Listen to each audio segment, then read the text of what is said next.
Chapter 58. Crisfield, Maryland / Wednesday, July 1st, 2:33 a.m.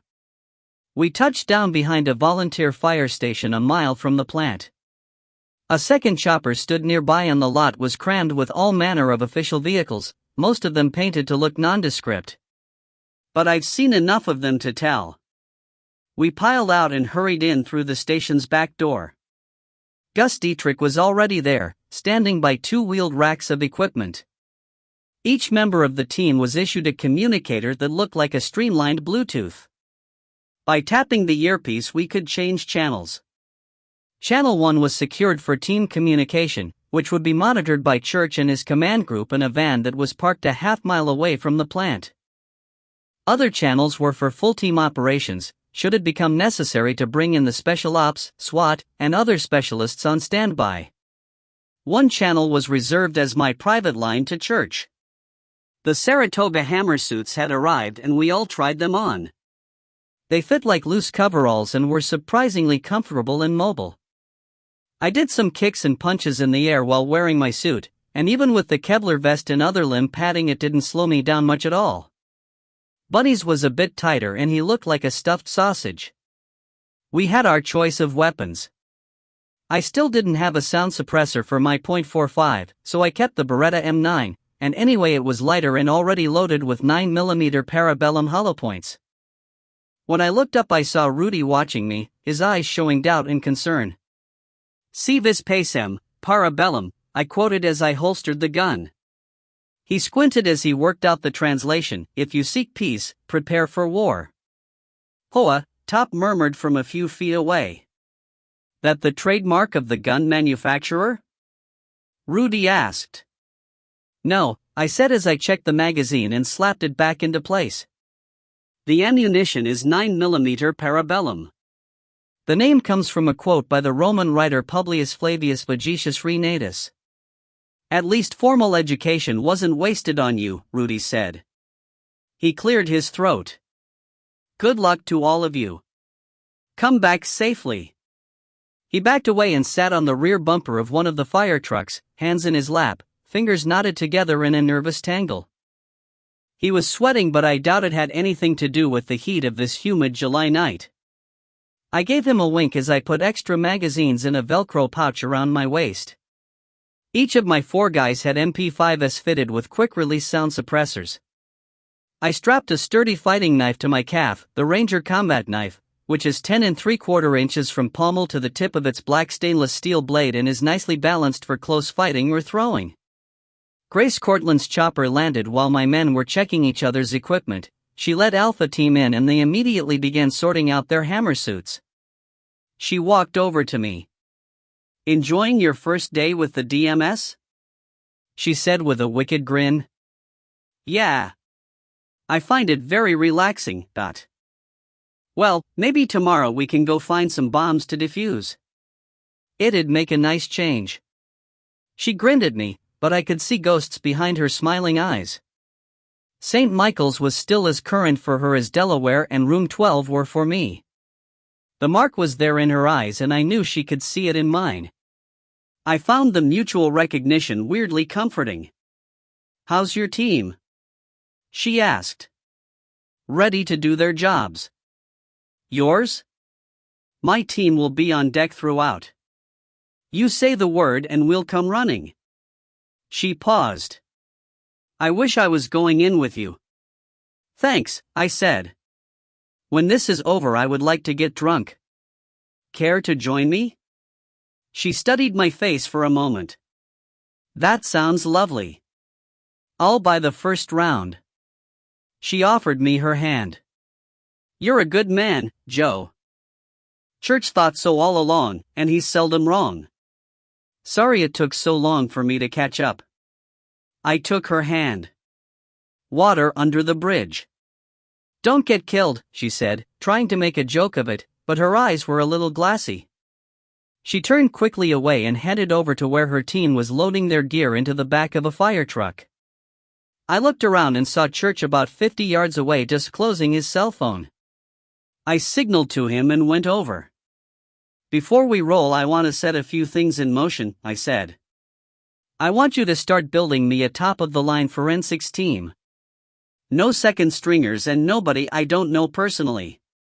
Who do you have in mind? I pulled a sheet of paper out of my pocket. This is a list of forensics people I know and trust. Most of all, I want Jerry Spencer from DC. I believe you already know him. We offered to bring him on board, but he declined. Make a better offer. Jerry is the best crime scene man I ever met. Very well. Church touched my arm. We have no leads at all on who the spy might be, Captain. That means it could be anyone. He was looking past me to where Echo and Alpha teams were gearing up. Watch your back. He offered his hand, and I took it. I turned away and yelled out loud. Echo team, let's roll. Chapter 59.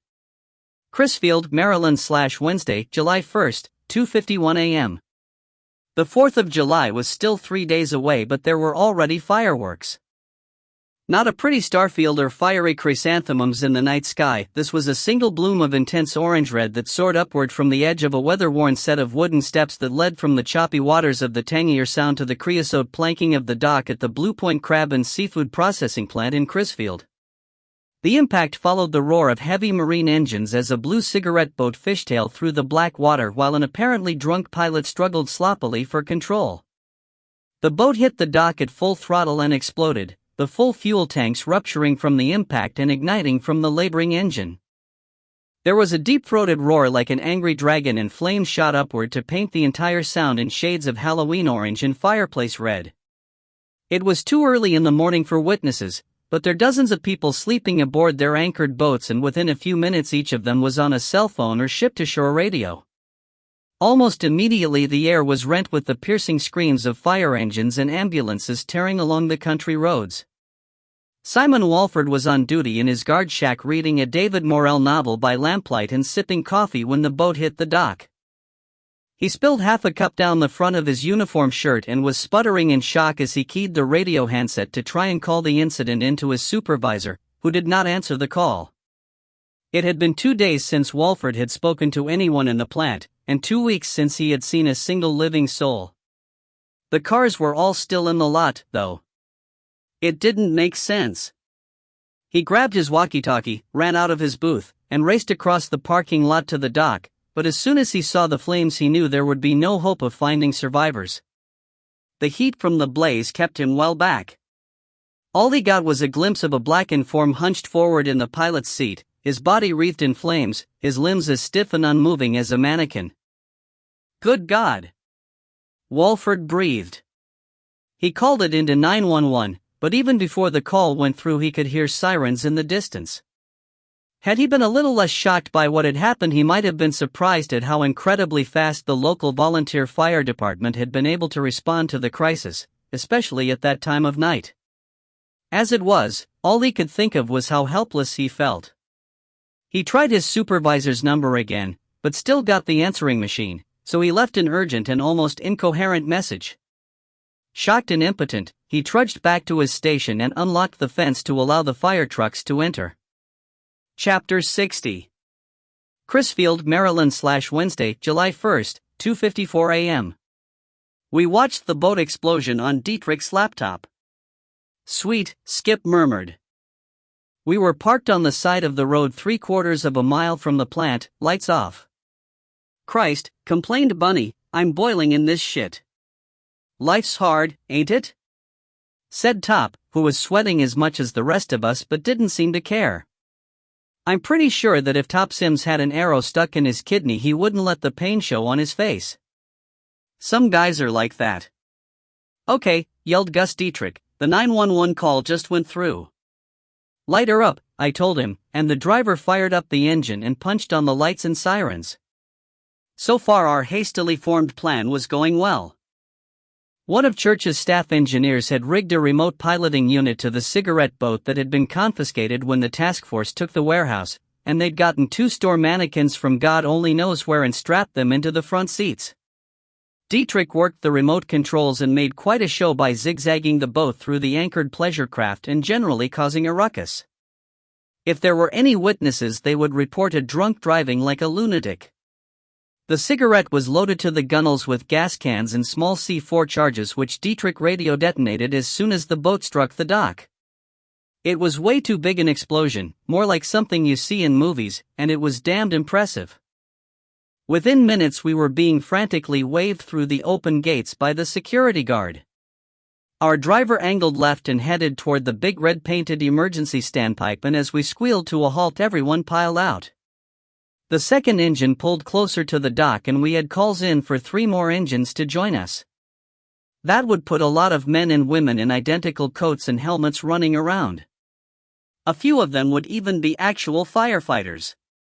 Police cars seemed to appear by the dozen, state and local. I knew that Grace was in one of them, and Alpha Team was peppered throughout the rest. Church was in a command van parked around the bend in the access road, and the special ops teams were in vans behind him. Close, but would they be close enough if we encountered heavy resistance? As we pile out, Bunny and Top went directly to the standpipe, passing the line of parked cars and trucks that had been spotted by the spy satellite and Hello surveillance.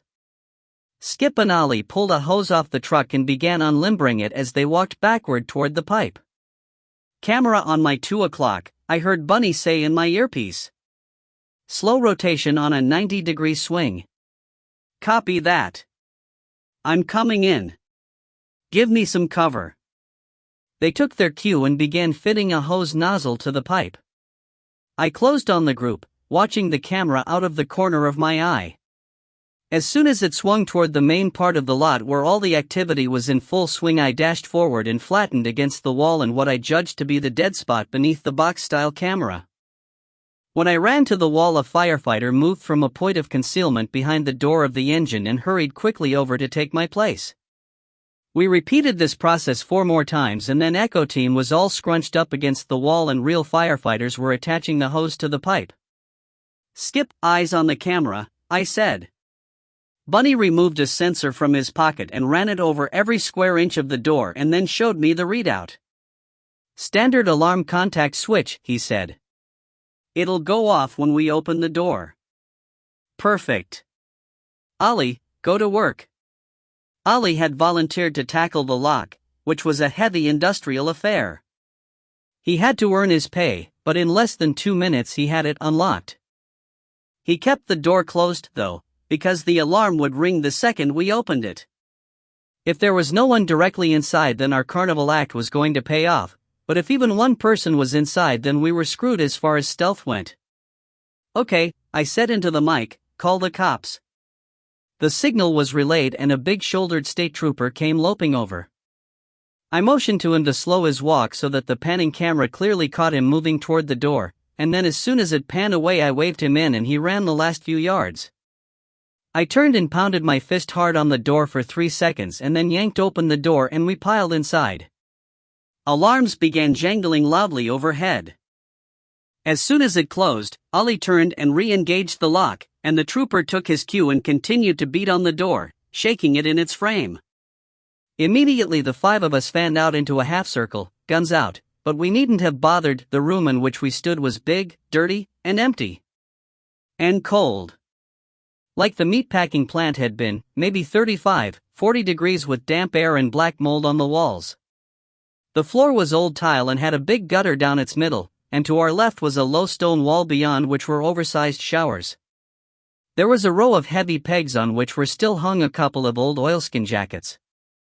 This was where the crab fishermen must have come in after offloading their catch, to shower the seawater and crab gook off their foul-weather gear before heading into the interior of the plant. There was a line of foul-smelling toilet stalls to our right, and the wall in front of us was set with rows of lockers. A corridor broke left past the lockers. All of it was visible in the piss-yellow glow of flickering fluorescent lights. I signaled Skip to watch the hall while the rest of us shucked our coats and helmets and stowed them out of sight in a shower stall. Skip signaled us by breaking squelch and then hand-signed that someone was coming. We all faded back. Ollie and Skip went into toilet stalls and crouched on the seats. Top and Bunny hid in shower stalls and I crouched down behind the low concrete wall. I could only see around the edge of it and there were shadows behind me, so I was pretty well hidden. I had my silenced Beretta ready in a two-hand grip as I strained to hear the footsteps through the jangling alarm. Right around the time we heard the running footsteps, the alarm stopped. The trooper continued to pound on the door, and now he was shouting, too, sounding genuinely outraged that no one had come to check out the fire. Then a man stepped into view with an AK-47 in his hands. He looked nervous and sweaty, his eyes round and white as he stared at the door. He licked his lips and looked around the shower room, but didn't see anything. We'd been careful not to scuff the floor. After a moment's indecision, he backpedaled, opened one of the lockers and put the assault rifle inside, closed it and pulled a small walkie-talkie from his jacket pocket. As he clicked it on, he moved into the spill of weak light from one of the few overhead fluorescents that still worked. He was Middle Eastern, with a receding hairline, short beard, and a beaky nose. "I'm at the back door," he said into the walkie-talkie, speaking in Waziri, a dialect from southern Iran. I could just about understand him. "No, the door is locked, but I think the firemen want to get in. They are banging on the door." He listened for a few moments, but the voice on the other end was too garbled for me to understand. "Okay," he said, and clicked off the radio. In very good English he yelled, all right, I'm coming." He pushed the door open and the big state trooper filled the doorway with his bulk and shone his light right into the man's face. "Didn't you hear me knocking, sir? Didn't you hear the explosion? How can you not be aware that half the fire companies in the county are in your parking lot?" As ordered, the trooper went immediately into an outraged tirade, which provoked a defensive reaction in the other man, and within seconds the two of them were locked in a screaming match. It was clear the Iranian was regretting opening the door, but he was caught up in his role now, playing the part of a clueless and aggrieved worker who wants no part of something that happened on the docks. He made a lot of noise about being a supervisor for a crew mapping out renovations for a building that had already been sold. He shouted names and phone numbers for the police to call.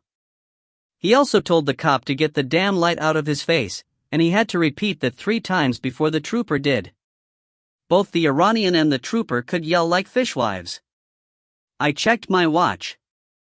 The argument had lasted 2 minutes. Any second now another trooper would call the big guy away and they'd allow the supervisor to go about his business, and sure enough, I heard Gus Dietrich calling the cop away. "The fire marshal is going to need you to sign a release form," the trooper yelled. Sure, fine. Don't harass me. This is bullshit. Here is the card for the lawyer who is handling things. He will be happy to handle whatever needs to be done." The trooper snatched the card out of the Iranian's fingers and stormed off. It was all very impressive, with exactly the right amount of indignation. The Iranian pulled the door shut again and double-checked the lock. He keyed his walkie-talkie again and in rapid Waziri relayed what was happening. "Okay," he said at length, "I'm coming back." He pocketed the radio, cast one last look around, retrieved his AK-47 from the locker, and headed back along the hallway. I waited a full minute after the sound of his footfalls vanished before I stood up. The others crept out of hiding to join me. "Skip, you watched the hall again?" I whispered. "You see so much as a cockroach you break squelch twice. Top, Bunny, I want you both to hold this position. Ollie, you're with me. Code names here on out. Small arms only." They nodded and we began moving. Skip dropped down to a shooter's kneel using one of the rows of lockers as cover. There was enough light to see, but only just, and if it went lights out we had night vision as backup. Bunny positioned himself behind the low wall so that it would serve as a bunker if we got chased. Top faded to the other side of the big room and vanished into a bank of shadows. Ollie looked down the shadowy corridor. "Clear," he murmured. We set off into the belly of the beast. Chapter 61. Crisfield, Maryland/Wednesday, July 1st, 3:15 a.m. The building was quiet as a tomb and as cold as a meat locker. I hated that because of what it implied. All I could hear was the faintest hum from the refrigeration compressors on the far side of the warehouse.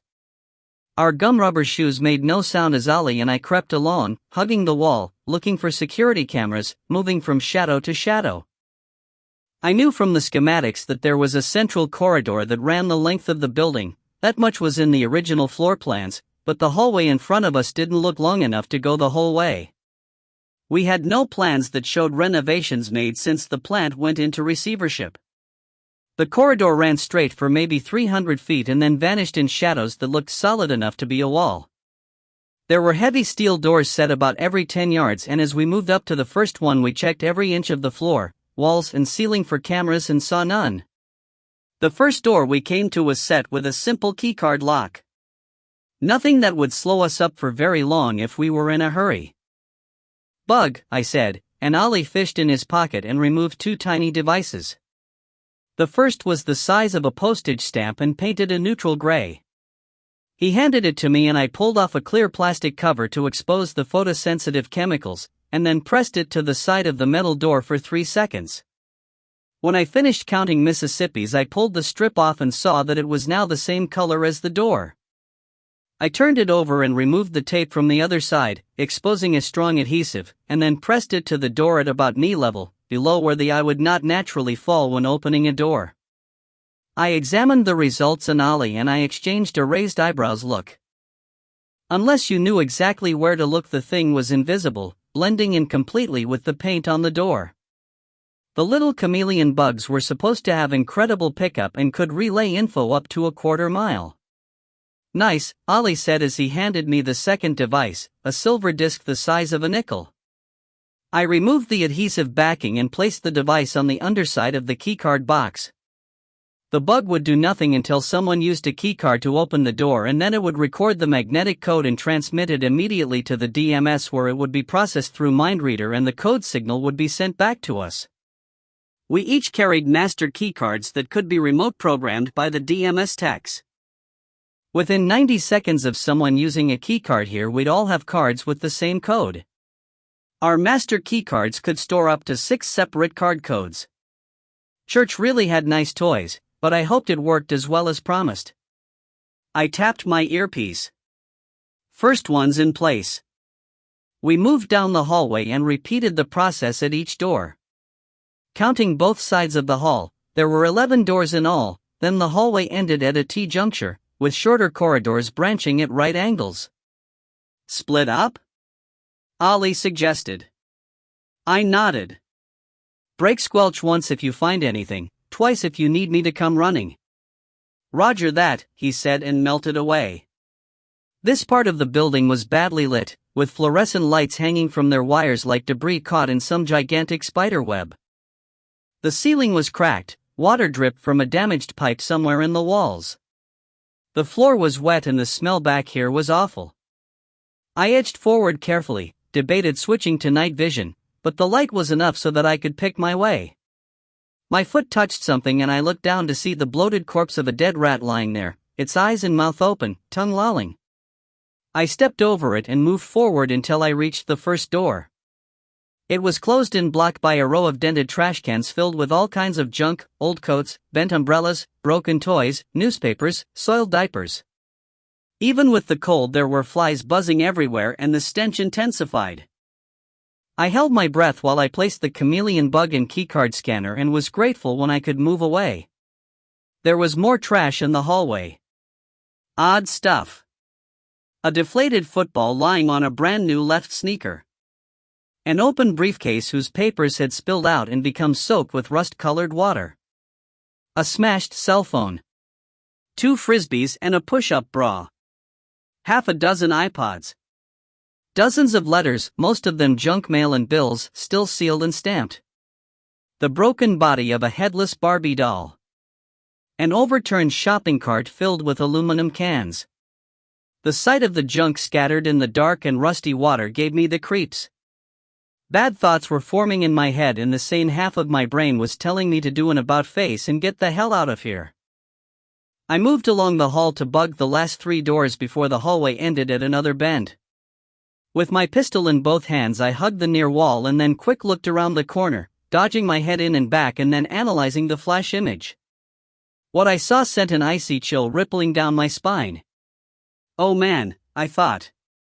Don't let me be right about this. I rounded the corner, still checking for cameras and threats, pistol barrel following my line of vision so that it pointed everywhere I looked. In front of me was a big set of double doors. It wasn't the door or even the stench that made me feel like there wasn't enough air to breathe. The floor was heaped with lots more clothes, more personal items, more human detritus. Some of it looked new, undamaged. It looked like stuff that had been taken away from ordinary people. A lot of ordinary people. The door was sealed with a heavy padlock that was cinched tight through heavy metal rings that had been welded to the steel doorframe.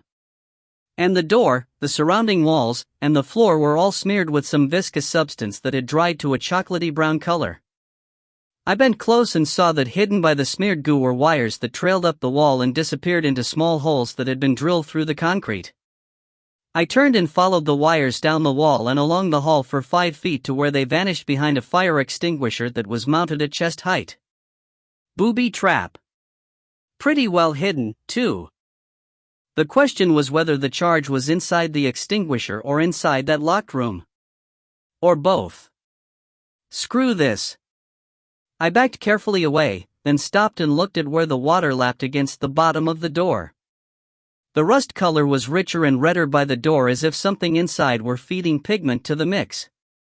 Understanding hit me like a punch and I rose quickly and backed away from the door, feeling my heart hammering as an atavistic dread sprang up in my chest. I stared at the stained water and the smears on the walls as the full horror of it sank in. The dark muck smeared on the doors was not mud, and the water wasn't stained with rust. All of it, every square inch of it, was blood. Chapter 62. Crisfield, Maryland / Wednesday, July 1st, 3:23 a.m.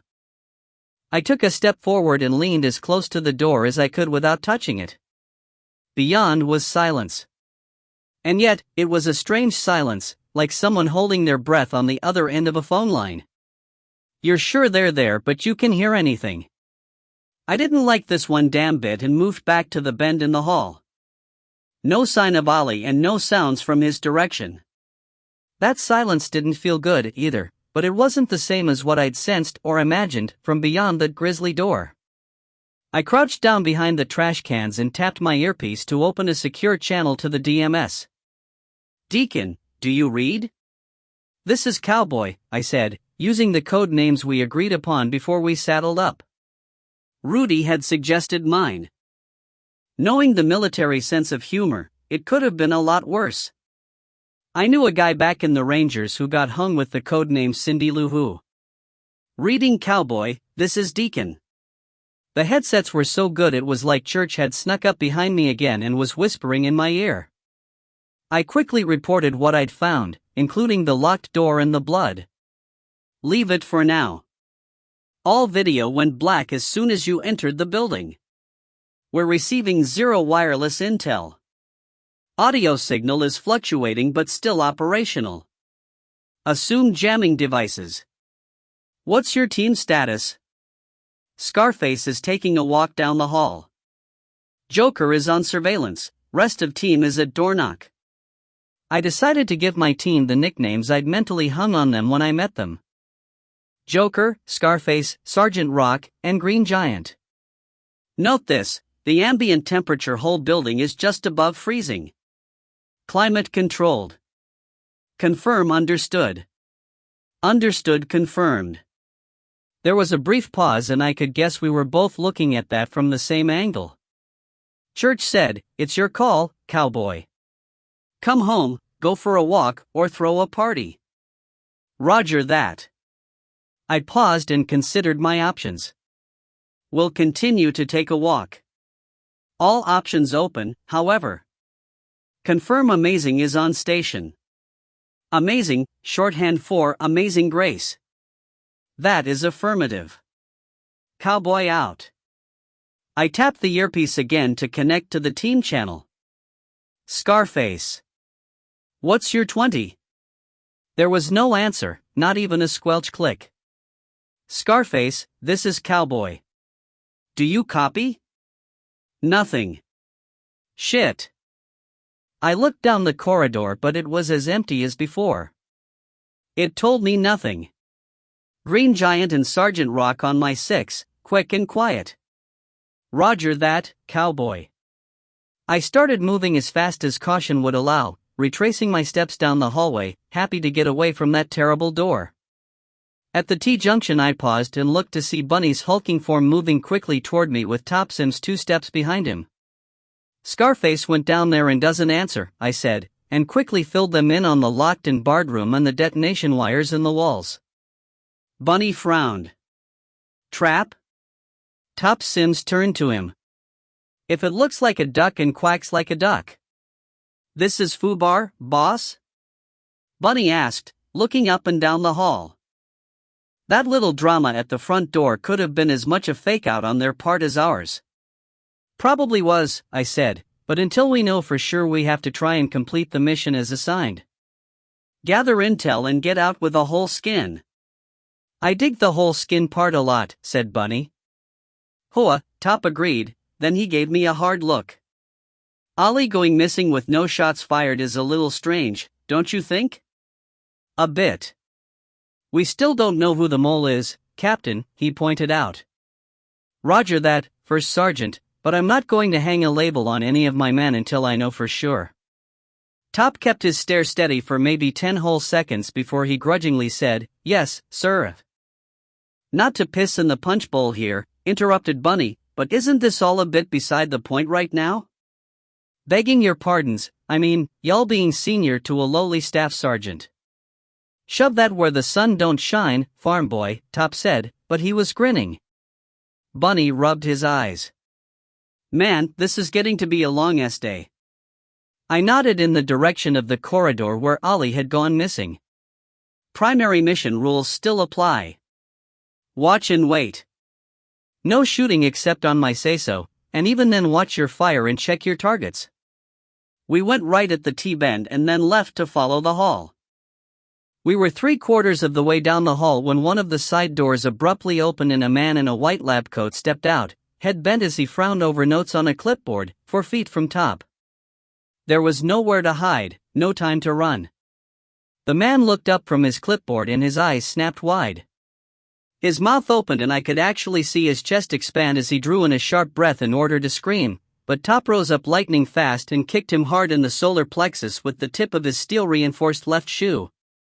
It was a savage kick and the man's whole body folded around Top's foot like a deflating balloon and then he dropped to the floor with a strangled squeak. We swarmed him and had plastic cuffs on his wrists and ankles before he could manage to drag in a full breath of air. His dark skin had gone purple. Top went to the door through which the man had passed and looked in, then turned to me and gave a negative shake of the head. Bunny grabbed a handful of the man's shirt front and screwed the barrel of his pistol into the furrow between the man's eyes. Be quiet and stay alive, he whispered. The guy was still bug-eyed from the kick and his eyes bulged even more when he realized that there were 3 big and well-armed men clustered around him. We had the power of life and death over him and he knew it. Total and unexpected helplessness can be an event that purifies the soul. It sharpens one's mental focus. I leaned close and said in Farsi, Do you speak English? He shook his head, as much as Bunny's pistol barrel would allow, and then rattled off something in what I think was Myanmar, what they used to call Burmese. Not one of my languages. Do you speak English? I said in my own language. Yes, English. I speak very good. Lucky for you. I'm going to ask you a few questions and if you answer me truthfully and completely my friend here will not shoot you. You understand? Yes, I understand. What's your name? Nujoma. Indian? Burmese? Yes, I come from Rangoon. In Burma. How many people are in this building? I am only a, his voice cracked and he tried it again. I am only a technician. That's not what I asked. How many? I cannot. They will kill me. I grabbed him by the throat. What do you think I'll do if you don't answer me? They have my wife. My children. My sister. I cannot. Who has them? Where? Are they here in this building? No. They took them from my home. They have them. Who took them? I demanded again. He shook his head. Bunny tapped him on the forehead with the barrel. Answer the man's questions or the day's going to end in a way you won't like. But Bunny's threat was of no use. The man's eyes filled with tears and he clamped his mouth shut, giving tiny shakes of his head. I looked into his eyes and felt like I could see all the way down into the man's soul. He wasn't a terrorist, this guy was just another victim. I shifted back a few inches to try and decrease the sense of threat, and when I spoke I softened my voice. If you talk to us I promise that we'll see what we can do to help your family. But he shook his head, resolute in his terror. Tick-tock, Top muttered. Okay, I said. Juice me.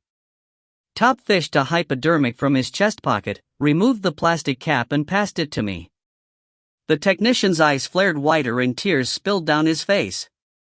As I positioned the needle over his throat he began murmuring something in his native language. I bent forward, hoping to catch a word or phrase, but then realized from the rhythm of his words that he was mumbling prayers. I plunged the needle. The tranquilizer knocked him cold in 3 seconds and he slumped to the floor. Bunny, take him back to the door. Tell Skip to alert Church that we have his prisoner. If he's been infected with the same control disease as the others, then we'll need to question him before he kicks. Drop him and get back here ASAP. You got it, boss, but man, I'd hate to be in this guy's shoes. I wouldn't want Church questioning me. He hoisted Nujoma over his shoulders in a fireman's carry and ran down the hall, his pace showing no indication that he was carrying at least 150 extra pounds. Now that we were alone I touched his arm. Toppy, you seem to have a bug about Ollie. Why him? He kept looking down the hall. Bunny was with us in room 12. Says a lot. Ollie came in with everyone else. I don't like it that he was slow to respond. So was Skip. Skip's a kid. Whoever this mole is, he's got field experience. He's slick enough to have pulled a fast one on Church and the whole DMS. Besides, Ollie's done a lot of work for the company. The CIA? How do you know that? He told us when we were trying to sort out who should be team leader. He said that he'd done extensive covert ops work. He's a spook and I don't trust spooks. It could be anyone, I said. The DMS is ass deep in spooks and spies. Yeah, Top agreed slowly, it sure could be anyone. For all you know, it could be me. If I'd opened that door, then going back to room 12 with you and Bunny would have been perfect cover. Go in and pop a few caps. Who'd suspect me? Yet you cleared Bunny because he was there.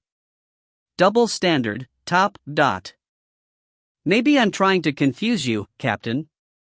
You're not. So, where's that leave us? A smile blossomed on his dark face. It changed him, knocking years off, but even so it never reached his eyes. I guess it leaves us both up shit creek, Captain. Personally, I don't plan to trust nobody. Trust is a hard thing to come by in this world. It surely is. We let it drop and turned our attention to the room the Burmese lab tech had come out of.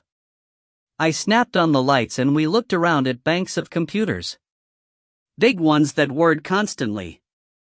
The temperature of the room was even lower than the rest of the building, a wall-mounted thermometer read 35 degrees. I examined the nearest computer, which was about the size of a Coca-Cola machine. The make and model were on brass plates screwed to the casing. I tapped the mic. Cowboy to Deacon, over. Deacon. Does the name IBM Blue Jeans /L mean anything to you? It does. Why? I'm standing in a room full of them. Advise. Cowboy, be advised you are holding winning lottery ticket. Nice to know. Infill starting to get noisy. One guest catching Z's. Green Giant taking him to back door, Joker is minding that location. Advise. There was a slight pause and I could imagine Church nibbling the edge of a vanilla wafer as he considered his answer. Team status?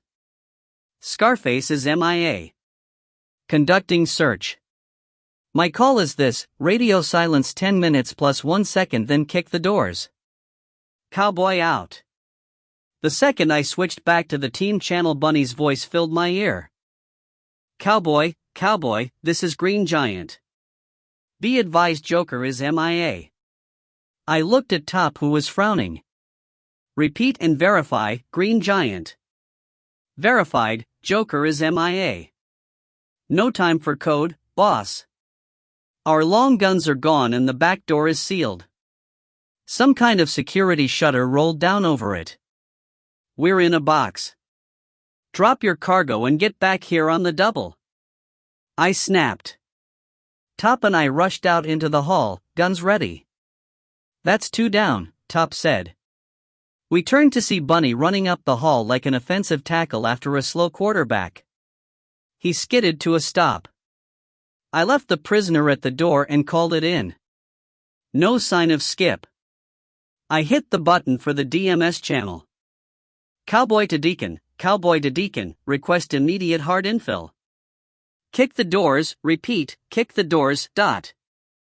But all I heard over my headset was the hiss of static. The signal was gone. A sudden noise made us all jump and we formed a fast circle, guns pointing out. Somewhere deep inside the building there was a sound like the dying sigh of a giant as big turbine engines shut down, slowing their whine as they decelerated. What the hell was that? Top growled. I think the refrigeration units just shut off, Bunny whispered. Then there was a loud blast as wall-mounted vents snapped from open and hot air shot into the corridor. Oh, Top said softly. The air coming out of the vents was intensely hot and within seconds the temperature in the hall had gone up 10 degrees, then 15. It continued to climb. Something tells me this is not good news, Bunny said, looking over his shoulder at me. I tried calling Church again but still got only silence. It was the same on all channels. Signals being jammed. Yeah, Bunny confirmed, not good news. Told you this was a goddamn trap, Top said. And at that moment the locks on all of the doors along the hallway clicked open. That's when we heard the first moans as dozens of pale-faced people staggered out into the hall in front of us and behind. This wasn't a trap, it was a slaughterhouse. Chapter 63. Crisfield, Maryland / Wednesday, July 1st, 3:31 a.m. We were trapped, front and back. The closest of the people was 20 feet down the hall. It was a middle-aged woman with lank blonde hair and a stained house dress. Her eyes were wide and she staggered and nearly fell as the crowd of them jostled her. I brought my pistol up and put the laser sight on her forehead. Bunny and Top were aiming at opposite ends of the hall, but none of us fired yet. My finger was still outside the trigger guard and I could feel cold slush churning in my stomach. These were civilians. Behind the woman was a young boy of no more than 10, and next to him a pretty teenage girl in a short denim skirt. There were people in business suits and bathing suits, and I caught the flash of a uniform and saw a mailman. Orders, sir? Hissed Top. My finger stayed outside of the trigger guard. We have to make sure. Boss, this is getting tight, Bunny whispered. I wondered if this was what Baker and Charlie teams had felt at St. Michael's. Was it the absolute inhumanity of the necessary response that kept them from shooting? The meatpacking plant had been different, that had been a straight good guys / bad guys shootout, but these people were not enemy combatants. At least, not yet. The crowd choked the hallway in both directions but they milled there, not moving forward, staring at us as we stared back. It was completely surreal. Hold your positions, I said, staring at the crowd. The moment felt like it was stretching but in reality I knew that only a second or two had ticked off the clock. Maybe they ain't walkers, Bunny said. Say, farm boy, Top said, why don't you go check him for a pulse? Screw that, dot. The middle-aged woman took an uncertain step toward us. I slipped my finger inside the trigger guard. She opened her mouth, and for a moment I thought I saw her smile as if she was showing relief that someone had come to rescue her. But that smile stretched and stretched and stretched until it became a rapacious leer. With a scream like some jungle animal, she ran straight at me. Once she had probably been somebody's mother, somebody's wife. Maybe a grandmother with grandkids in diapers that she spoiled. I didn't know who she was or how she came to be here in this terrible place. All I knew is that she was here, and whatever loving personality she might once have had, and whatever memories and secrets she once knew, were gone now, torn away by a prion-driven parasite in her blood that left behind only a shell. A predatory thing in human disguise. This surely was what Baker and Charlie Teams had felt, the dreadful certainty that no action could be right in a situation so thoroughly wrong. They must have felt the horror that I now felt as this woman lunged at me, running on pale legs marked with varicose veins, closing the distance in bedroom slippers that had a lilac print, her stomach bouncing, her breasts swaying, her mouth open in a feral grin of unnatural appetite. It was enough to take the heart and soul out of anyone. It had taken the soul out of all those men and women in those other 2 DMS teams. But I shot her through the face without hesitation. Dear God, what does that say about who and what I am? Behind me, Bunny and Top opened up. We all still had the sound suppressors on our guns, so the fight became a ballet of muted carnage. The walkers in the back of the crowd moaned, and that sounded low and distant. The ones in the front screeched like cats, and our handguns made high, soft sounds like someone saying, "Psst," to get everyone's attention. Even as we fired, the moment continued to be unreal. There were at least 20 of them on my side of the corridor, and probably that many charging at my men. The narrow width of the hallway gave us no way out, but it also pushed them together into a line 2 abreast. They couldn't surround us, couldn't overwhelm us with their numbers. The magazine in my Beretta 9mm carried 15 rounds, and I used them to kill 8 of the walkers. I used 1 round to the chest to slow them and then a second to the brain. I shot the mailman next, and then I killed the teenage girl. I shot 2 men in business suits and a homeless man in rags. My 15th round dropped the little boy. I dropped the magazine and slapped in another one as fast as I could, the action smooth from years of practice, but even with all my speed they nearly had me. A 20-something who looked like she could have been a grad student had climbed over the bodies and was crouching to leap when I brought the gun back up. My shot caught her in the throat and flung her back against the others who were crowding forward. It bought me enough time to aim the next shot. And the next. Behind me, Bunny was saying, "Fuck me, fuck me, fuck me," over and over again as he fired his gun dry and fished for a new magazine. Top fought in silence, but I believed I could feel waves of heartsick terror rolling off him as he fired. I dropped 2 more, and then my end of the corridor was choked with the dead. The walkers on the other side of the mountain of corpses clawed and tore at the bodies in their way, which was nearly blocked. I dropped my second magazine and fished for a third, but now my hands were shaking and I almost dropped the clip. I caught it and fumbled it into place, released the slide, brought the weapon up, ready. Clear! Top yelled, and I turned to see that their combined gunfire had brought down all of the walkers on their side. I didn't hesitate. Go. I pushed them both ahead of me and we began climbing over the heaped corpses. Top watched forward, I checked behind, as we scrambled awkwardly through the gun smoke and over the tangled limbs. A hand darted out of the tangle of limbs and closed around Top's ankle. I kicked it loose and Top fired down into the mound of bodies. Maybe he hit the target, or maybe not, we didn't linger long enough to find out. "This is fucked up," Bunny muttered as he pushed aside a fat man in a bowling shirt. Our hammer suits were streaked with blood and I could feel droplets of it burning on my face. I heard a sound behind me and whirled, a snake of terror coiling in the pit of my stomach. "They're coming," I snapped as the first of the walkers clambered over the piled dead at the far end. I dropped to one knee and fired 2 shots. His collapsing body plugged the hole, buying us seconds. We ran. Ahead of us a door opened and a man stepped out and leveled an AK-47 at us. It was the same man who had argued with the cop.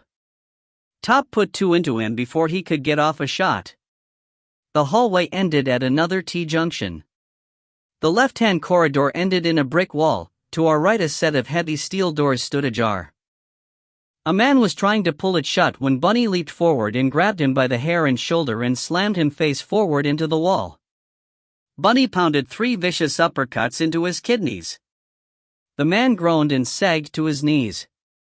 If he lived through all this, he'd be pissing blood for a month.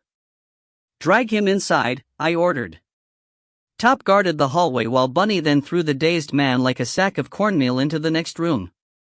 We flanked the doorway to provide crossfire protection. There were 4 people in the room, which was a large laboratory cluttered with dozens of worktables and metal shelves of chemicals and materials. Set against one wall were 2 familiar-looking big blue cases. Both doors were still shut. 3 of the men were Middle Eastern, 2 in lab coats and 1 dressed in jeans and a tank top. The guy with the tank top had a .45 and was swinging the barrel up when I gave him a triple tap, 2 in the chest, 1 in the head. The men in lab coats were unarmed, but the one closest to me held a small black plastic device in one hand. The other one was already raising his hands in surrender. The 4th man was Ollie Brown. He was strapped to a chair and his face was covered with blood. I pointed my gun at the man with the plastic device. "Don't do it!" I yelled in Farsi and then in several other languages. He cried, "Sifal din," in a high, hysterical voice and made his move. I shot him in the shoulder to try and stop him from pressing the button on what had to be a detonator, but it was no good. It was rigged with a dead man's switch. Even as my bullets tore his shoulder to rags, his hand flexed open. The signal was sent. Suddenly there was a rumbling explosion on the far side of the building. The whole place shook all the way down to its foundations. The floor tiles rippled beneath our feet. Lab equipment vibrated to the edge of the tables and fell with a crash to the ground. The man I'd shot writhed in pain, but he was laughing in triumph, still chanting, "Sifal din," the sword of the faithful, the holy weapon of God. The deep-throated roar of the explosion slowly subsided. "Mother of God!" gasped Bunny. "That ought to tell the cavalry to come running," said Top. There was a sound in the hall and he leaned out. "Shit! We got company." "Walkers?" I demanded. A barrage of bullets pinged and whined as Top ducked out of the doorway and back-kicked the door closed. Bullets pelted the heavy steel. "Not as such," Top said dryly. "Those are AKs," Bunny said, listening to the gunfire. "Not our boys." "Cavalry's always late," Top muttered as he threw the locks. Bunny grabbed the remaining scientist and punched him in the stomach, then snapped plastic cuffs on him. "Deal with you later, shitbag." He crossed to Ollie and slashed at his bonds with a folding knife. "How you doing, Haas?" Ollie spat blood onto the floor. "I've had better days." Chapter 64. Crisfield, Maryland /Wednesday, July 1st, 3:32 a.m. "Ma'am, I've lost the signal," reported the tech who was hunched over the communications board inside one of the ambulances. He tried another line, then another. "Cell lines are out, too. We haven't yet set up the landline to ops. We're blind and deaf. Everything's being jammed by a very powerful transmitter. Has to be military grade, nothing else could cut us off this bad." Grace bent forward to look at his display and then tapped her earpiece, heard only a hiss. "Ma'am," called the tech again, "right before we lost our feeds audio picked up a change in ambient sound. I think the refrigeration units have all shut down. I got 10 seconds of thermals before we went blind and it looks like the temperature inside the building is spiking." Allenson, Grace's second in command, gave her a sharp look. Mr. Church said that Captain Ledger requested backup and silence plus 10 minutes.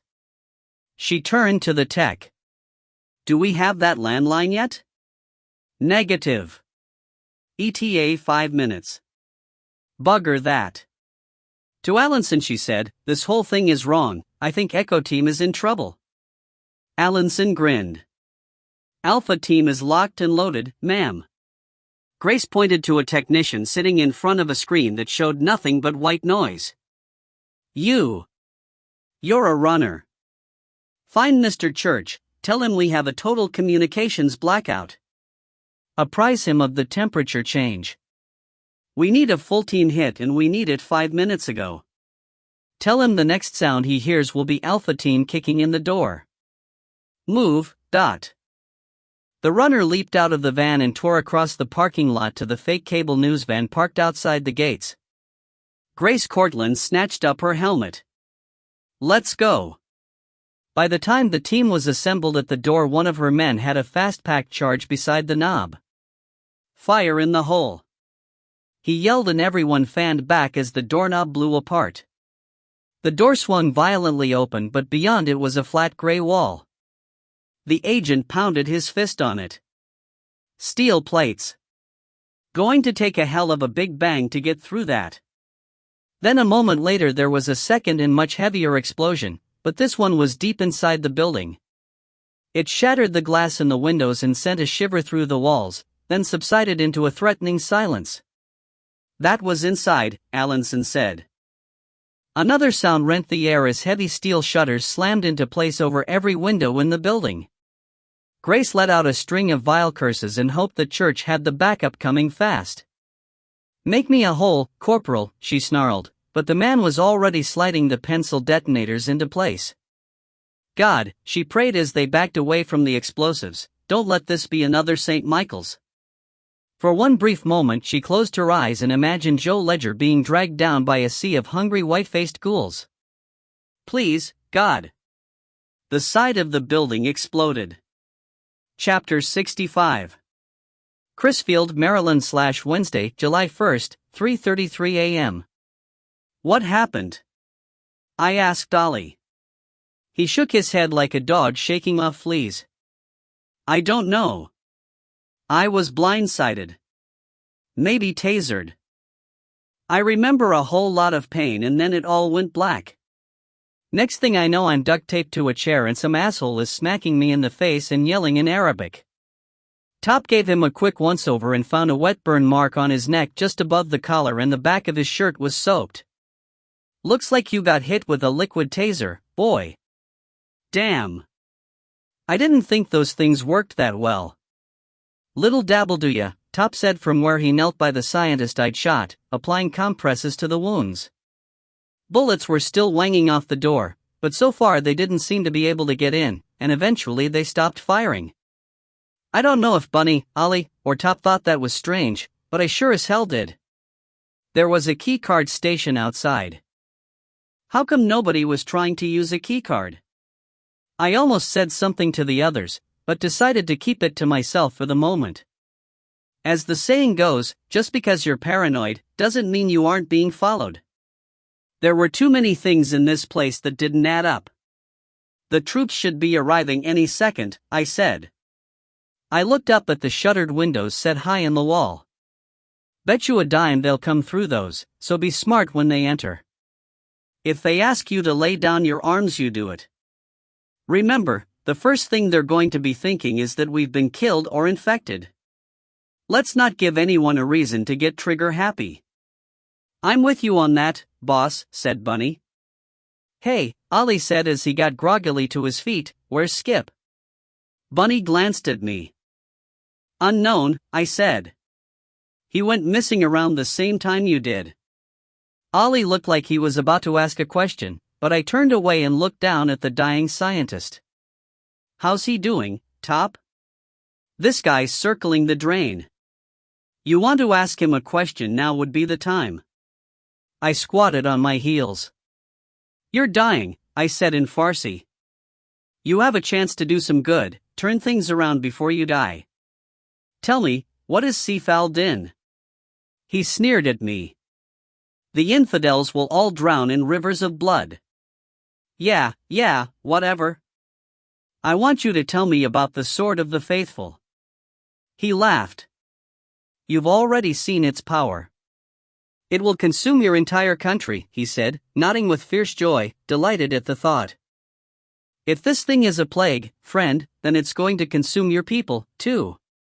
He barked a laugh and blood flecked his lips. Allah will protect his people. He mumbled something else, but all I caught were the words Generation 12, and I had no idea what it meant. I leaned close. Right now about 200 Special Forces soldiers are descending on this place. None of your infected subjects are going to get out of here. Not one. Everything you've worked for is going to stop right here, right now. He tried to spit at me, but he lacked the power. He was fading fast. I glanced at Top, who shook his head. You have stopped nothing, whispered the dying man, then repeated the word, savoring it. Nothing. Is there another lab, another cell? It is. Past that time, he said with a bloody smile. Al-Mujahid is coming. He wields the sword of the faithful. You are all too late. Soon all of Islam will be free of you. Then he threw his head back and screamed out the name of God with such force that it tore the last bits of life out of him. He sank back against Top and his head lolled to one side. Chapter 66. Crisfield, Maryland / Wednesday, July 1st, 3:34 a.m. Alpha Team. On me. Grace sprinted toward the hole that had been blown in the side of the building. The agents of Alpha Team followed her into what looked like an industrial shower, but the grime-streaked walls were cracked from the blast and one row of metal lockers was torn off the walls. There was no sign of life. Redman, she snapped, and the explosives tech was at her side in a second. This hallway looks like the only exit. Rig it with C4. If backup hasn't arrived and anything comes this way that doesn't look friendly, blow this whole side of the building down. Repeat my orders. He did so. Major, called Allenson from a few yards up the hall. He knelt over the body of a man wearing a white lab coat and plastic cuffs. Got a prisoner down. Neck's broken. Blast must have smashed him against the wall. Worry about it later. She shone her flashlight down the hall. Every door along the long corridor stood ajar. 2x2 cover formation, she ordered. The agents moved past her, covering each other as they pulled the doors wide and shone lights and pointed guns into each of the rooms. 4 of them were empty, but they stank of human waste, sweat, and misery. In the corners there were indefinable lumps that might have been bodies. Or parts of bodies. 40 yards up the hallway was evidence of another explosion, probably the one they'd heard from outside. The walls had been torn outward and the hall was heaped with debris. A cursory glance inside revealed the high-end mainframe sequencing computers Joe had reported. Most of them were melted or torn to pieces, but a few appeared to have withstood the blast. Major, cried Allenson. My God. Grace stepped out of the computer room and her heart froze in her chest. What she had taken for mounds of debris from the blast was something else entirely. The team's unflinching flashlight beams revealed a mound of corpses. Debris and brick dust covered most of it, but as Grace played her own flash over the mound she saw that there were dozens of corpses. Bloody hell, Grace breathed. This isn't from the blast. The floor was littered with shell casings and the air was a cordite pall. There was one more room to check before they would have to climb over the dead to continue down the corridor. 2 agents flanked the door and then one went inside. Major. In here. Grace stepped through the doorway. There were 7 corpses sprawled on the floor, all of them dropped by multiple headshots. And in the corner, huddled down, shivering with shock and cold despite the terrible heat, was a man. His clothes were torn, his face streaked with blood, his eyes wild. The floor around him was littered with shell casings and he held a pistol in his trembling hands. Gun! Allenson yelled and instantly the man's chest was flickering with red laser sights. Don't shoot!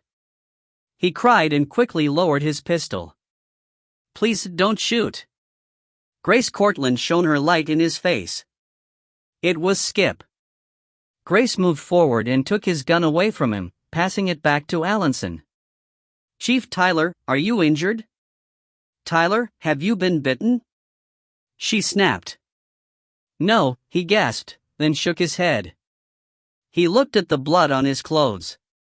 No, this isn't mine. It's. Steady on, sailor, she soothed. Where's Echo Team? Where are your men? And though she didn't mean to say it, she asked, where is Captain Ledger? Skip shook his head. I don't know. Something happened. I blacked out and woke up here, and those things were everywhere. He rubbed at his neck and Grace shone her light on it. Looks like a burn, Allinson said, then speculated, liquid taser? Grace signaled to one of her agents. Beth, go back to the exit and apprise backup of the situation. Tell them to come find us and be bloody quick about it. We'll proceed and try and locate Echo Team. Beth looked from her to the mound of the dead that blocked the hall. My God, you really want to crawl over that? As the saying goes, life's a bitch. It was a bad joke, and as soon as she said it, Grace was sorry she'd opened her mouth. The second part of that catchphrase was, and then you die. The unspoken words hung in the air like a jinx. The climb over the corpses was horrific. Don't think about it, she told herself as she crawled to the top of the heaped dead. Don't think about it. She scrambled down the far side and jumped onto the concrete as soon as she could, happy to feel hard reality under her boots rather than the yielding madness of the flesh and bone over which she'd come. As her team followed her, she saw that each of them were shock-faced and white, their mouths tight, eyes glistening. Some of them looked furious, some hurt. In silence they hurried down the rest of the hall, checking the last few doors but finding nothing alive. At the T-junction she stopped. With Beth, Redman, and the shooter back at the entrance, she was down to 9, with her making 10. She sent Allinson with 4 agents down the left corridor and she took the right. Master Sergeant Mark Allinson was 30 years old and had been Marine Force Recon for 4 years and a DMS agent for 14 months. He was sharp, intelligent, and had been Major Cortland's first choice as her second in command. She trusted his judgment and relied on the skills and abilities he demonstrated in 7 separate DMS-related firefights. The team liked him, and Grace was aware that he was more popular with the troops than she was, which was as it should be. It was always better to have a more human number 2, it allowed the commander to maintain the necessary aloofness. Allinson ran along the corridor, his rifle following his line of sight. They reached another junction and Allinson held up his hand to stop the team. The floor was littered with strange debris. Clothes, personal belongings, toys. He measured the amount of it against the number of corpses they'd seen in the hall and the math came out fuzzy. There were a lot of bodies there, but the debris here looked like it belonged to twice that many people. Maybe 3 times that many. He crept forward through rusty water to the junction and peered around. There was a steel door fixed in place by a heavy chain. A chill passed through him. He saw the chocolatey brown smears on the walls and put it all together into a picture that didn't fit comfortably in his head. Oh Christ, he whispered as he backed away from it. To his left, an emergency light mounted on the wall suddenly flared and burst, shooting sparks out into the hall that fell onto a large heap of old newspapers and torn clothes overflowing from a trash can. The paper caught instantly and fire leaped up bright and hot. Allinson backed another step away, but a piece of burning paper fell from the can and landed on another heap of rags. Allinson caught a faint chemical whiff just as the rags ignited. "Sarge," called one of his men, "there's a fire extinguisher right here." He reached to grab the unit. Allinson spun around, his mouth opening to shout, "No!" But the world exploded before the word was out of his mouth. He and his team were vaporized in a heartbeat. Grace felt the blast before she heard it, and even as she turned toward the sound, the shockwave picked her up and flung her against the wall. She rebounded and fell to her knees. The impact knocked the breath out of her, and as she fought for breath, a cloud of smoke rolled over her, filling her lungs and twisting her into a paroxysm of painful coughing. Concrete dust stung her eyes. Nearby she could hear her remaining team members gagging and groaning, but the sound was strangely muted and it took her a moment before she realized that she was half deafened by the blast. The blast. Allinson, she gasped. My God. Grace felt blindly for her gun, found it half buried in debris and pulled it to her, using the stock like a crutch to get to her feet. The smoke was thinning, but only enough to see a gray and blurred world. Grace pulled the collar of her t-shirt up through the opening of her Kevlar vest and used it as a filter. Her lungs protested, wanting to cough, but Grace fought the reflexes, struggling for physical calm. When she could trust her voice, she croaked, "Alpha Team, count off." A few voices responded. Only a few, and as she called them together she saw that all she had left of her original team were 4 agents, all of them bloody and bruised. She staggered back to the T-junction, clutching to the smallest of hopes that 1 or 2 others had survived. But there was no one. The corridor walls had been obliterated and there was a huge crater in the floor. She saw some debris. Part of a gun. A hand. Not much else. In front of her, past the smoking crater torn into the hallway where the heavy steel doors had been, there was movement. Figures, pale as the smoke in which they stood, began moving toward her. Grace raised her flashlight and shone it into the cavernous room.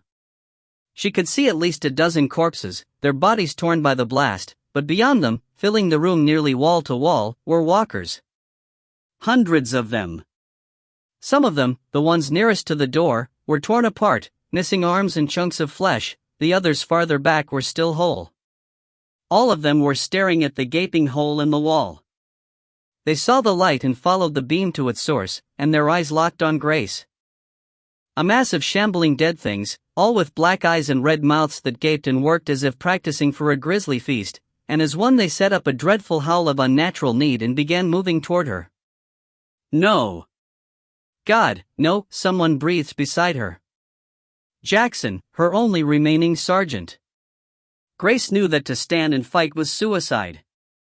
Fall back. She cried, but as she moved backward the walkers shuffled forward over the bodies of their own dead. Then, around the bend in the corridor, she heard the distant staccato rattle of automatic weapons fire. Even half-deafened, Grace recognized the chatter of AK-47s. Joe, she said to herself, then louder, Joe.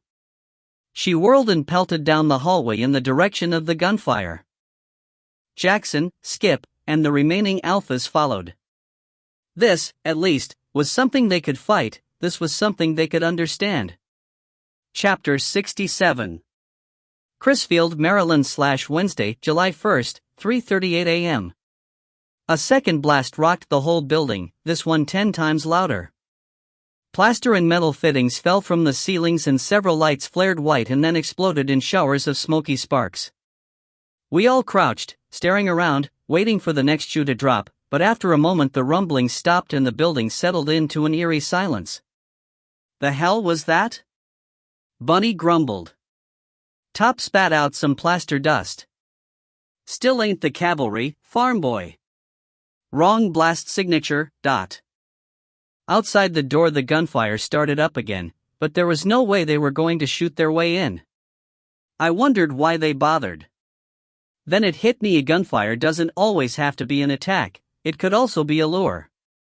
Grace. I said aloud, and that fast there was a fresh burst of gunfire, definitely MP5s this time. I paused and looked at Bunny, who was grinning. Now that, he said, is the cavalry. He took a single step toward the door when the wall blew up. I dove left and pushed Ollie out of the way as the whole door careened inward.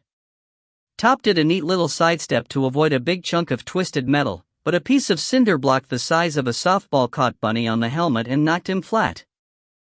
Figures began moving through the smoke. Top and I darted to either side, hunkering down behind lab tables, guns held straight and level. 2 figures leaped into the room brandishing guns and yelling for us to freeze, to lay down our arms. They yelled in English. The loudest voice belonged to a woman. Grace. I started to smile and then I saw the blood on her face and the wild, almost inhuman expression in her eyes, and my trigger finger twitched at the same moment my heart slammed against the walls of my chest. God! Is she infected? Hold your fire. I yelled and everybody froze. Grace! Stand down, stand down. She wheeled in my direction, bringing the barrel of her weapon up. Her hair was gray with dust and blood flowed freely from cuts on her forehead and cheek. She was panting, whether from effort, stress, or infection I couldn't tell. Though it hurt my soul to do it, I put the deathly red finger of my laser sight on her chest, right over her heart. Grace, stand down. I shouted. Joe? A few other Alpha Team agents clustered around her, all of them bleeding, all of them in torn and dusty uniforms. Their barrels aimed past her toward me. They hadn't seen Top from his place of concealment. Ollie was with me, down behind the table, unarmed. Bunny hadn't moved from where he'd fallen. Stand down, I repeated, keeping the edge in my voice.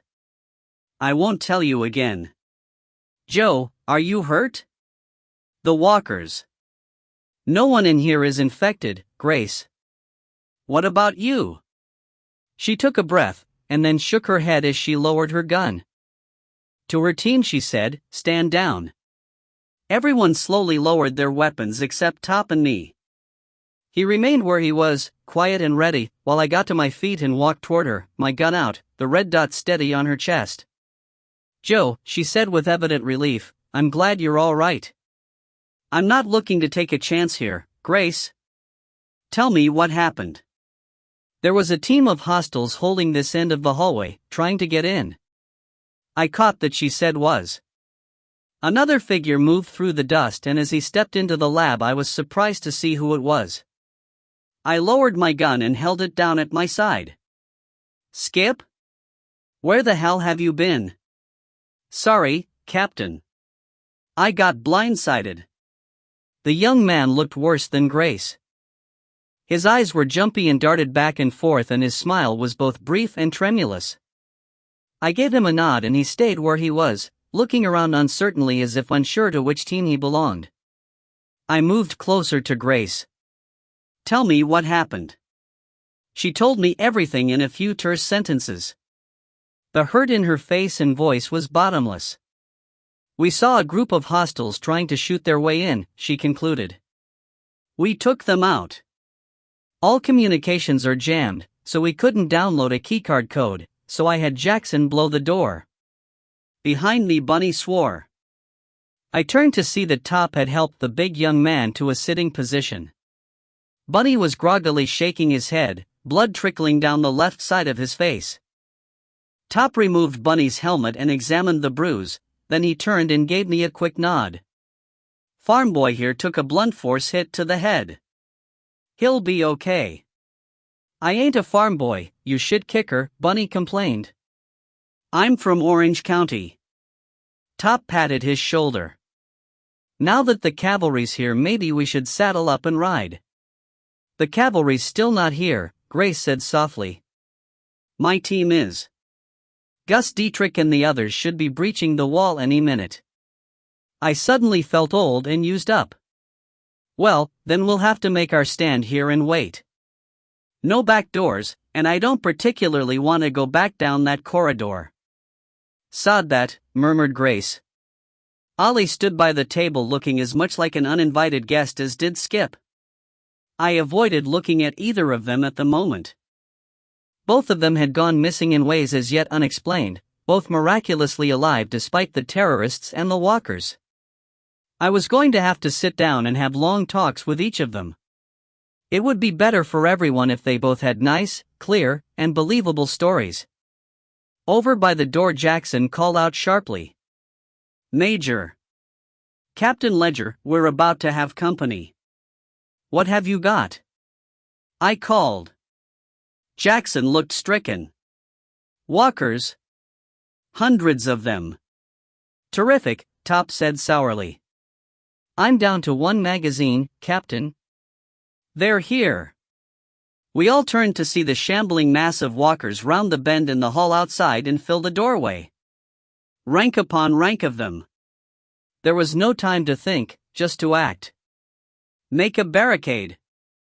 I grabbed the nearest table to me and heaved.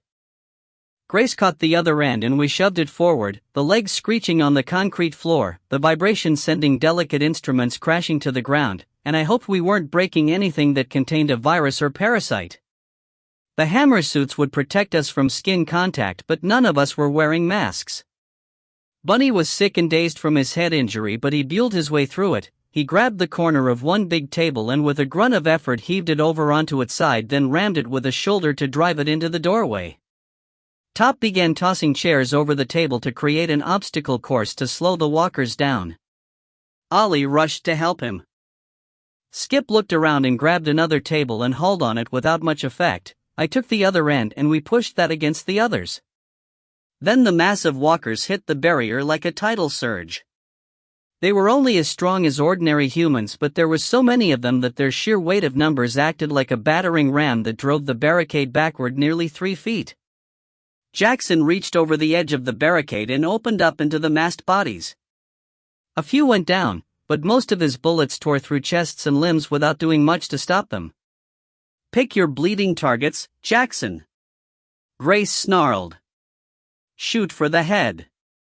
The barricade shuddered again and slid farther into the room as hundreds of the living dead surged forward again and again.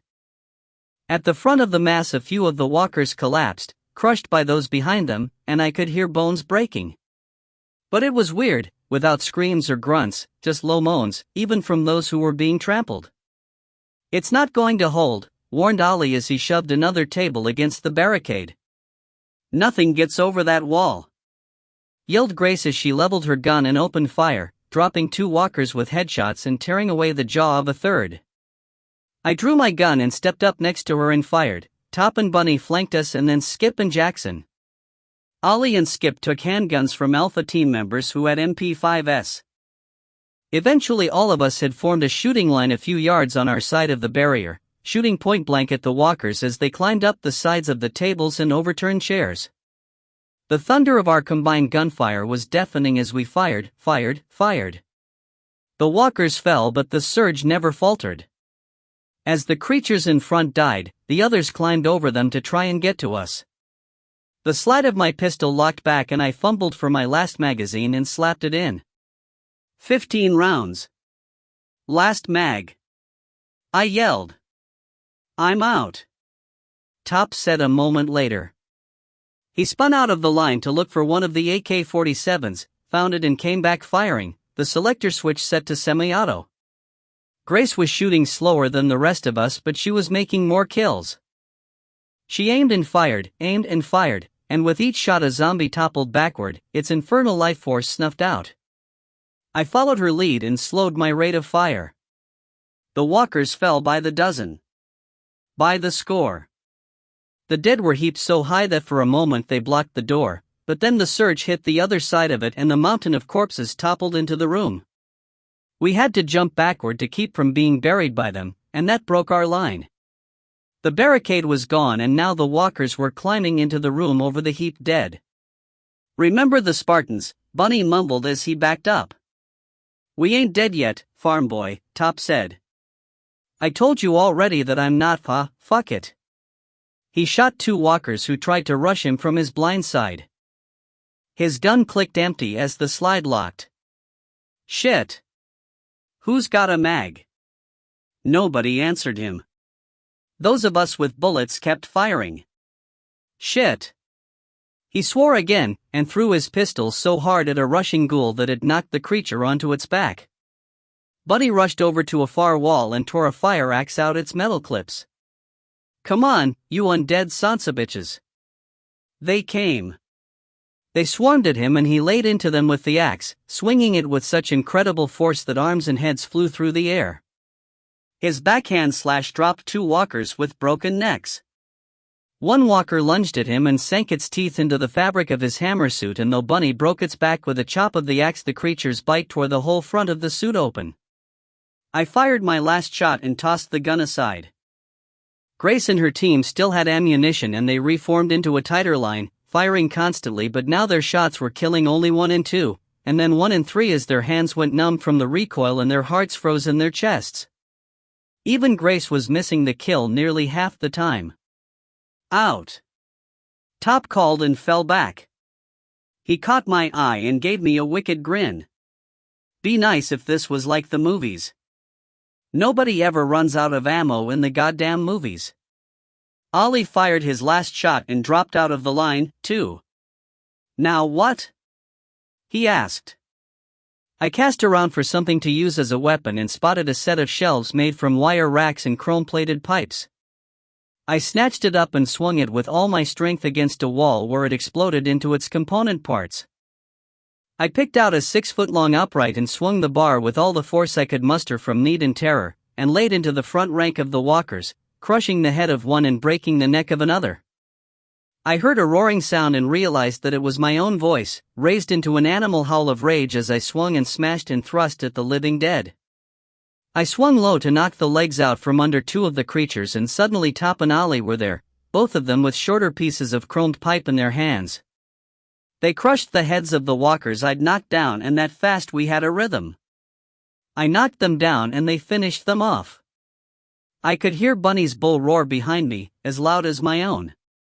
Top's arm was red to the shoulder, then Ollie slipped in a pool of blood and went down with 3 of the creatures on top of him. In a flash Skip was there, his gun empty but a cabber in his hand, and the blade flashed out, cutting tendons and slashing throats. Top pulled Ollie up and the 3 of them fanned out behind me as we met the next wave. And the next. And the next. 5 walkers rushed me and I chopped the outermost one in the temple so that he crashed into the others and knocked the whole line off balance. Top leaped at them, hammering away with the pipe, but I could see that his blows were coming slower and with less force. He was tiring. So was I. It had been an insanely long day and this was past human endurance. I caught movement out of the corner of my eye and wheeled to see 3 walkers coming at Grace from her blind side. Grace! Left flank! I yelled, and went for a long reach with my pole.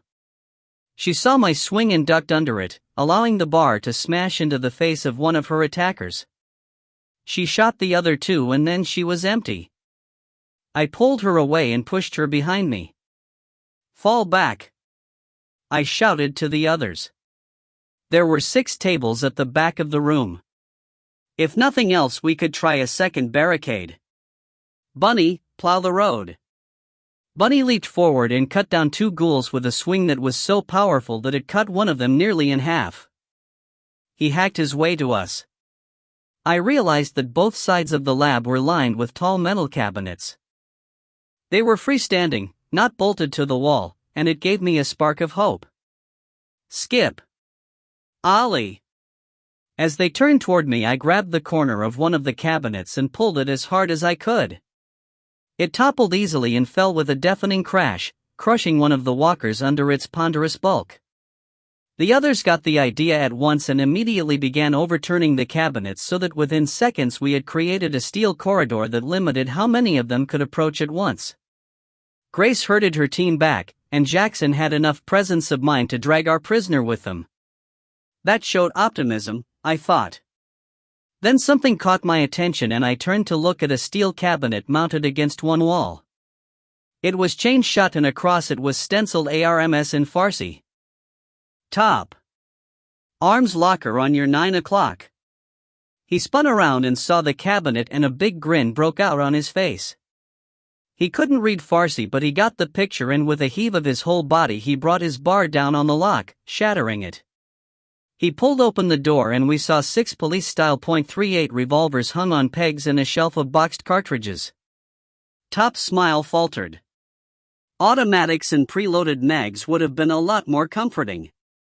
Buy me some time, farm boy, he called to Bunny as he and Grace began pulling down guns and tearing open boxes. I stepped into the corridor to meet the rush of walkers who had succeeded in climbing over the piles of their own dead. Bunny flanked me and together we attacked. The pipe felt like it weighed a ton and each time the shock of impact sent painful shudders through my wrists and shoulders. I could barely drag in enough breath, and sweat stung my eyes. Bunny had to feel the same, and we stood there, fighting to hold the line. But every few seconds we were forced back a step and then another. Joe! I heard Grace scream. Fall back! And suddenly the air around me exploded as 6 pistols fired at once. The front rank of the walkers was hurled back, then a second volley dropped more of them. I felt one round sing past me so close it burned the air next to my ear. I turned and saw Ollie staring at me with a shocked expression, and the gun in his hand trembled. Was it fatigue? Or fear of the walkers? Or had he missed the target he was aiming at? He opened his mouth to say something, but I shot him a hard look as I rushed to get behind the line of guns. Grace and her team had pushed tables together to create a redoubt. Skip was at the far end, boxed in behind the edge of a table in the last remaining cabinet. The rest were shoulder to shoulder behind the makeshift battlements. It was flimsy, but it was all we had. On the floor at Skip's feet was the lab tech, wide-eyed with fear. As Top passed me a pistol, he murmured, "Getting to be a real nice time for that cavalry, Captain." "Prayer might help," I said. "You a church-going man, Top?" "Not lately, but if things work out right I might start up again." Grace and I stood behind one table, sharing half a box of bullets, timing our shots so that one fired while the other reloaded. "Some rescue, huh?" she said, trying to make a joke of it even as tears glittered in the corners of her eyes. "I'm sorry about your team." She sniffed and cleared her throat. "We're at war. People die." I looked at her for a long moment, but she turned her face toward the door and I could see her features harden up like concrete drying in a hot sun. On top of everything else, the loss of her team was a terrible blow, and I hoped it wouldn't be a fatal one. Not only for us in the moment, but for her if she lived through this. Maybe Rudy could help. Or maybe I could. I hoped the schism didn't run too deep for anyone to reach. I drew a breath as 2 more walkers shuffled into the corridor, then 3 more, then 9. They moaned like lost souls, though I wondered if they were truly without souls or if in some dreadful way the person that these creatures had once been was somehow trapped in those undead bodies, caught there with no way to control the killing machine that their bodies had become, watching with awful impotence as they shambled toward murder or death. It was bad thinking, and I wondered if I was going into shock. "Shit," I snarled inwardly. Got to stay solid. Got to stay sharp. I squeezed the trigger and the leading walker was flung backward against the others, the whole front of his face disintegrating in a cloud of pink mist. I fired again and Grace shot at the same moment. Then everyone was firing and once more the room became a hell of ear-splitting gunfire, the moans of the dead, and the screams of the living. The living dead kept coming, wave after wave of them. We shot well, a head shot nearly every time, but they kept coming. The hammer of Grace's pistol clicked on an empty cylinder. "Bugger all," she hissed, "I'm out." One by one we emptied our guns and they kept on coming, moaning, reaching for us. Out of the corner of my eye I could see Grace's profile. Even dirty and marked by strain, she was beautiful. So brave and noble. As I fired my last bullet I could feel my heart sink to a lower spot in my chest. The dead were going to get to us. There were still 40 or more of them in the room and more of them kept shambling through the door. I knew what I was going to have to do. It would be simple, stand up and take her chin in one hand and gather up her hair in the other. It was easy, nothing more than a quick turn of her head and then she'd be free of all of this, beyond the reach of the walkers and their plague. I could do it. I'd done it twice with walkers, with Javad and with the walker in room 12. I could do it now for Grace to keep her from slipping into that ungodly hell. The last gun clicked empty. Around us the air was filled with the hungry cries of the dead. I felt myself getting to my feet, felt my hands flexing open, felt myself starting to move toward Grace, the movement necessary but the motion stalled by doubt. What if I'm wrong? What if she stops me and they get us both while we're struggling? What if and then above us, all at once, 6 of the steel-shuttered windows blew inward? We all looked up, and even some of the walkers turned their dead faces upward as the steel panels buckled and in fragments tumbled murderously into the room. "Heads up!" I screamed and my reaching hands closed on her shoulders and pulled Grace back as a huge chunk of steel drove like a logger's maul right down onto the spot where Grace had been leaning, cleaving the table in half. We both screamed as my pull carried us back and down, and then we were rolling over and over each other until we collided with the wall. I wrapped my arms around her and buried my face in the crook of her neck as debris pelted down on my back.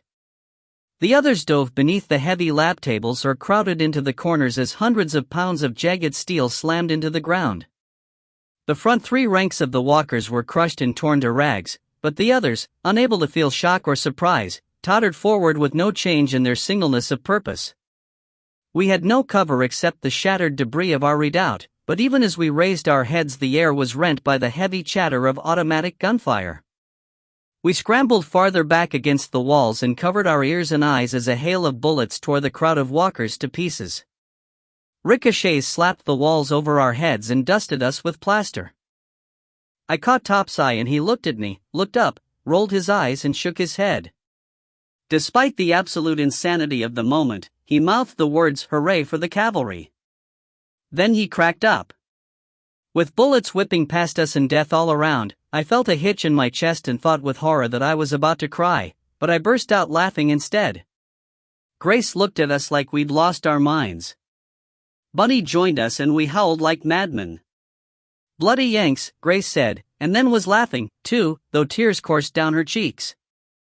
I pulled her to me and held her as her laughter melted into sobs. I was still holding her when Gus Dietrich came down through a window on a fast rope, firing an automatic weapon as he dropped into the room. Chapter 68. SS Albert Schweitzer / Wednesday, July 1st. Men in bandages walked the decks, or slumped onto chaise longues, or sat in wheelchairs with the brakes locked against the slow pitch and yaw of the freighter.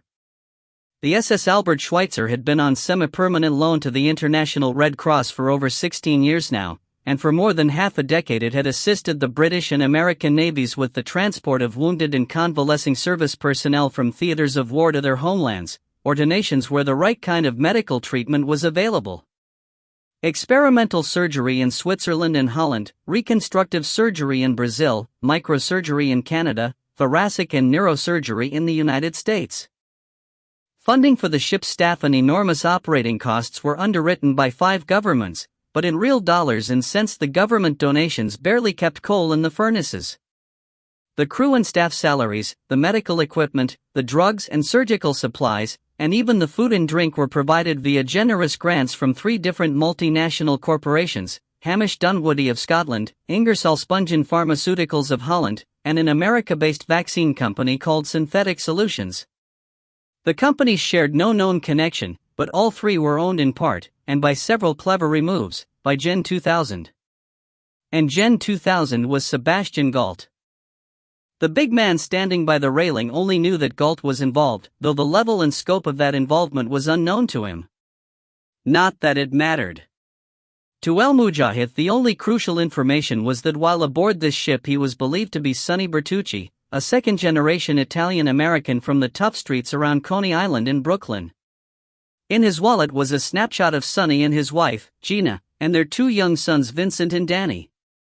A search of his fingerprints would show that he had worked as a civilian security guard at a Coast Guard base and that he had served for 3 years with Global Security, a private company licensed to operate in Iraq and Afghanistan. Even the most scrupulous computer search would only come up with information verifying this identity because all documents, from the New York State driver's license to the frequent blood donor's card he carried in his wallet to the credentials locked in the ship's safe, were issued by the actual organizations. Gault was wired in everywhere. The fighter rested his muscular forearms on the cool metal rail and looked out over the waters to the far horizon. The swollen summer sun was setting in the west and its dying light was a fierce red that seemed to set each wave top ablaze. Everything was painted with the hellish glow, and the skyline far across the waters was as black as charred stumps against the fiery sky. Closer to the ship, standing all alone in the burning waters, the Statue of Liberty seemed to melt in the inferno of the sun's immolation and in El Mujahid's fierce stare. Part 4. Killers. Wild, dark times are rumbling toward us, and the prophet who wishes to write a new apocalypse will have to invent entirely new beasts. And beasts so terrible that the ancient animal symbols of St. John will seem like cooing doves and cupids in comparison. Heinrich Heine. Lutetia, or Paris, Augsburg Gazette, 1842. Chapter 69. Crisfield, Maryland/Wednesday, July 1st, 5:01 a.m. Church didn't ask me if I was okay. He leaned against the fender of a DMS Humvee and listened as I described everything that had happened in the plant. Around us, the DMS operatives and their colleagues from half the civil and federal agencies in the phone book were in full swing. Stadium floodlights had been erected and it was bright as day even though dawn was an hour off. Except for military choppers, the airspace above us was designated a no-fly zone. All business and residential properties had been emptied and the whole population of the area moved to a safe distance. The press was not invited in and the scene was officially designated as the target of a possible terrorist attack. According to Homeland's complicated playbook, this meant that it was considered a war zone, and that in turn meant the military could call all the shots. When I was finished, he stared at me, lips pursed judiciously, and then nodded. "Has everyone been thoroughly checked and cleared by the doctors?" "Yes. Lots of scratches and cuts, but no bites. My guys are suffering from exhaustion and everyone's in some level of shock." "You as well?" His gaze was penetrating. "Absolutely. Physically and mentally. Who wouldn't be? I got the shakes and every muscle I own feels like it's been run through a Cuisinart. Who shot me up with some kind of vitamin cocktail, and I've had hot coffee, food, and a protein shake that tasted like a horse pissed in it. I feel like crap, but I'll live." He gave a small nod. "Mr. Warmth, what's your assessment of what happened in there this morning?" he asked. A dozen smartass replies came to mind, but I kept a leash on my tongue. I said, "It was a trap and we walked into it." "You got out of it. We were getting our asses handed to us in there. I got lucky." "Not counting your 2 encounters with Javad, this is your 3rd combat situation with the walkers with 0 casualties from your own team. In this kind of fight, lucky can be enough. Not for Grace's people. Alpha team got chopped." "That's hard, man." "It's very hard," he agreed. "They had the whole place booby-trapped, and as soon as we broke into the lab they remote detonated the computer room. The holding pens for the walkers were rigged to open all at once, which means we tripped some kind of alarm, something we didn't see. None of that was an accident. Those bastards knew we were coming. Knew that it was today, or knew that it was inevitable. It was a crucial question and one that I'd been mulling for the last few hours. Our entire assessment of the enemy and his potential hung on that answer. I don't know. They were ready, but not completely. Only 2 of their bombs went off. The walkers didn't come after us fast enough or in the right place. It should have been an all-you-can-eat affair, but we survived. And none of the walkers got out. None of that adds up." "No," he said, and I think he was as troubled by these facts as I was. "You know, I don't know if we're looking at this thing the right way. I'm pretty certain we're not. We were expecting to find what, a bunch of guys sitting around a table plotting the downfall of Western civilization? Instead, we find what looks to me like a testing facility. These guys were studying the walkers. More so and more thoroughly than down in Delaware. What about your team? Did they perform to your expectations?" When I didn't answer, he said, "I expect a frank and open report, Captain." "Now's not a good time to be coy." "I'm not being coy, Church. I've known these guys for less than a full day and all of it's been action. Yesterday they performed superbly. This morning we hit some potholes. Skip Tyler and Ollie Brown both went missing under questionable circumstances and I haven't had time to fully debrief them. There are some twitchy points about that. Skip claims he was jumped and tasered from his blind side, but that doesn't square with the facts because there were only 2 ways out of that shower room, the door my team came through and the corridor Skip was watching. He says he got zapped and then woke up in a storeroom, managed to cut his bonds and retrieve his weapon, and was then set upon by walkers. Ollie's story is about the same. Says someone must have opened a door and tasered him. Both of them have burns on their necks, and most of the guards in the plant carry tasers. I didn't mention the fact that Ollie had nearly blown my head off during the fight. It was something Ollie and I would discuss at some later time. So, for a considerable amount of time you can't account for either of those men? Guess not. By your own statement there was a period where you were alone, which means that Sims and Rabbit were not with you throughout the mission. And you told me that Sergeant Rabbit carried a prisoner back to the entrance and it was he who reported that Tyler was missing. How do you know that he didn't disable Tyler and then break the prisoner's neck? We have no immediate proof that the prisoner died as a result of Alpha Team blowing open the door. Are you targeting Echo Team? You think that's where the mole is? I have no idea where the mole is and I'm questioning everyone, he said with some edge in his voice. I'm not a big fan of making assumptions, Captain. Until proven otherwise, everyone is under the microscope. We glared at each other for a minute, but then I nodded. Yeah, damn it.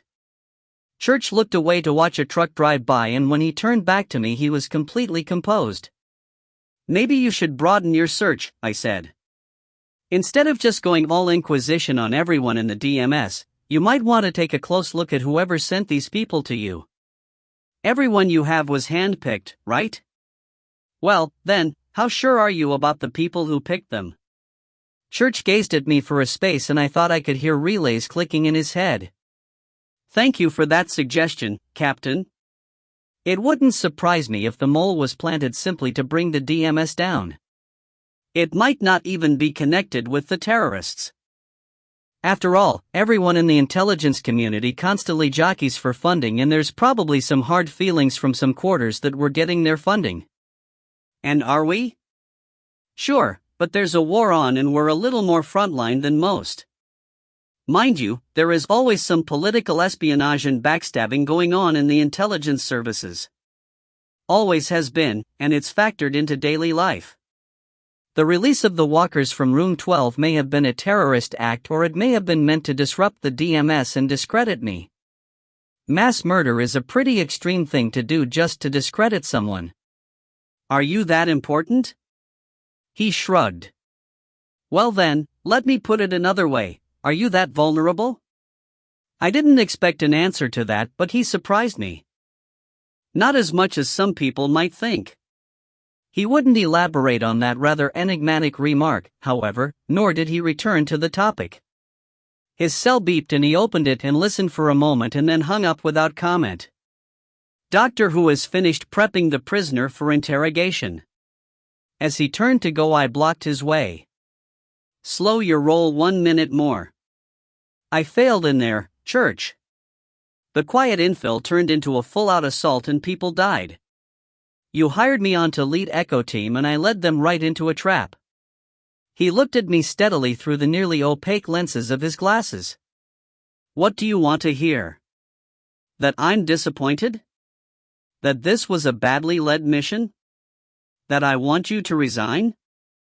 I wasn't going to feed him the script to my own dismissal, so I waited. Sorry, he said, but you're still Echo Team leader. I don't have much interest in Monday morning quarterbacking. So far you're still 4-0 with walkers. Baker and Charlie teams were totally destroyed, Alpha Team has been cut down by half, while Echo Team, small as it is, remains intact. Doesn't mean I'm the man for this job. He sighed through his nose. If you need absolution, go see a priest. If you want to decompress, talk to Dr. Sanchez. However, if you feel that you have some need to put things right and balance the scales, then help me stop this thing. Besides, last night you told me that you wanted to wait until your team was fully rested. We didn't, and we can both take blame for that if blame needs to be assigned, but... I said, what about reinforcements? I thought you had more Echo Team candidates on their way. Some of them have already arrived. They're being processed at the warehouse as we speak. They'll be shown the tapes, given the speeches, and when you get back you can start training them. Maybe we should send Top Sims back there now. Him and Bunny. They can start training the new guys. Not Brown and Tyler? I need to have a chat with each of them first. His phone rang again and he looked at the display and his mouth twitched with impatience. He flipped his phone open. Yes, Mr. President, he said. I raised my eyebrows, but Church kept his usual composure. He listened for a few moments, then said, Mr. President, I have neither the time nor the facts to give you a full briefing. What I can tell you now is that the crab plant appears to have been rigged as a trap. Yes, sir, we sustained heavy casualties. He gave a bare-bones account of the hit. The president interrupted him at least 6 times. We have one prisoner, Mr. President. Yes, that's correct, just the one. I am on my way to conduct an interview with him right now, so time is pressing. Church listened some more and I could actually see the point at which his patience evaporated. He did something that I had never even heard of anyone doing before, and something I would have thought that not even Church would dare. Mr. President, with all due respect, this conversation is wasting my time. The clock is ticking for my interview, and if you keep trying to micromanage this, we're going to lose the best opportunity we have. Now, please, sir, let's stick to our original agreement. You will be properly informed when I am ready to make my report. Good day, sir. He didn't wait for a reply but simply closed his phone and put it back in his pocket. He saw me goggling at him and said, What?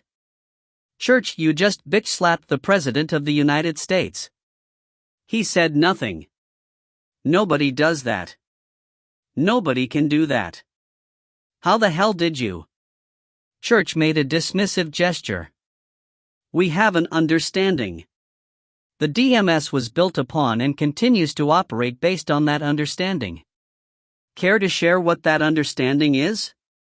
No, he said. Chapter 70.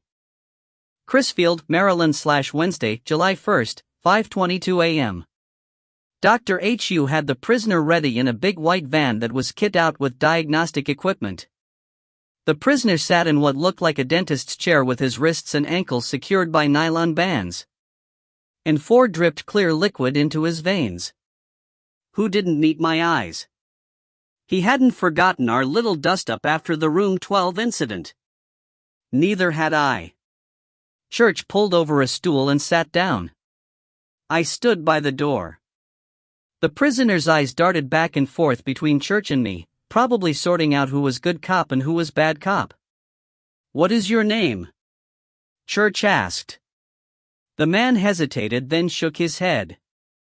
Church leaned forward, his forearms on his knees. You understand English? That's a statement, not a question, so please don't hide behind a pretense of ignorance. I am a representative of the United States government.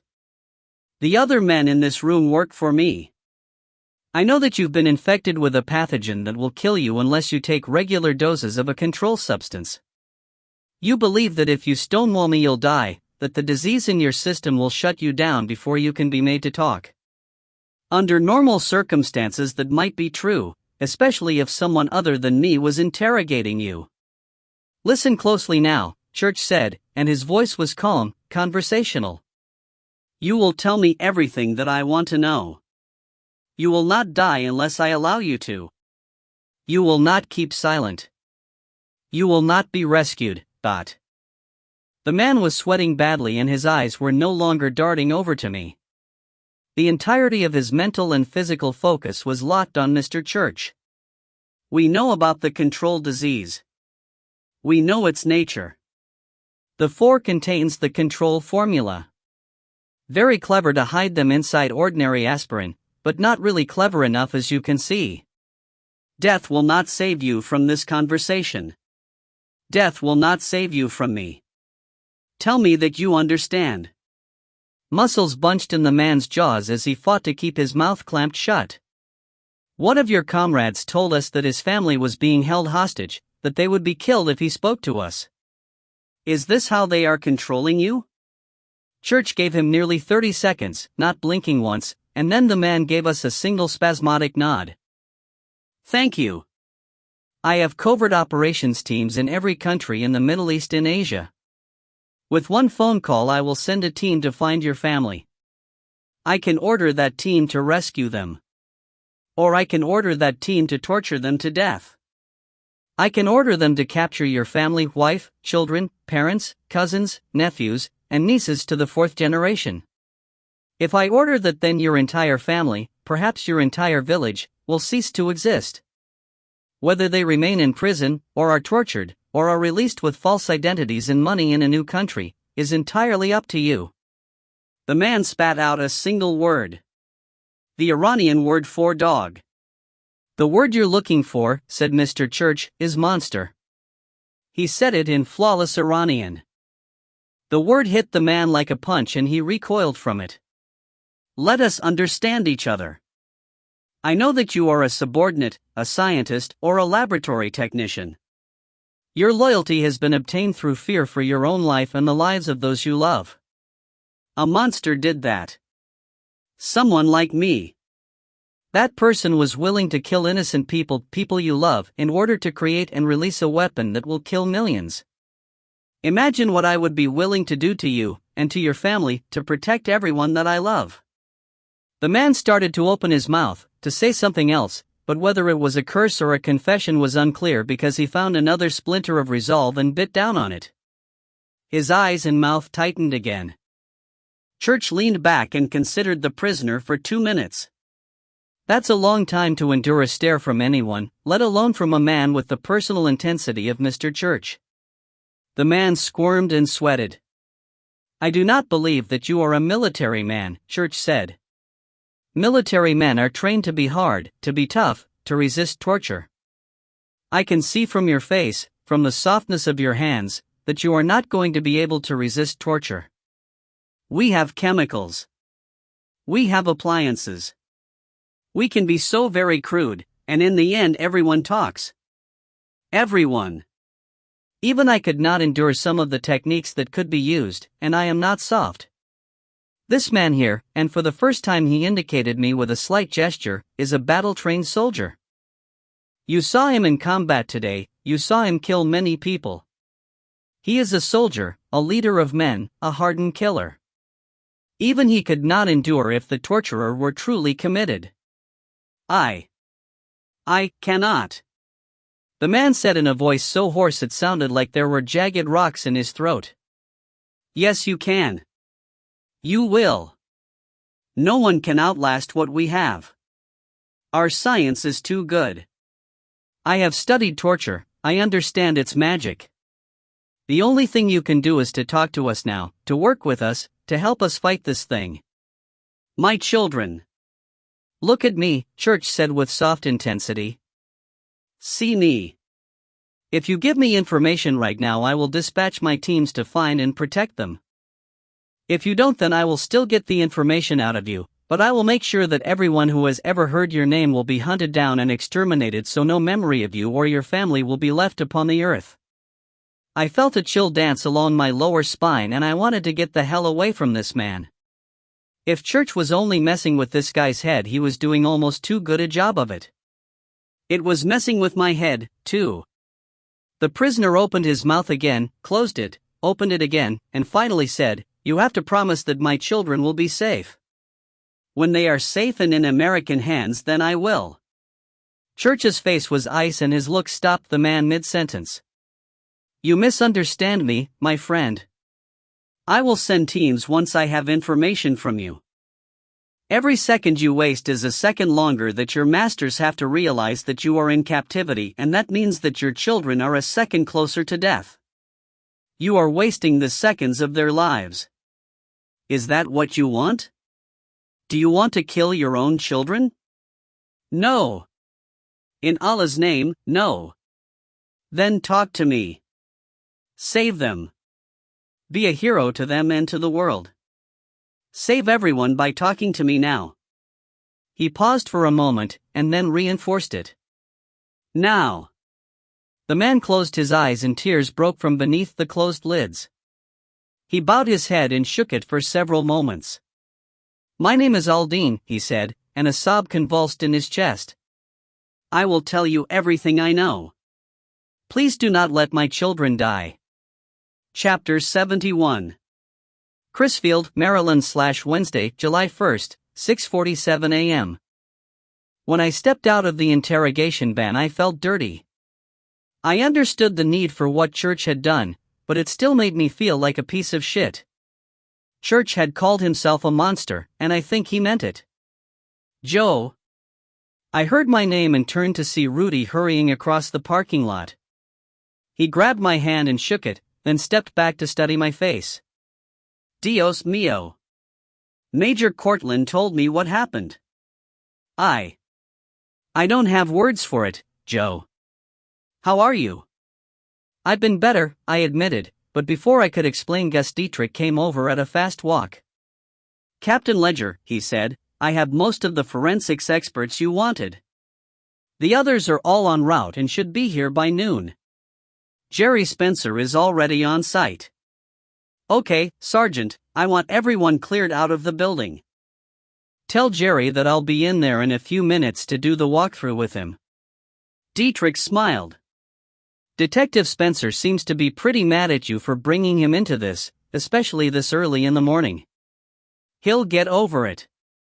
Especially once he has a big juicy crime scene to play with. Mr. Church requested a medium-sized circus tent to be used as a temporary forensics lab. It's being set up around the corner on the far side of the lot. Church was able to get a circus tent on short notice? Rudy asked. Dietrich gave him a rueful smile. Mr. Church has a friend in the industry. Geez, Rudy said, shaking his head. Oh, and Gus. I said as Dietrich turned away. Sir? I stuck out my hand. Thanks for saving our asses in there, He looked embarrassed as he took my hand. Sorry it wasn't sooner. Believe me when I tell you that it was in the very nick of time. He nodded and headed off. Rudy and I watched him go. He's a good guy, Rudy said. I had a chance to get to know him yesterday and I saw him in action this morning. If there really is a mole in the DMS, it isn't going to be him. Would you bet your life on that? Rudy thought about it, nodded. I surely would. Glad to hear it. We started walking over to a card table on which plastic tubs of ice were set. I rummaged inside and pulled out a bottle of green tea for him and a Coke for me. Rudy tapped my bottle with his. To life. Amen to that. Look, Rude, Church just got finished interrogating the prisoner. I told him about what Church had said to Aldine. Will he save the man's family? I think so. I heard him make the call and I don't think he was bluffing. That's comforting. That's all you have to say? The guy's a self-admitted monster, for Christ's sake. Joe, you're tired and you've got symptoms of post-incident stress, so I'm going to cut you a lot of slack. You're all upset because Church threatened the man's family, that he used psychological manipulation, that he did more than that, Rude. He tore that guy to pieces. Physically? No, but. So, all he did was scare the man into cooperating. No physical torture, no thumbscrews, no sexual or religious humiliation. He shook his head. I wish I had been there to see it. It sounds brilliant. I stared at him.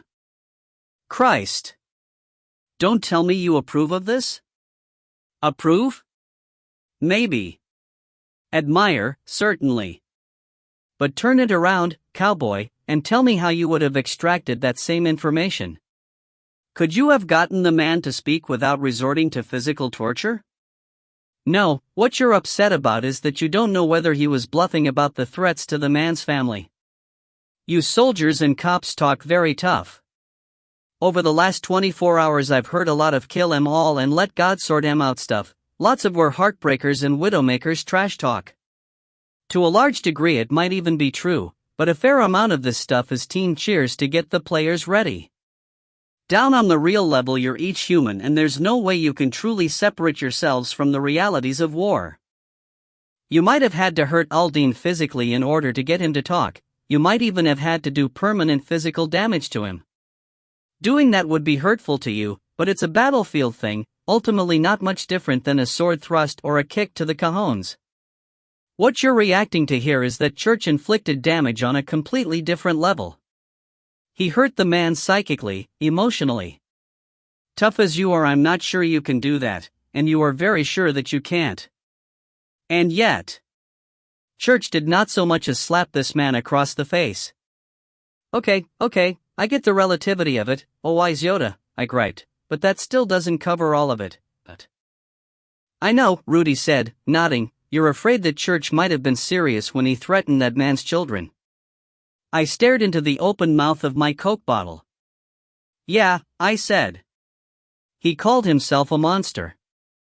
Yes, but let's both hope that he really isn't that kind of monster. And if he is? Rudy shook his head.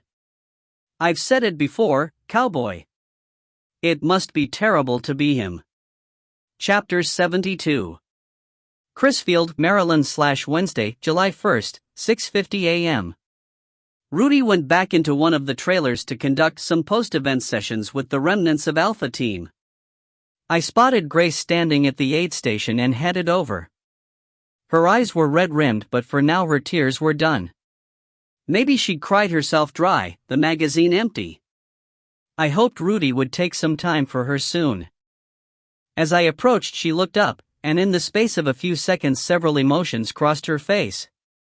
Grief, of course, but also pleasure and a little surprise, maybe as she realized that she was smiling at seeing me.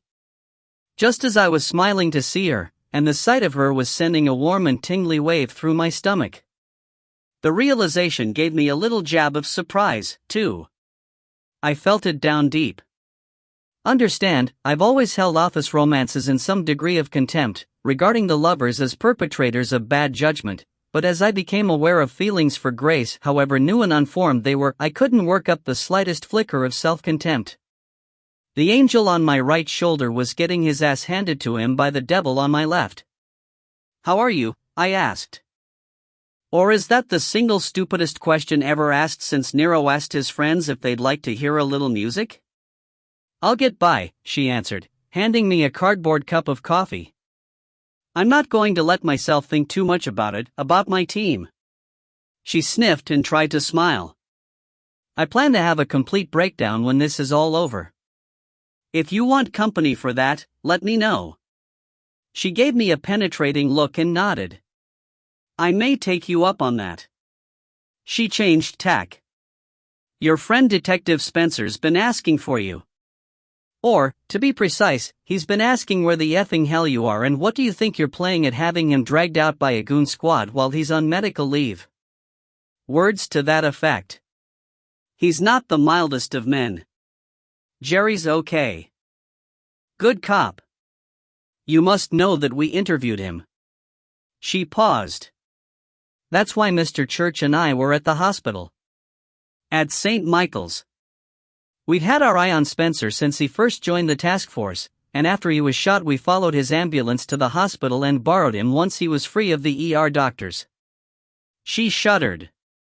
I don't like to think what would have happened if Mr. Church hadn't been on site when the infection began spreading through the hospital. You think it could have been worse? I know it would have been. She gave me a strange smile. It's funny, but in all the time I've known him, in all that the DMS has done since I've been seconded here from Barrier, it's the only time I've ever seen Church take direct action. I get the feeling that he'd be pretty effective. He has the look. What was he, Special Forces? I truly don't know what his background is, and I've covertly tried to find out. I think he's used his mind reader system to erase his past. No fingerprints, no DNA on file, no voiceprint patterns, nothing. He's a ghost, and these days no one's a ghost. She shook her head. When the walkers came flooding down the halls heading toward the lobby, Church didn't get angry, didn't even show the shock he had to be feeling. He simply took action. I was outside by then, establishing a perimeter, so I only had glimpses of him through the big glass doors in the lobby. He didn't seem to do much, but as the walkers reached him they fell, one after the other. I've only ever seen one person move with that kind of ruthless efficiency. Oh? Who's that? Maybe we should recruit him. We did, she said, locking my eyes with hers. Ah, I said, feeling enormously uncomfortable. I guess I need to add ruthless efficiency to my resume. You know what I mean. You don't hesitate. It doesn't seem to affect you. The image popped into my head of the walkers in the hallway climbing over each other to get to me and how my hands almost slipped as I slapped a magazine into my gun. And then a second and more terrible picture began flashing on the big movie screen in my head, my hands reaching out to Grace in the lab, and the moment of hesitation I felt as I worked up the nerve to break her neck to spare her from becoming a zombie. Believe me, Grace, it does. Really and truly. I nearly lost it a couple of times over the last day. No joke. Grace shook her head. Nearly doesn't count. But even so. Church is different, colder. He's less. She tried to put a word to it and couldn't. Yeah, I agreed. I saw a little bit of that today. I told her about the interrogation, but like Rudy, Grace seemed unmoved. What did you learn? She asked.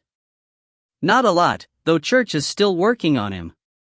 The code name for the Walker plague is Sifal-Din, translates as the Sword of the Faithful, but it has a second connection, and that may be the biggest tidbit we got out of Aldin. He confirmed that El Mujahid sometimes takes the name of Sifal-Din, kind of like Carlos being the jackal. She nodded. El Mujahid is a clever bastard. There are a lot of blokes in counter-terrorism who would love to hang him very slowly from a tall tree. I'll buy the rope. But I'm not sure how fast we should label El Mujahid as our supervillain here, Grace. I read the Homeland profile on him when I was with the task force, and I don't recall anything that said he has a background in science. Explosives, maybe, but not medicine. He's more of a field general than a lab rat. Then he's hired lab rats. Bin Laden isn't an airline pilot, but his people still flew planes into the towers. I said non-committally. Well, I'd better get inside before Jerry has kittens. She took my hand and gave it a hard, quick squeeze and started to turn away, then paused, doubt on her face. Joe. We have the plant, the army of walkers they were making, the computers. Did Aldine mention anything about any other sites? Any cells we've missed? No. He said he'd overheard the guards talking about possible locations for another site, but he didn't think they'd settled on a spot yet. This plant here is the main site. The factory floor, so to speak, and a lot of the stuff that was stored here was intended for use with future cells. He said the Delaware meatpacking plant was relatively new. A tiny lab, no computers, just a bunch of stored walkers. He didn't even know about the captured kids or the experiments planned for them. Do you think he was lying? I shook my head. You weren't in the room. Once he started talking, he kept on talking. Who got enough information to begin working on a research protocol? Even so, what's your intuition tell you? Have we stopped the immediate threat? Do we have time now to rebuild our teams? Or is the clock still ticking? I don't know, Grace, I told her honestly. She nodded glumly and headed off, and I went to find Jerry Spencer. Chapter 73. Crisfield, Maryland / Wednesday, July 1st, 7:07 a.m. Jerry Spencer was pissed. Hey, I said. Thanks for coming. I thought I told you to leave this shit alone, Joe. No, you told me that you hadn't heard about the DMS and told me that I hadn't either. Same damn thing. A smarter cop would have backed off, and I don't appreciate being dragged into this. I made that clear to Church and that British broad, and I thought I'd made it clear to you. The British broad's name is Major Cortland, I snapped. And too fucking bad if you don't want to be involved. Look, I know you're short and you've got your whole retirement mapped out, but this is national security. This is a crisis on a par with 9/11, and in a lot of ways it's worse. So stop whining about it, grow a set, and help us bag these rat bastards. He tried to switch gears. Why'd you have them drag me into this? FBI's got better crime scene investigators than me. Balls. You may be a world-class pain in the ass, Jerry, but you're also the best of the best. I got no time for second team. You got the magic and you were available. You want me to beg? Is that it? We glared at each other, but then I could see something shift behind his eyes. Something I'd said had hit the mark. He stepped back and flapped an arm at me. Ah, shit. So what does that mean? Are you in? We were inside the shower room of the crab plant and he looked down at the floor as he absently rubbed the spot on his chest where bullets had cracked his sternum. 30 years, Joe. 30 years on the job and I never so much as caught a scratch. Not a splinter, and then that asshole damn near punches my ticket. If I hadn't had the Kevlar I'd be dead. Yeah, man, I know. Upside is that you did have the Kevlar. Universe threw you a bone. Christ, you been reading The Secret or some shit? He scowled at me and then sighed long and deeply, wincing a little as he did so. Then he gave me a crooked little smile. You're a total pain in my ass, you know that? You at least save that cigarette boat for me? Well, no, I said, we kind of blew it up. Crap. He turned and looked around at the ruined shell of the shower room. Alright, damn it, let's get this dog and pony show on the road. I offered him my hand and we shook. Thanks, Ja. I owe you on this. You owe me a frigging boat. I'll see what I can do, I said, wondering if Church had a friend in that industry. There was an FBI forensics investigator on hand to assist Jerry and I was amused to see that it was Agent Simchek, my old friend Buckethead, who'd braced me at the beach and dragged me into this mess. He didn't return my nod and only gave Jerry a hard and unsympathetic stare. The FBI never likes playing second chair to ordinary cops. Simchek carried a full evidence collection kit and an air of disapproval. I wasn't fluffing Jerry's ego when I said he was the best. I've worked with him on the task force and on a few other cases that had connections between Washington and Baltimore. I'm good with a crime scene, but Jerry is better than me or anyone I ever heard of. If there was any way I could persuade him to sign on to the DMS as head of forensics, I was going to give it a hell of a try. Church said that I could have whatever I wanted. Jerry looked at the rows of lockers behind which Skip had been hiding. There was a struggle here. He squatted down, careful of his chest, and looked at the floor and shone a penlight at different angles to evaluate the shadows cast by dust and debris. He asked Simchek for evidence markers, and received a stack of small plastic A-frames. Jerry put 4 of the numbered orange markers down on the floor and started to get up, then settled back down on his upturned heels and narrowed his eyes for a moment, then grunted and said, "Clever." Simchek and I looked at each other. Jerry frowned for a moment and then added a 5th marker, right between the first and second set of lockers. That's when I saw it, but I can't pretend that I ever would have seen it if Jerry hadn't spotted it first. It's why I asked for him. Simchek, to give him credit, was only a half step behind me. "Is that a door?" he asked. Jerry said as he stood. "I understand one of your boys went missing here at the infiltration point. There's no other way out of this room except the corridor and the doorway that they blasted. Scuff marks pretty clearly show that he was using the first set of lockers as a shooting blind. I figured that unless he's a damn fool there had to be another access point, otherwise it would have been impossible to sneak up on an armed sentry. Another door made the most sense, so I looked for one and voila. But we won't open it until the bomb squad checks it out. But I'll bet you a shiny nickel that this puppy opens silently. I made the call and we moved on, but stopped almost immediately as Jerry and Simchek both had their first look at what filled the corridor. The air was thick with blowflies. Corpses were sprawled singly or lay together as if in some grotesque dance. They slumped against the walls or lay in pieces. Beyond the first few bodies was a mountain range of the dead. The air was heavy with the drone of blowflies. Holy, as Simchek's voice failed him and he closed his eyes. Jerry sagged and almost leaned against the wall for support. After a few moments, Jerry took a bottle of Vicks VapoRub from his pocket, dabbed some on his upper lip, and handed it without comment to me. I took some and gave it to Simchek. Even with the menthol goo blocking out the smell, the scene was almost too intense to handle. We literally had to crawl over the bodies in order to get to the far end of the corridor. That's an experience I knew was going to stay with me. When we got to the spur of the hall where the bomb had gone off, I saw that a lot of the evidence, the clothes and other items, were gone, blown to atoms along with several members of Alpha Team. All that was left in some places were swatches of cloth and smears of red.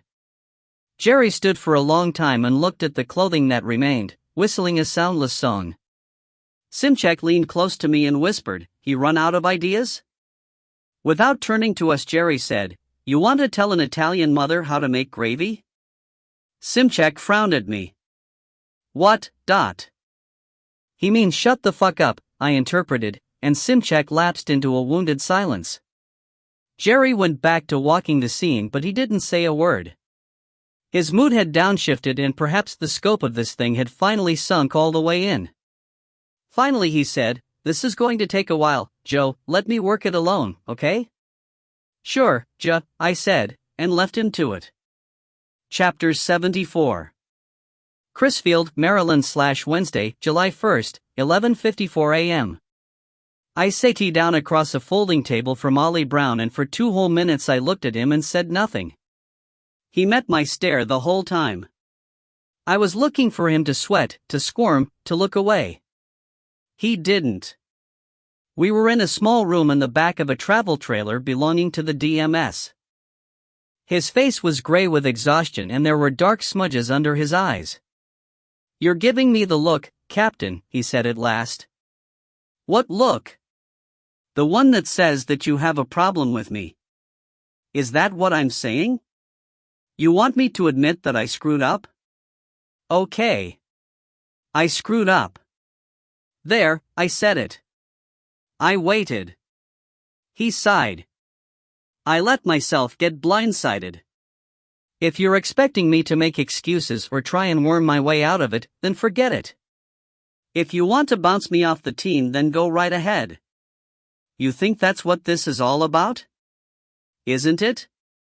You called me in here, you make me wait here for an hour before you come in, and then you sit there giving me the look. What else could it be about? Or are you going to give me shit about what happened during the firefight?" I said nothing, so he made a face. "Shit. Look, sir, this zombie stuff may not bother you, but it's scaring the living shit out of me. We were losing in there and I started thinking about what was going to happen. I could see myself being bitten. After seeing those kids yesterday, I can't get it out of my head. So, yeah, I get a case of the shakes. My hands are still shaking. I saw one of those walkers coming up fast and I took the shot. You moved right as I fired and the bullet passed close. Things were getting pretty hairy in there and I was scared out of my freaking mind. There, I admit it. You happy now?" "No, I thought I wasn't." This wasn't where I expected this conversation to go. "Tell me again how you got taken." "I told you twice. I told Dr. Sanchez 4 times, and I told Sergeant Dietrich 5 times. The story isn't going to change because there isn't enough of the story to change." I felt a burn on the back of my neck, and next thing I know I wake up strapped to a chair and some towelhead asshole is smacking the crap out of me. Then you, Top, and Bunny come in and you know the rest. I waited for another few seconds, but Ollie didn't seem like he was about to start sweating anytime soon. If this was all an act, then it was a good one. What I said was, "Room 12. A bad actor would have jumped to his feet, knocked his chair over, and started shouting bloody murder right about then. Ollie cocked his head to one side of me and gave me a look like I'd asked him to explain his involvement in the sack of Rome. "Ah," he said softly, half smiling. "So that's it. That's it." He sat back and folded his arms across his chest. "No," he said, and he didn't say another word. Chapter 75. Crisfield, Maryland/Wednesday, July 1st, 12:44 p.m. Skip looked jumpy from what had happened in the plant. He'd been pelted pretty good by the falling debris from Dietrich's rescue and had bruises and butterfly stitches on his face. While he waited for me to speak, his fingers kept lacing and unlacing on the tabletop. "That was some shit, wasn't it?" he asked, giving me a nervous laugh. "It was memorable," I agreed, and then I gave him another dose of the long silent treatment. His reaction was the exact opposite of Ollie's. Skip was younger and more high-strung. His hands and eyes never stopped moving. He was so jittery that it was hard to get any read at all on him. So far he'd been the least warrior-like of the team, though admittedly during both battles with the walkers he'd been quick and efficient. Grace said that he'd been half-crazed when Alpha Team found him, and maybe that's what I was seeing here, the aftereffects of fighting solo against those monsters. I remembered my own reactions after I fought Javad. I freaked, I threw up, and I had the shakes. On the other hand, he, like Ollie, had told us that he'd been taken off guard at the crab plant. I studied his face. There was no way to know if the mole was even on my team, let alone whether it was Ollie Brown or Skip Tyler. But of the two choices, I found it hardest to believe it of Skip. Maybe that was his shtick, or maybe he was as innocent as he seemed. I was too exhausted to trust my own judgment. "Our forensics guy figured out how you got taken," I said after a moment. He came to point like a bird dog. "What the hell did happen?" "Secret door?" "Secret door," I agreed. "Son of a bitch." I nodded. Skip looked at the tabletop for a long time, and when he raised his head his eyes were wet. "I'm sorry, sir." I waited. "I should have checked." "You're lucky you weren't killed." He looked away for a moment while he took a steadying breath. "Sir. After what I saw in there yesterday and today, after what I did." "What you did?" "I shot women. And kids. Old ladies. People. I killed a lot of people," he said in a whisper. His mouth trembled and he put his face in his hands and he began to weep. I sat back in my chair and watched him. His grief was everywhere. It filled the room. I wondered what Rudy was thinking about all of this. The DMS had cameras that no one could spot, and Rudy was in the adjoining room watching it all. Chapter 76. Crisfield, Maryland/Wednesday, July 1st, 1:18 p.m. After I dismissed Skip, my phone buzzed. It was Grace. "Joe," she said urgently. "It's Aldine, hurry, dot." I ran out of the room and sprinted across the parking lot and into the interrogation van, where I saw Aldine lying on the floor. Doctor Who and two nurses were working frantically over him, and the little prisoner was shuddering with convulsions. Everyone was wearing surgical masks and latex gloves. I snatched a set off the table and pulled them on. "We're losing him," Who hissed desperately. "What's happening?" I asked, dropping down beside Grace, who was holding Aldine's feet. "It's the control disease. It's activated, he's dying." I shot a look at Church. "I thought you said that you gave him the antidote." "We did," Church said. "It's not working." "I think it's a different disease," Who said as he worked. "This one's much more aggressive. Maybe a different strain, I don't know, but..." I placed my hands on Aldine's chest to try and keep his body from thrashing, but I was pissed. "Oh, come on, Doc, 2 different control viruses? That's bullshit." As if to contradict me, Aldine went into full-blown convulsions, every muscle in his body seeming to seize and clutch at once. It was so sudden and so powerful that it nearly threw us off him. My Aldine tried to talk past clenched teeth. "Clear his mouth," I snapped. Who hesitated, looking to Church, who nodded. "The captain gave you an order, Doctor." With great reluctance, Who removed the air tube. Aldine coughed and gagged. "My children?" he gasped. "Are they safe?" Yes, I said, not knowing if it was true or not. We got to them in time. They're safe. He closed his eyes and the violence of the tremors seemed to diminish as relief flooded his face. Thank you. Thank Allah. I put my hand on his shoulder and gave him a little squeeze. He settled back against the floor, the convulsions fading for the moment. Tell us how to help you. Aldine shook his head. I don't know. The pills always worked before. Who looked at me? We don't have your pills. We're using what we found at the first 2 sites. Aldine suddenly went into another fit, and when it passed he looked considerably weaker, more dead than alive. He tried to say something but his voice was barely a whisper. I leaned close, strained to hear. Save them.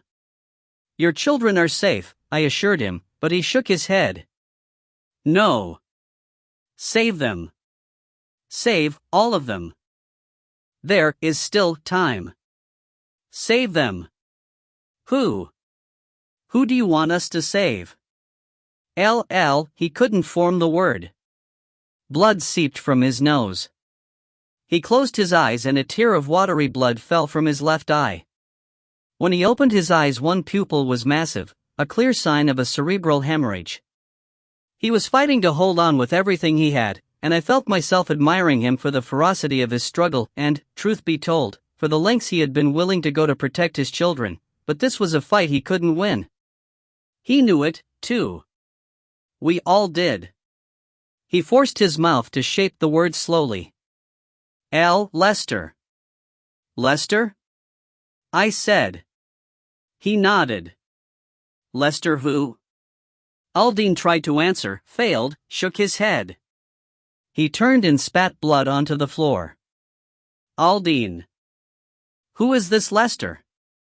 Give me a last name? Who is he? What does he do? Tell me something? Find out, Lester, he whispered, and struggled as the next wave of spasms tore through him. Blood was welling through his skin, erupting from his pores. It was like his whole body was disintegrating. With the last fragment of his will he shaped another word, and I bent close to him to catch it. His voice was faint, a fading whisper. Bellmaker. And then he was gone. He sagged down and lay utterly still. Grace let out the breath she was holding and sat back, pushing a damp strand of hair out of her eyes. She looked at Aldine and then at me. Lester Bellmaker, she said. Have you ever heard of him? I reached out and closed Aldine's eyes. No, I said tiredly. It doesn't mean a thing to me. Doesn't ring a bell, huh? Who said in an offhand tone, and I wheeled on him. You're a half step away from life on a ventilator, asshole. Who recoiled. Geez, sorry. I was just trying to make a joke. It's not like he was one of the good guys. Shut up, Church said, ever so softly. Who flinched as if Church had slapped him, and he got up and walked to the far end of the van and threw himself into a chair. I stood as well and looked down at Aldine. Did I lie to him, Church? Or did we really rescue his kids? Church got to his feet and peeled off his mask and gloves. We were too late by about 3 days. The whole village was already gone. Someone let some walkers loose. All of the bodies were laid out for us to find. There was another tape. Al-Mujahid. It's on my laptop. I punched a nearby cabinet and left a dent in it. I can't tell you how much I want to find this guy. You can keep my paycheck, Church, just promise me that when we find Al-Mujahid I get to be locked in a room with him. Him and me. You'll have to get in line, snarled Grace. First things first, advised Church. We need to identify this Lester Bellmaker. If he's a link to Al-Mujahid, then we need to jump on it. I'll run it through MindReader, offered Grace. If his name is in anyone's database, we'll find him. She hurried out. Church and I stood there, still looking down at Aldine. Did you get anything else out of him? I asked. Bits and pieces. It looks like the crab plant was the hub of this whole operation. People were abducted, infected, and studied. Aldine said that there was no plan that he knew of to release them at the present time. Once a subject was completely transitioned, his word, they were simply stored. He said that his team was studying the varying rates of infection based on age, race, body weight, ethnic background, and so on. The children in Delaware were part of a new phase of the experiment, but he had few details. Sergeant Dietrich tells me that the blast did not destroy all of those computers you found, which means that we should be able to harvest some or all of 14 months of their findings. Doctor Who, and here he cut a brief, hard look at his pet mad scientist, thinks that it'll shortcut the search for a cure. Cure? I thought prion diseases couldn't be cured. Doctor? Church beckoned to him. If you please. Who approached me the way a limping caribou approaches a cheetah? Okay, true, you can't cure a prion disease. The key is to stop the parasite that triggers the aggression and accelerates the rate of infection. We might be able to get a handle on that based on some things Aldine told us. Stop the parasite and you slow the rate of infection from minutes to months. If we can get ahead of the timetable, we might be able to immunize against the parasite. It won't save anyone who gets infected with the prion disease, of course, but it will give us time to isolate the carriers and they probably won't become aggressive and try to bite people. They'll just be sick people. You're saying you could inoculate everyone? There are over 300 million Americans, plus travelers, tourists, illegal aliens. How could you produce and distribute enough antidote? Well, he said awkwardly, we couldn't. We'd have to bring in major pharmaceutical companies to help us. Maybe a lot of them, and it'll be expensive. We're talking billions of dollars in research and more than that in practical distribution. To inoculate everyone who lives in or might ever visit the US, that'll cost trillions. Which might be the point of all of this, Church said.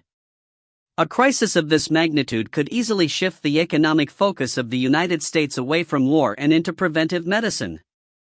We couldn't continue to fund our big-ticket war efforts overseas if we had to throw those kinds of resources into combating diseases. The jihadists know that they can't put a big enough army into the field to oppose the US, so it seems that they've picked a different kind of battlefield, one where our greater numbers work against us. I whistled. It was a horrible plan, but a damn smart one. And it's not like we can choose whether to do it or not, Who said. We have to because we know they still have the disease. I nodded. And just because we know about it doesn't mean they won't try to release the virus anyway. I think we should start considering which pharmaceutical companies to approach, Who said. I mean, after you've talked to the president. Mr. Church, I said, I sure as hell hope you have a few friends in this industry. He almost smiled. One or two. Chapter 77. Crisfield, Maryland/Wednesday, July 1st, 5:37 p.m. After I left the interrogation van, I went over to the communications center and asked for a secure line to Top Sims, who had taken Echo Team back to the warehouse. He gave me a quick rundown and we talked staffing strategies for a few minutes. Then I spent a few hours with Jerry Spencer and gave him my step-by-step account of Echo Team's actions. With that out of the way, I commandeered a DMS Crown Vic, chased the driver off with a grumpy mumble, and climbed in the back to try and grab a few hours of sleep. I felt more than spent. I felt like I'd been opened up, reamed out, and then beaten with hammers. I was no good to any part of this investigation the way I felt. As I waited for sleep to take me, I tried to organize the things that had happened and weigh them against what we'd learned. Now that the combat part of the day was over, the cop part of my mind was in charge. I mentally laid out the evidence and let it speak to me the way a crime scene speaks to Jerry. I drifted off to sleep, but the cop stood his watch. I didn't wake until after midnight, though the sounds outside were the same: shouts, portable generators, the whoop-whoop of helicopters, the buzz of indecipherable conversation. I lay there and realized that I knew what was going on. With the plant, with the walkers, maybe all of it. Sometimes it happens that way. You go to sleep with puzzle pieces scattered everywhere, and somehow in the depths of sleep the puzzle pieces fall into place. When you wake up, you can sometimes see with startling clarity. I opened my eyes and stared at the shadow-darkened ceiling of the car. "Oh man," I said aloud. 5 seconds later I was hurrying to find Jerry Spencer. Chapter 78. Sebastian Galt / The Hotel Ishtar, Baghdad / Thursday, July 2nd. Line? Clear as a bell, my sweet. Sebastian, the way Amira said it made Galt feel warm everywhere. "I've missed you so." "Me, too." His voice was husky and it nearly cracked. He covered the mouthpiece and cleared his throat. "I want you," he murmured. "I need you," she replied, and Galt could feel the sweat popping out on his forehead. Galt opened his eyes and looked around the hotel room. It seemed so drab, so overtly empty. Toys had gone shopping in the bazaar with a female rock star who was in town to entertain the troops. Galt wished he were back in Afghanistan. With her. He shook his head and made himself change the subject. "A lot's happened," he said, his voice suddenly brisk and businesslike. He told her about the raid on the crab plant. "You let them have the computers?" Her voice sounded shocked, almost frightened. "I let them have some of the computers. All of it was old data, nothing past Generation 3, though they won't be able to tell that from the timecoding. They'll think this is all recent research data, but..." "You're sure?" "Quite sure. They'll have more than they need to understand the earlier generations of the pathogen. Scientists will be queuing up to get federal grant money to study it." "What are you saying? That we're done? That we should call off the operation?" "Good Lord, no. Your loving husband and his merry little prank is going to be the icing on this cake. Without him, the Yanks might lapse into one of those periods of red tape where everything gets talked about in committees but nothing actually gets done. No, dear heart, we need them frightened, terrified, so terrified, in fact, that they are too scared not to act. Once El Mujahid has pulled off his stunt, then they will be in full gear, no doubt about it." "But stunt?" Amira said, and Galt could hear the change in her voice, which had suddenly dropped to 1 degree above freezing. "I would hardly call a heroic sacrifice a stunt or a prank." "I'm sorry," he said with a purr, "I don't mean to disparage his sacrifice." "Have I offended you?" He listened very closely to her as she replied, and he noted the hesitation, small though it was, before she spoke. "Oh, of course not." Her voice sounded light. "But I think we should maintain some respect. After all, he is a freedom fighter. He believes in his cause, even if we do not." And there it was again. The slightest fragment of hesitation before she said "we." It came close to breaking his heart. "How is the shutdown process going?" he asked, changing tack again. "It's going well." There it was again. Damn it. We should be completely shut down by the end of the week. "And the staff?" "I'll take care of them." It had always been their intention to gather all non-essential personnel together once El Mujahid's heroic sacrifice was underway, and to terminate them. The largest staff room was rigged to lockdown and flood with gas.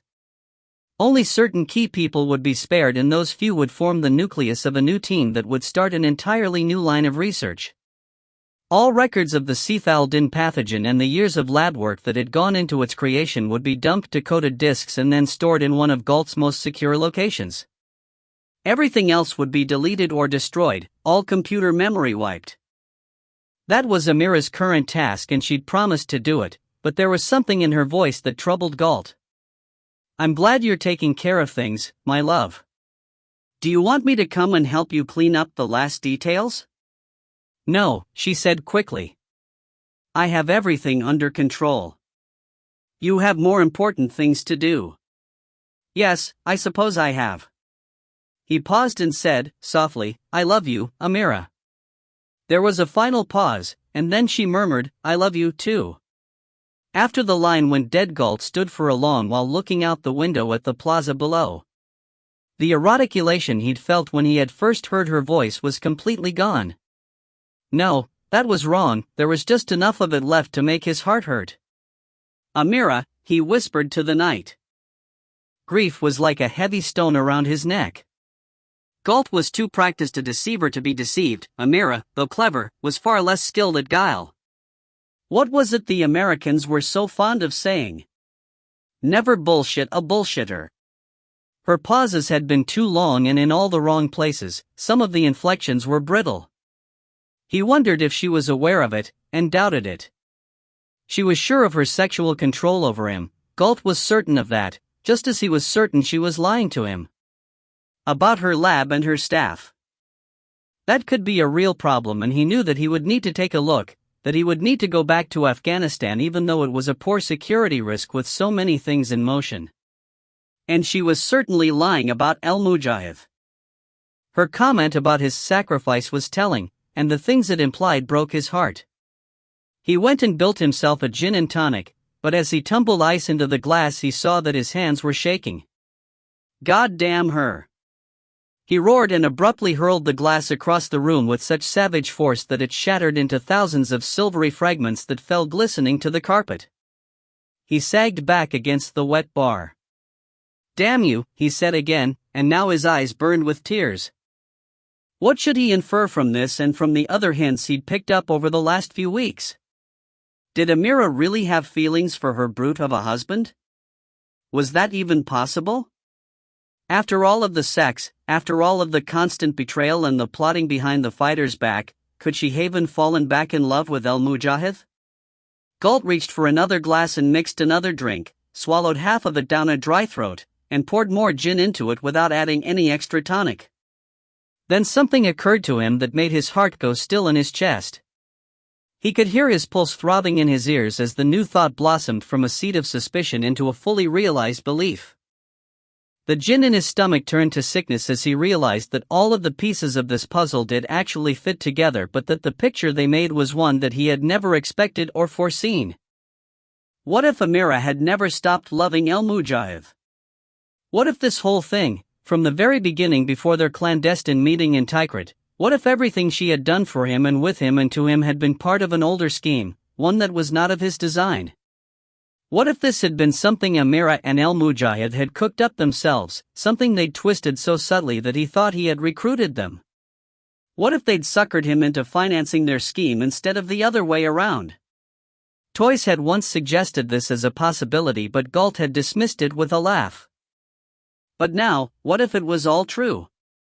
Good Christ, he said aloud, and now his hands were shaking so badly that gin sloshed out of his glass onto his shirt front. What if Amira and El Mujahid were not helping him scam the US government out of billions in research and production money? What if money was not even the point? Was that possible? He wondered, but the answer was so obvious. Toys had been right all along. The truth now burned in front of his mind's eye like a flare. There was only one thing more powerful than money, especially in this part of the world. What if this was jihad? Galt staggered backward and his back crashed against the wet bar. His legs turned to rubber and he sat down hard on the floor, the rest of his drink splashing onto his thighs. He didn't feel the wetness or the cold. All he could feel was a rising sense of terror as the realization that he had given the world's deadliest weapon to a wickedly clever assassin and ensured that nothing could stop the release of the Sif al-Din pathogen.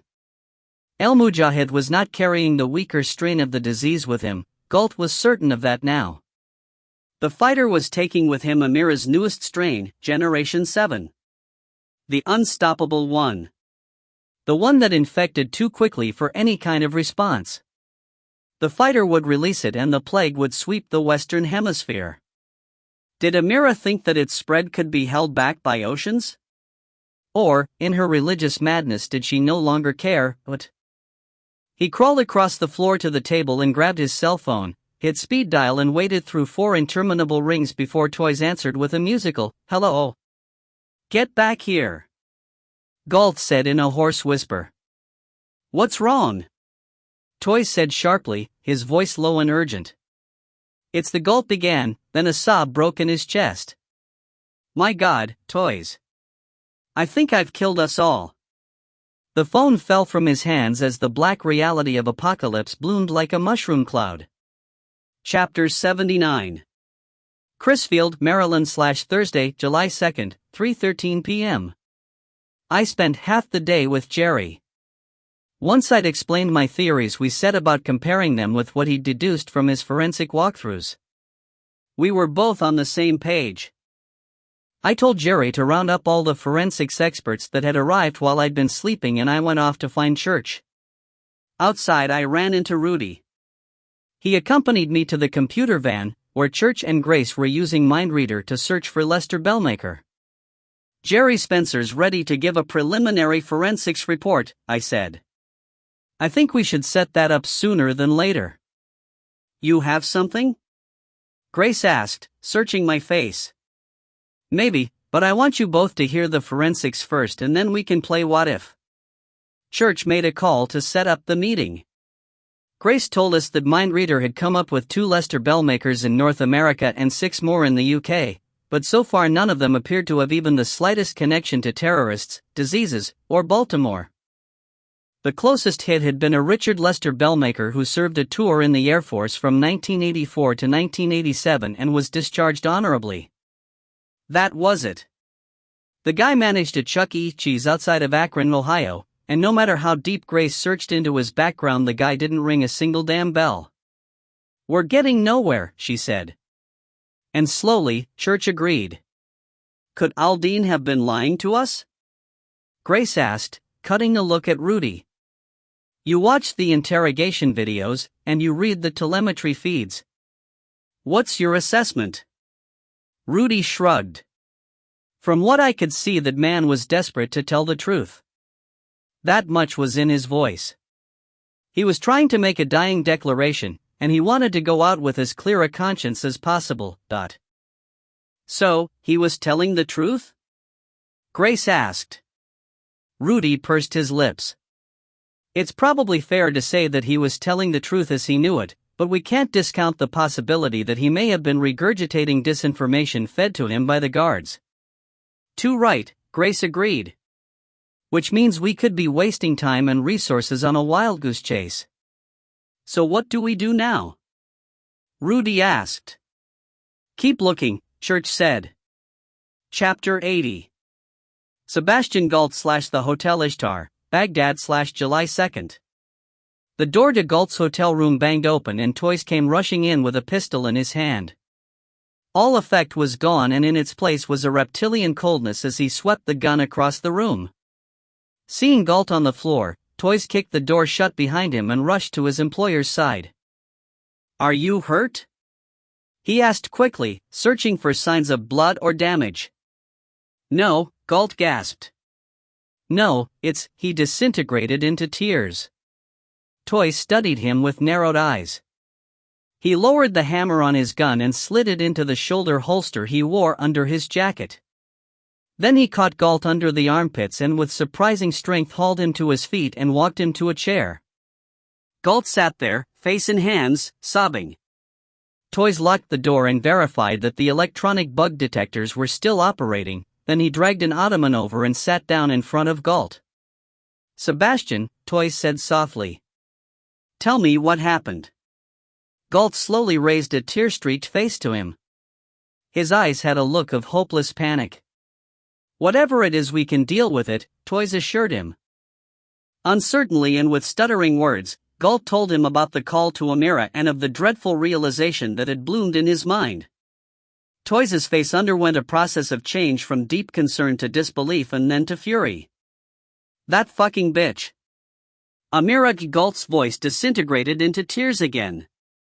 Without word or warning, Toys slapped Galt across the face with vicious speed and force. Galt was flung half out of the chair. Galt stared at him, his tears stilled by the impossibility of what had just happened. Toys leaned close and in a deadly quiet voice said, Stop your blubbering, Sebastian. Stop it right fucking now. Galt was too stunned to speak. Try for once to think with your brain instead of your cock. If you had, you'd have seen this coming. I bloody well saw it coming, and I've been warning you about that bitch and her husband for years. Christ, Sebastian, I ought to kick the shit out of you. Galt climbed back into the chair, eyes still unblinking. Toy sat back and waited until the immediacy of his rage passed. How sure are you about this? Is this a guess or do you know? I don't know for sure, Galt managed. But it all just came to me.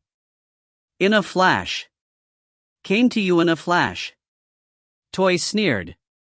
Mother Mary, save me. If they. Shut up, Toy said as he fished out his phone. He dialed a number. A voice answered on the third ring. Line? Toys asked. Clear, said the American. I'm calling on behalf of our patron. There's a problem. Listen to me very closely and take all appropriate action. The princess and the boxer have gone off the reservation. What? Why? Toys' mouth made an ugly shape as he said, they think they're still in church. That wasn't an agreed code word, but Toys was sure the American would grasp the meaning, and he did. I never trusted those two from the beginning. Jesus H. Christ. Yes, well, that's a comfort to all of us, isn't it? Toys disconnected and stared at Galt. Listen to me, Sebastian, if El Musclehead is going to launch the latest generation of the plague in America, then we have to assume that Amira has taken some precautions. Galt's eyes came back into focus. Precautions? She's a wacko, I agree, but I can't believe that she'd want to destroy the entire world. A lot them are true believers, don't forget. Galt sat up straight. What are you saying? I'm saying that she probably has a bloody cure for this thing. Or a treatment. Something that will keep it from wiping out her own people. El Mujahid might already have been inoculated, but that's beside the point. What we have to do is get our ruddy asses to the bunker, beat some information out of your girlfriend, and then make sure Gen 2000 starts cranking out the cure just in case our American friend doesn't stop the fighter in time. The bunker, yes. Galt nodded and his jaw lost some its softness, his eyes grew several degrees colder. Yes, Amira will have thought it through. Toys cut him off. Understand me, Sebastian, he said in an icy voice, I work for you and I love you like a brother, but you've endangered me by letting this thing get out of hand. I warned you about Amira 100 times and now she's stabbed you in the back. If she has a cure, then we are going to bloody well get it. His green eyes glittered. And then we are going to put a bullet right through that brilliant little brain of hers. Galt closed his eyes for a moment as if to block out that image, but when he opened them, Toys saw that some kind of change had occurred. The eyes that looked out at him from Galt's puffy and tear-streaked face were vicious, almost feral in their hateful intensity. Yes, he snarled. Chapter 81. Crisfield, Maryland /Thursday, July 2nd, 6 p.m. The forensics tent was set up in one corner of the parking lot. As Dietrich had promised, it was an actual circus tent. The silk sides and scallop dome were painted with brightly colored animals, elephants, zebras, giraffes, and monkeys, and around the base was a life-size line of capering clowns. Inside, Jerry Spencer was the ringmaster. Teams of experts had spent the whole day collecting evidence and transporting it out of the building in protective bags. The tent had several hermetically sealed plastic clean rooms that were marked with the logo of the Centers for Disease Control. Men and women wearing white hazmat suits worked in one of these, and they had a production line going with one autopsy after another. A refrigeration truck was backed up to that end of the tent, and the bodies of autopsied walkers were double-sealed in body bags and stacked like cordwood inside. There were a dozen experts at the meeting along with Jerry, Grace, Dietrich, Rudy, and who? Somehow Church had managed to change into a clean suit. I was still in the soiled fatigue pants and t-shirt I'd worn under the hammer suit. I must have smelled pretty ripe. Let's start with the bodies, Jerry said as soon as everyone was seated. He nodded to a tall black woman with golden skin and pale brown eyes. Dr. Clarita McWilliams was a professor of forensic pathology at Thomas Jefferson University Hospital in Philadelphia. We have a total body count of 274. That breaks down as follows: 11 terrorist soldiers, 5 scientists and technicians, 2 unspecified support staff, 5 DMS personnel, and 251 of the walkers. She briefly looked around the room through her half-moon glasses, then cleared her throat and plowed ahead. There were 91 adult male walkers, 122 adult female walkers, 21 male children under the apparent age of 18 and 17 female children of the same approximate age. The ethnic breakdown of the walkers stands at 124 Caucasians, 73 Black, 28 Asian, and 26 Hispanic. If you want a more precise racial breakdown, it'll take some time. So what does that tell us? I asked. It's close enough to a general population cross-section, McWilliams said. Maybe a little heavy on the male-to-female mix. If there's a pattern, it isn't yet apparent. What do we know about where these people were from? I asked. Dietrich held up his hand. I've been working on that using recovered wallets, cell phones, and so on. Most of these people seem to be concentrated in Maryland, New Jersey, and Pennsylvania. None from anywhere else. Just like the kids in Delaware, I said. Random but all East Coast. Any IDs with the name Lester Bellmaker? Grace asked. Or any variation on Bellmaker? Maybe Bellmaker or something like that? Dietrich scanned a sheet of paper on a clipboard. Nah.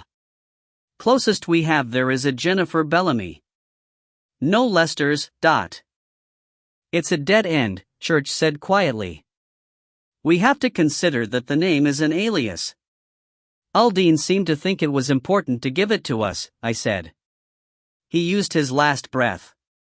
Time will tell, Church said. Anything else, Dr. McWilliams? She shook her head.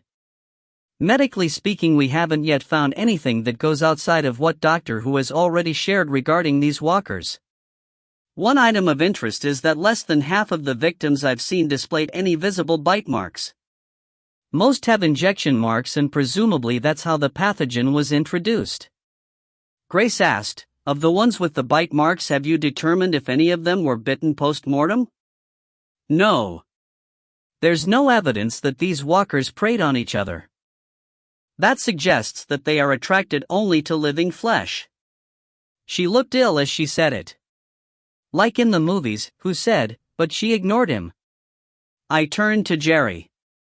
What's next? Frank? He asked, turning to Frank Sessa, a sturdy man of about 60 with a shaved head, wire-framed glasses, and the calloused knuckles of a longtime karate practitioner. Frank and I went way back, both in martial arts circles and through chemical analysis work he did for law enforcement. Sessa laced his fingers and leaned forward on his forearms. Your terrorists have some odd choices when it comes to explosives. They used explosive organic peroxide. It's a colorless liquid with a pretty strong smell. It's generally stored as a 25% solution in dimethyl phthalate to prevent detonation, so whoever rigged the booby traps knew something about temperature control as applied to explosives. This is difficult stuff to work with and way above the level of what I'd expect from a Unabomber wannabe. He gave us a technical rundown on how this stuff is made, handled, and used. It was pretty damned disturbing news. Now, I understand that these walker things are also dormant at low temperatures, Sessa said, and on the surface there might be a tendency to say, well, the place is already cold, so that's why they chose an explosive that is safest at low temps, but I'd hesitate going there. There are plenty of explosives that are not nearly as temperature sensitive as this stuff. I don't know who your bad guys are, but to me it kinda looks like someone was showing off. It's too much bomb for the purpose to which it was put, and they used the wrong amounts in at least 2 places. What do you mean? Dietrich asked. I said nothing. I thought I already knew the answer. So did Jerry. Well, the amount they had at the door where they were storing the infected people, that was too big or too small depending on how you look at it. If the intent was to blow open the door or kill whoever tried to open it, then it was too much. On the other hand, if it was intended to destroy the contents of the room, it was way too small. If they'd been using dynamite, I'd have dismissed it as some fool who doesn't understand how explosives work, but then we have the computer room. There was a good amount of the explosive, but it was all at one end of the room. If their intent had been to destroy all of the computers, they could have used less of the material but put a portion inside each of the units. Less blast but much more effect in terms of security. He shook his head. No, this is a combination of high-tech knowledge, lots of money, and strange choices. Jerry gave me a knowing smile, but I kept my face straight. For the next 2 hours we heard from one expert after another. Ballistics told us what we expected. The terrorists were using standard AK-47s and a variety of bought-on-the-street handguns. The AKs were converted to take M16 magazines and standard NATO 7.62mm rounds. That's nothing new, gun collectors have been doing it for years. The fingerprint guys lifted plenty of sets, and so far 3 of the terrorists had popped up in the computers, each with known ties to Al-Qaeda or al-Mujahid. Of the scientists, none of them were in the computers, but that wasn't particularly surprising. Church's chief computer wizard, Utada, spoke next. As Mr. Sessa pointed out, we aren't seeing a total loss with the computers. In fact, we got pretty lucky because 2 mainframes are completely intact, and we're salvaging stuff from 3 more. What have we found so far? Grace asked. Who answered that? Tons. If the data is supported by the lab work my guys are doing right now, then we might have a name for some or all of the component parasites. That's going to save us a lot of time in putting together a protocol. I thanked the forensics experts and let them get back to work, though Jerry stayed behind. Church said, "We haven't actually heard from you yet, Detective Spencer. What are your thoughts on this?" Jerry smiled and gave me a sly look. Captain Hotshot here already knows what I'm thinking, but let me give it to those of you who aren't cops. It was a nice dig at the feds in the room. I did my best not to smirk. Point 1, he said, ticking the items off on his fingers, this place is built to be a rat maze. The only viable entry point was the door Joe's team used. From an approach point of view, nothing else was moderately safe. I believe that these suckers planned it that way. Point 2, once Joe and his boys were inside, they were offered a single route to follow. Anyone who's in this business would know that they'd leave a man behind to guard the door. There was only one possible position a shooter would take to defend that position, and right behind him there was a hidden door on well-oiled hinges. Absolutely silent when it opened, allowing an ambushman to sneak up and taser young Watch's name. Skip Tyler, I supplied. Yeah. Tyler. They take him out with a liquid taser, cart him off and dump him in a room, but they leave his weapons where he can easily find them? Why not just cut his throat or feed him directly to the walkers? There's only one way that makes sense. He didn't elaborate on that point quite yet. Point 3, they take out the second guy. He snapped his fingers at me. Ollie Brown, dot. Right, they taser Brown and drag him down to their lab. Now, the bad guys know full well that they'd been infiltrated. So why the drama? Why capture Joe's guys instead of killing them? There were only 3 armed DMS agents left, and between the armed guards in the building and a couple hundred walkers, they could easily have simply wiped the team out, or taken them hostage to use as bargaining chips. They didn't even try to use Brown as a hostage when Joe broke in.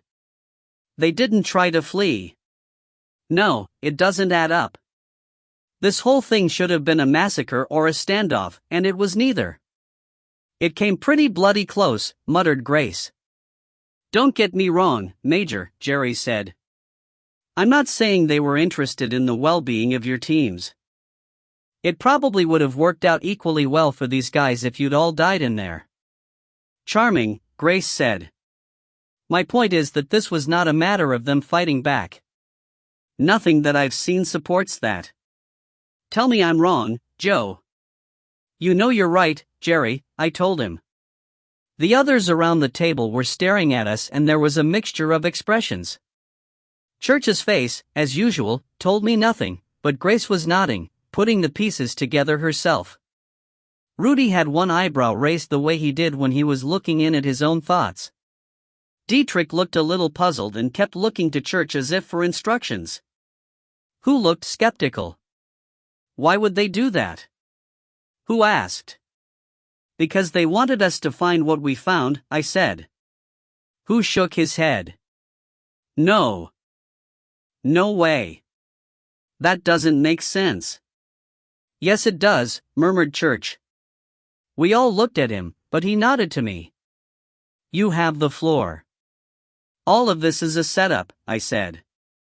Jerry's absolutely right, they could have taken us out and should have. We had a small team and no intelligence at all about the inside of the building. Once we were inside, they shut down the refrigeration units and turned up the heat to activate all of the walkers that had been lying dormant before we got there. So, between the booby trap and the big warehouse room, the walkers released into the halls, and the appearance of the guards who suddenly decided to open up with their AKs, we were herded into the lab.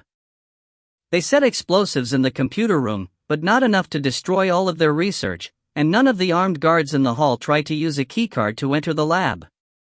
Jerry checked their keycards had the right code, but they didn't use them. We were played. To what end? Rudy asked. I mean, I can see the shape of it when you lay it out like that, but what's the point? You've managed to kill all of the walkers, all of their scientists and personnel are dead, we have the computers, and we have whatever else can be salvaged from the lab.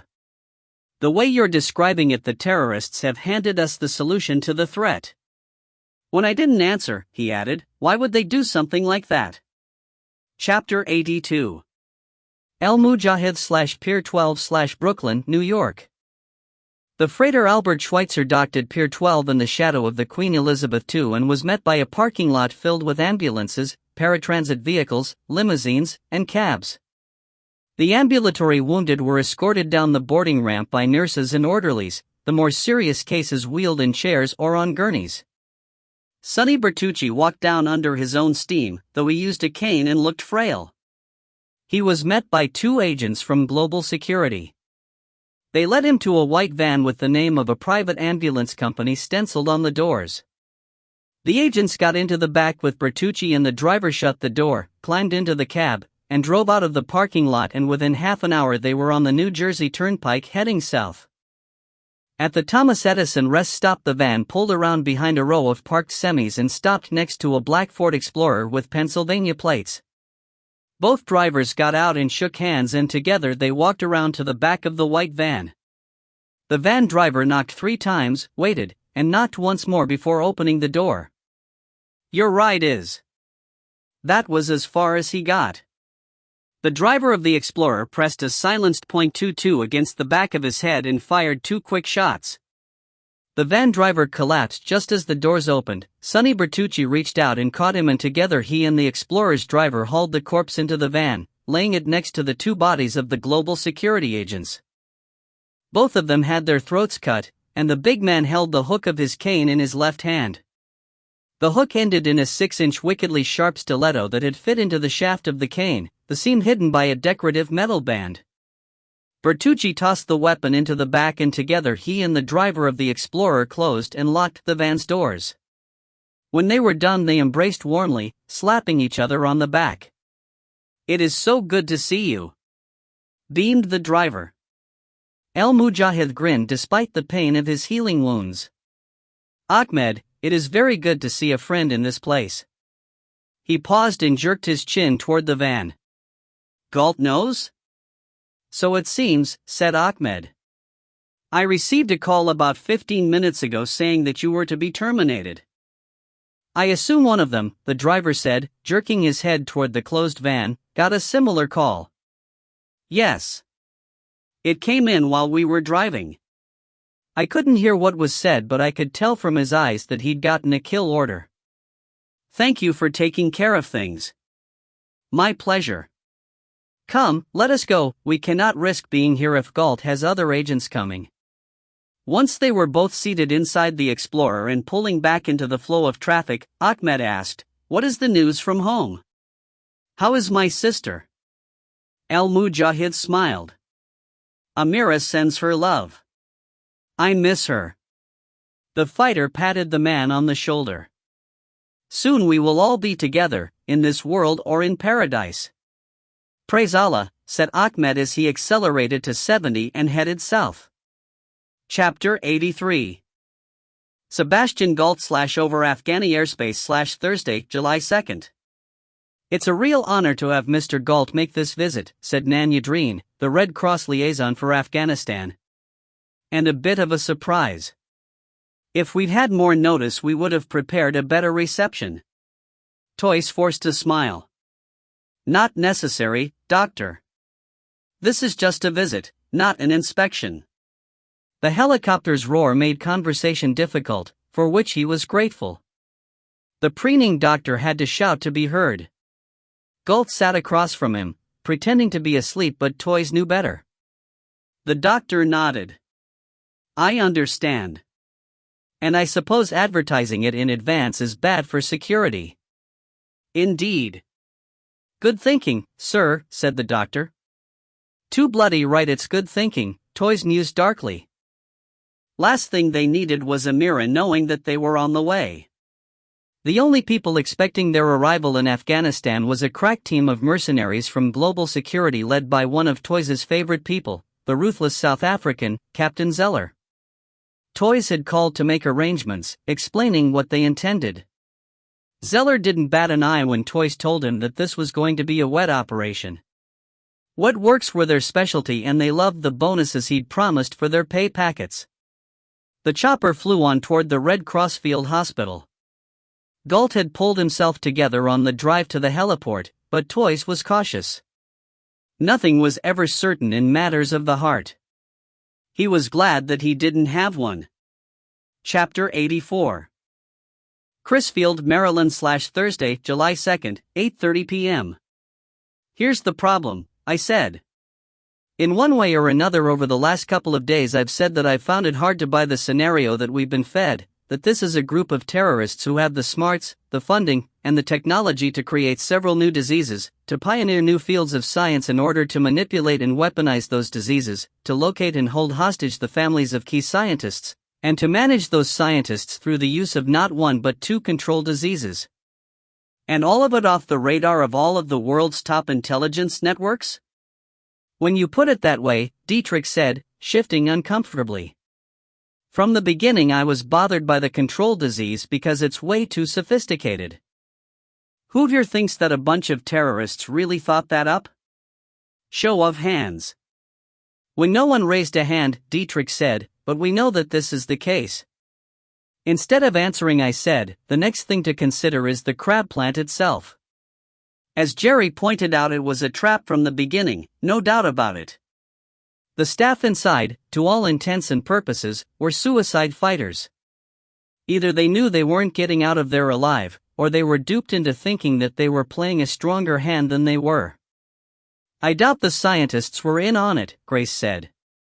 "At least one was," I said, and reminded them about the one with the detonator. He said that it was already too late. I'm not sure what he meant by that, though it's pretty clear that we'd know if the Cefal-Din pathogen had been released into the public. "We're still looking for additional cells," Church said.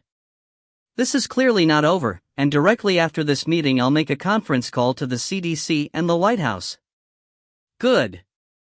Now getting back to my theory. I'm no science geek, but from what Rudy and Who have said, everything we've seen is absolutely cutting edge, stuff that would be science fiction if we hadn't actually experienced it firsthand. "What's your point?" asked Dietrich. "We know these assholes are smart." I shook my head. "Yeah, well, smart is a relative term. You can have real geniuses act like idiots sometimes." I tried hard not to look at Who when I said this, but out of the corner of my eye I saw him shift in his seat. "You see, these guys have done stuff that's needlessly sophisticated. The controlled diseases, the fancy explosives. Whoever's behind this seems to think that expensive toys work better, but all they really do is send up red flags. He's drawing attention to his own attempts at being slick. Doc, I said to Hu, correct me if I'm wrong, but the compound from the treatment recovered from the warehouse, once removed from the aspirin coating, was able to dissolve in ordinary saline, correct? Yes, he agreed. It's a very small amount of material, a few chemicals that are all soluble in water or saline. Barely clouded the fluid. How easily could it be detected? In food, you mean? Probably not at all. They're mostly vegetable-based, organic stuff. None of the compounds would significantly affect the taste or smell of most foods. So it could have been dissolved into something strong-tasting, say orange juice, without anyone being the wiser? I suppose so. Then why wasn't it? The others stared, and I could see them catch on, one by one. Son of a bitch, growled Dietrich. Grace said, you're right. The process of hiding it in the aspirin is too clever a step. Impressive, but unnecessary. She was with me on this now, step by step. That's one point, I said. Now the second is their intent. We can presume that they did know they were under surveillance the whole time, which means they could have released the walkers, taken suicide pills, blown the place up. Why wait until we infiltrate? Rudy snapped his fingers. They wanted you to find a functional lab and have a heroic fight. They wanted you to believe that you fought for and obtained the evidence, damaged and partial though it is. Right, I said. Our bad guy wanted to stage a big, scary event that would scare the hell out of us. Which it effing well did, Grace said bitterly. After Aldine died, it seemed pretty clear that the terrorists were trying to make us afraid of the possibility of an epidemic. That it might be the new threat, a new kind of warfare that would force the U.S. to divert funding away from tanks and missiles and into preventive medicine. That's probably going to happen, at least in part, because we know that this disease actually exists and that terrorists have it. But before we decide that we know the shape of things, let me ask this: if we do start scrambling for new treatments and cures, who stands to benefit? Dios mío. A lot of people will get rich, Rudy said. Pharmaceutical companies, drugstores, health organizations, hospitals, pretty much the entire medical profession. I sat back and stared at him, and then at each person at the table. So why are we so damn sure that terrorists are the only ones behind this thing? Chapter 85. Amira / the bunker / Thursday, July 2nd. Sebastian Galt has been spotted by our man in the Red Cross outpost. Amira looked up from her computer screen at the young Yemen woman who stood in front of her desk. When will he get here? Day after tomorrow at the latest. Amira chewed her lip thoughtfully. Do you want Abdul too? Anna left it unsaid. But Amira shook her head. No, let him come. It should be an enlightening experience for him. She smiled at Anna, who flinched before returning the smile. Anna turned and left the room, silently reciting a prayer. For just a moment Amira's face had looked like that of a desert demon, a djinn. Anna was glad to be away from that evil and totally mirthless grin. Chapter 86. Crisfield, Maryland / Thursday, July 2nd, 8:44 p.m. You lost me, Dietrich admitted. I thought you were saying this was all about shifting the U.S. budget away from war and into research. So what, are we talking about an axis of evil formed by Walgreens and CVS? Think bigger, Rudy said. Doctors, hospitals? Drug companies? Bingo, I said. That's who would stand to make more money if word of this thing got out. Then this whole thing is some kind of goddamn advertising campaign? Dietrich asked. In a way, I said. Show the big scary bug to us, prove to us that terrorists are capable of releasing it, then let us stop the first wave so that we feel like we've caught a break. But at the same time make us so afraid that the bug might still be out there, still in the hands of terrorists, that we have to scramble to get treatments. Everything that happened at the plant supports that. They handed us the first steps in developing the treatment, sure, but even who said that it would take billions to fully research it and maybe trillions to distribute the cure? So who's the bad guy? Asked Dietrich. That's the real question, isn't it? Grace said. I'm sure whoever is behind this will make sure they're one among many companies making fortunes. They won't be so rash as to stand out or try to come to market with the only treatment. Absolutely, I agreed. Church pursed his lips and we waited. Finally he nodded. I think you've hit it, Captain. Excellent work. Do I get a cookie? And you are still a world-class smartass. I bowed in acknowledgement. So where does that leave us? Rudy asked. Do you know how many pharmaceutical companies are out there? Too many, Church said.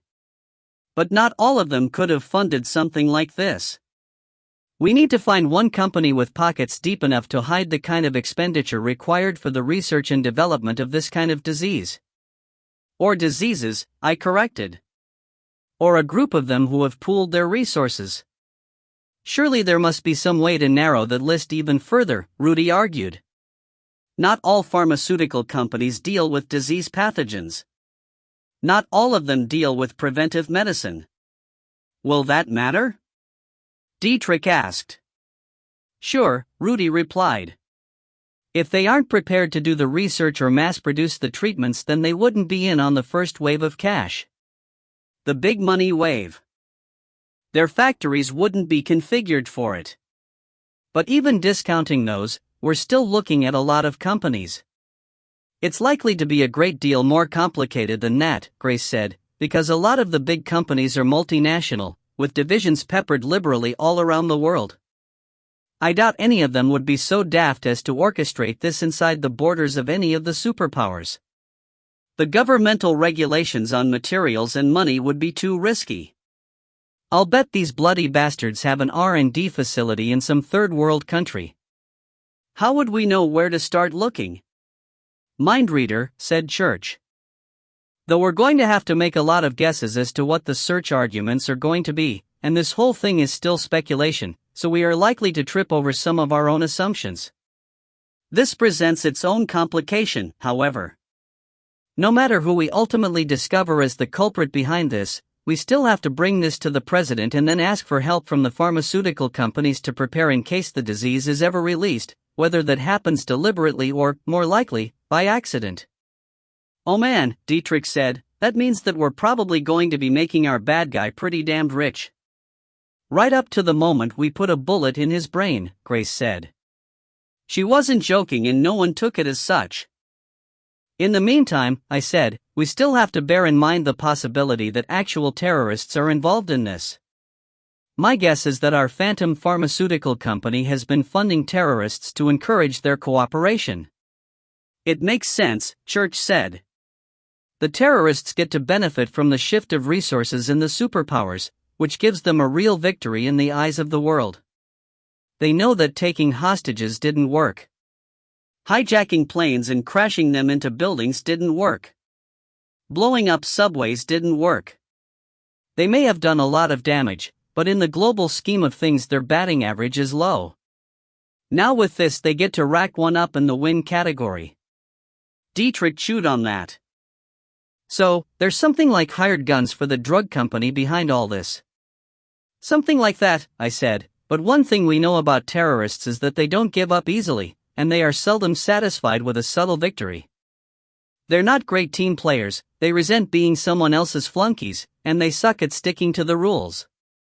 Meaning? Rudy asked. Meaning, I said, that just because our bad guy has paid them to arrange some demonstrations of this disease, it doesn't mean that they're going to pack up shop and go home now that the scheme worked. A lot of their people have been killed in the process. If Al-Mujahid is involved, then hurting the U.S. economy might not be enough to satisfy his needs. What needs? Rudy asked. Religious needs, I said. Oh crap, Dietrich said softly. Chapter 87. Sebastian Galt / Afghanistan / Thursday, July 2nd. Line? asked the American. Clear, said Galt. Toys was right there with him, listening in on the call. I have some bad news for you. The boxer slipped the punch.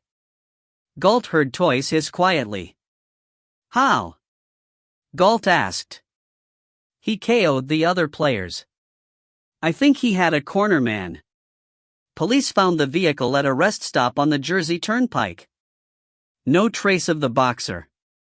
Seems like they already had another play running, and the knockdown order reached them too late. Galt stood up and walked across the tent and stared out into the Afghani darkness. The Red Cross camp was quiet and the sky above was littered with stars.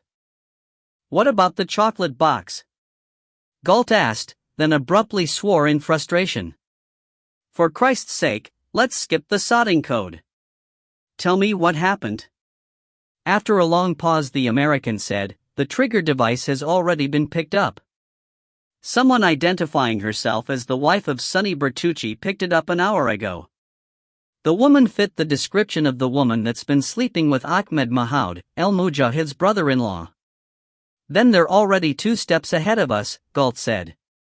That means that you're going to have to find some way to stop him when he makes his run. The American swore and the line went dead. Bloody hell, Galt said. It's all coming apart. Don't start, Toys snapped. Since the moment when he'd slapped Galt, the dynamic of their relationship had undergone a change. He'd stepped up into a position of greater power, even though Amira's betrayal had only made Galt stumble rather than collapse.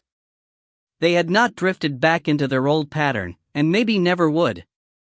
Both of them were aware of it, though neither put the topic on the table.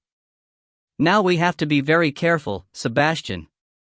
If the Yank has to spill his guts to the authorities in order to stop El Mujahid, then your name is going to be mud on 5 continents. Galt snorted. Oh, you think? Well, just be glad we planned well in advance. You have enough false identities and bolt holes to stay hidden for years, probably forever. He sniffed and brushed a strand of blonde hair from his eyes. Which means I'll also have to go into hiding. We'll need new faces, new fingerprints, he sighed. Bugger all. Galt saw the misery in Toys's face. I'm sorry. It was all working so well. That's a consolation. Galt stared up into the limitless nothing of the sky. We'll be at the bunker day after tomorrow. If there's any luck left in the bottle, then Amira will have a cure, and then maybe we can find a way to bring it to market while there's still an intact world economy. Or an intact world, Galt thought, but he didn't say it. Chapter 88. Crisfield, Maryland / Friday, July 3, 10:01 a.m. I stayed at the plant again that night and spent Friday alternately working with Jerry and working with Church to concoct a news story that would calm the public. The news story, which was released to the press via the Maryland governor's office, said that a major meth lab had been raided by a task force under the direction of the ATF, but during the raid part of the lab blew up. Church's computer techs cobbled together bits of video footage of other raids, enhanced with some nifty computer graphics that showed tactical teams raiding the plant. It was pretty convincing, and it did what we wanted it to do. It knocked the phrase terrorist attack right off the headlines and out of the CNN news crawls. By late Friday night I was totally fried. So was everyone else, so we bagged it and decided to head back to the warehouse. In DMS parlance, the temporary headquarters on the Baltimore docks was now being called the warehouse, capital W, just as the Brooklyn facility at Floyd Bennett Field was called the hangar. Grace said that the warehouse would probably become one of the organization's permanent sites, it being conveniently close to D.C. Church wasn't going with us. He said that he needed to brief the president personally, and he took a Bell Jet Ranger to Washington, who went with him, but before they boarded I took Church aside. Every time I close my eyes I see the face of that lab tech with the detonator saying that it's all too late. It's nagging at me. You're not alone in that, he admitted. Do you have a suggestion? I do. You already said that if this thing was launched on some big event that it would get out of control.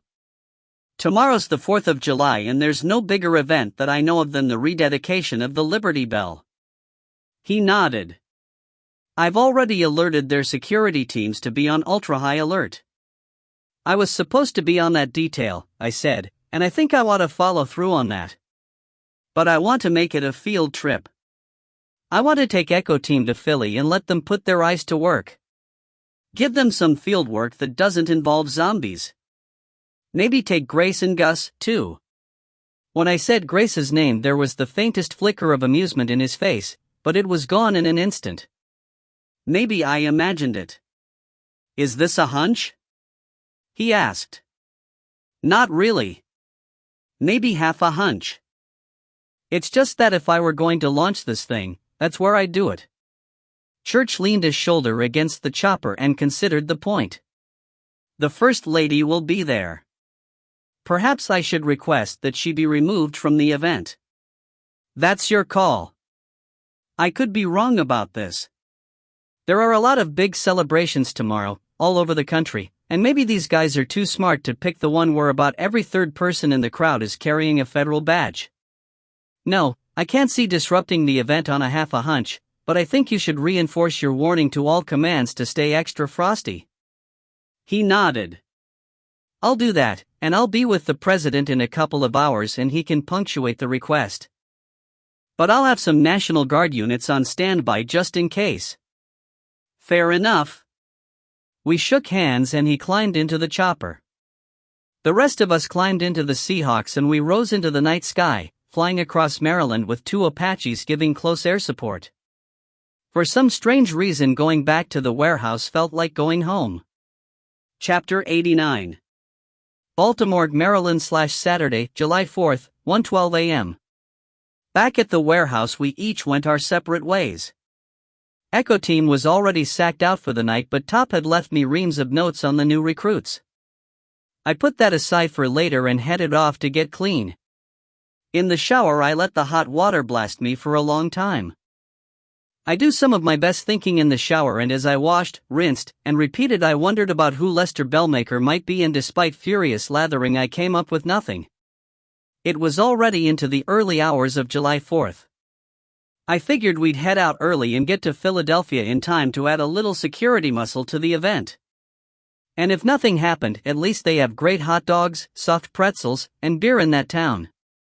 Back in my room I was bemused to notice that Cobbler had been fed and even his cat litter changed. When I climbed between the sheets, Cobbler crouched at the foot of the bed and stared at me like I was a stranger. I told myself that he was only spooked by having been handled by someone he didn't know, but I knew that wasn't really it.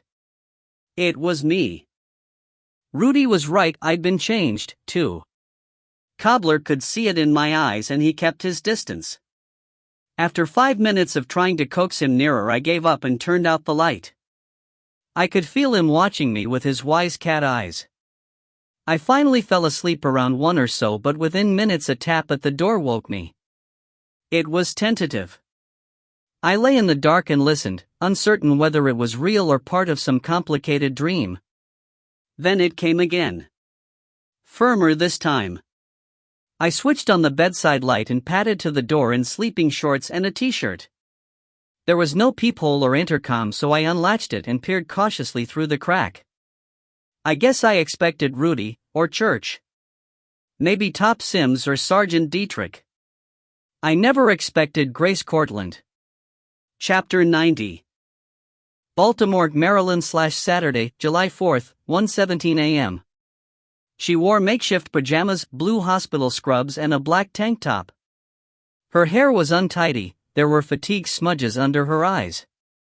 She held a 6-pack of Sam Adams Summer Ale beer by the handle of the cardboard carrier. Did I wake you? Yes. Good, because I can't sleep. Let me in. She let the 6er of beer swing from her finger. Okay, I said, and stepped back to pull the door open. Grace nodded and walked past me into the room. She gave it a quick, flat appraising look and grunted. They brought a lot of your things. They brought my cat, I said as I closed the door. Cobbler jumped off the bed and came over to her, sniffing tentatively. Cobbler, be nice to the Major, . Cobbler still looked cautious, but when Grace squatted down to pet him he allowed it. Her fingers flexed luxuriantly in his fur. "Have a seat," I said, indicating the recliner. I got the bottle opener that was attached to my keychain, opened 2 bottles and handed her one. I took mine and sat on the edge of the bed. She rose and stood looking down at the cat for a moment, sipping thoughtfully. "I like your friend Dr. Sanchez. Rudy. Rudy. We met outside the showers, had a bit of a heart-to-heart. He's a good man. You any judge? I've known a few shrinks in my time." She looked away, but I saw that her eyes were wet. Cobbler was still closed, so she busied herself by scratching between his ears, then she tilted the bottle back and drank nearly all of it. "These last few days have been unreal," she said softly. "Ungodly." She shook her head, sniffing back tears. She finished her beer, got another. I handed her the opener, and as she took it her fingers brushed mine. She wanted it to look casual, but she wasn't that good an actress. My skin was hot where she'd touched me. "It must have been pretty bad at the hospital," I said. "I still haven't seen the tapes, but Rudy told me.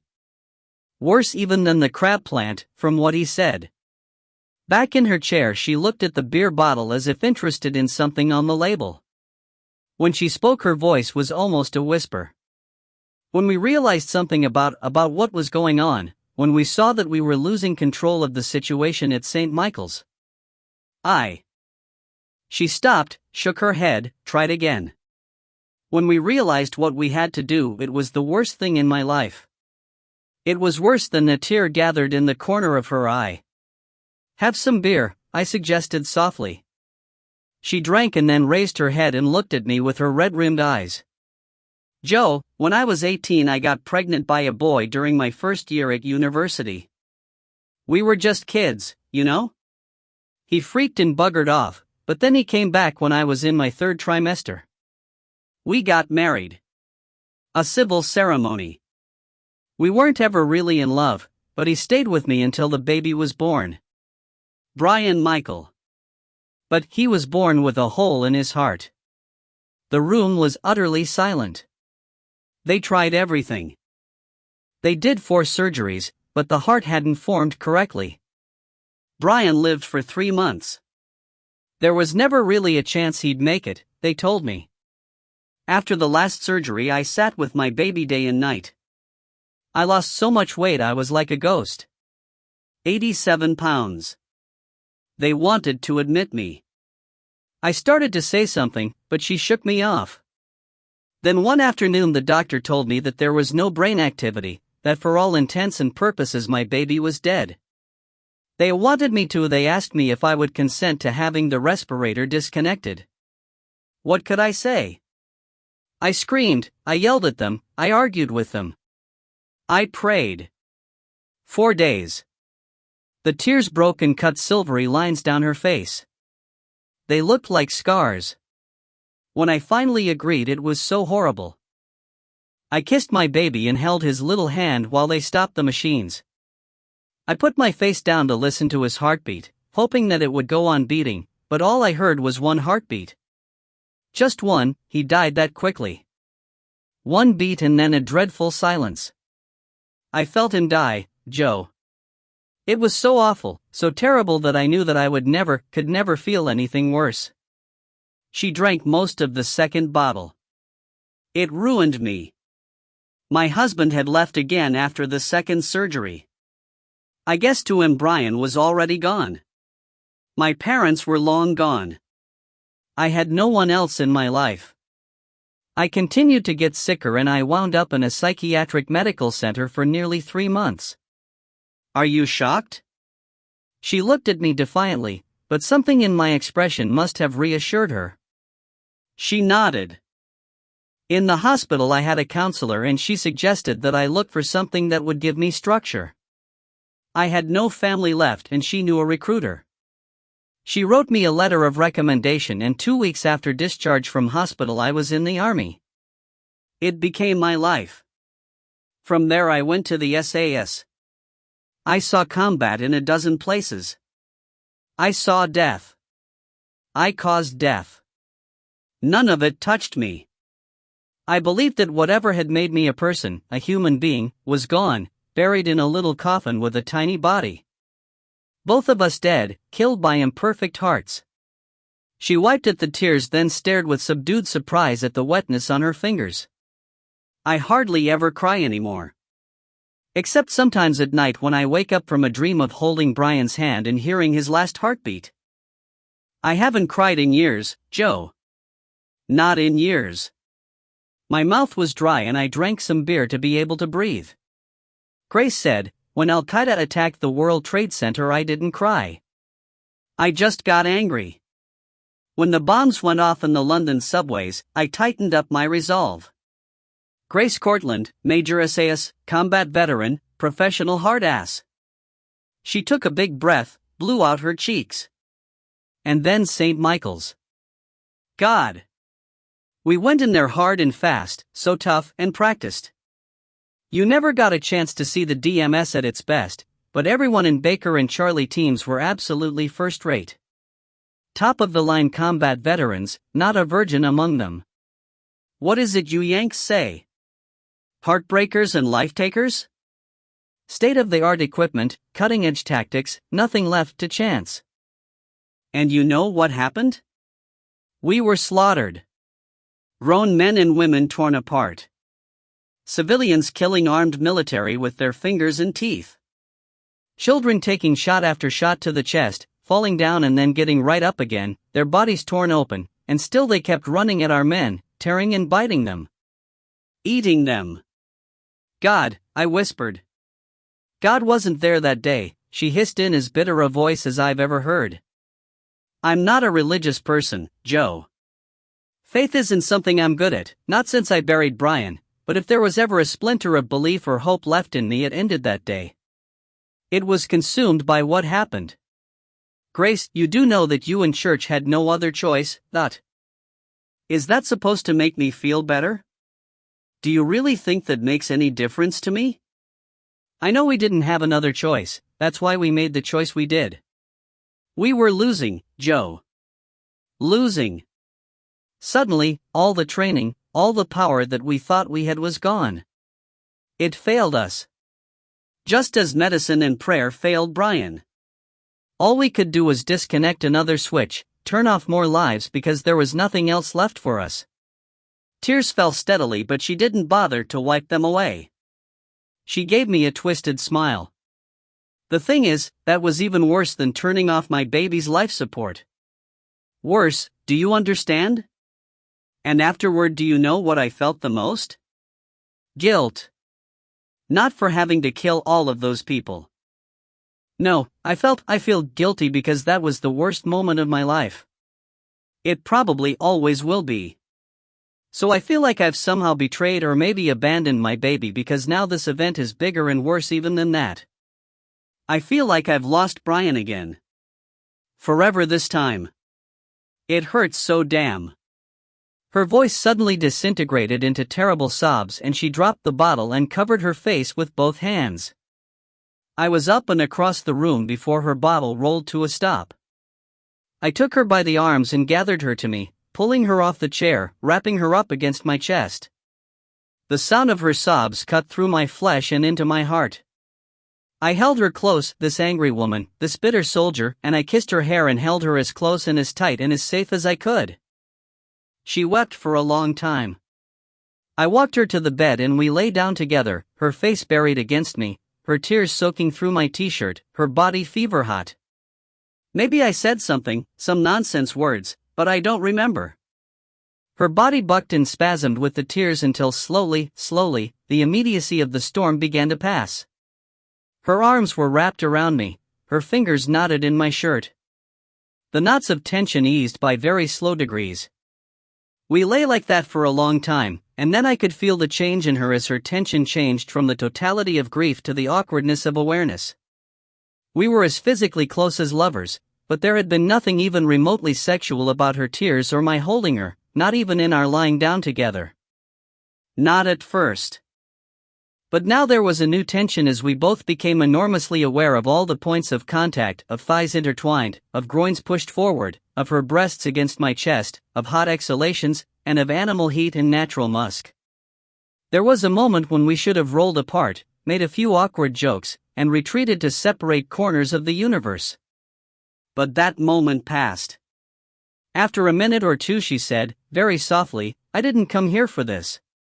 "I know. Well, there was no one else. I can't talk to Mr. Church. Not about this. Not like this. No. And I don't know Dr. Sanchez yet. Not well enough.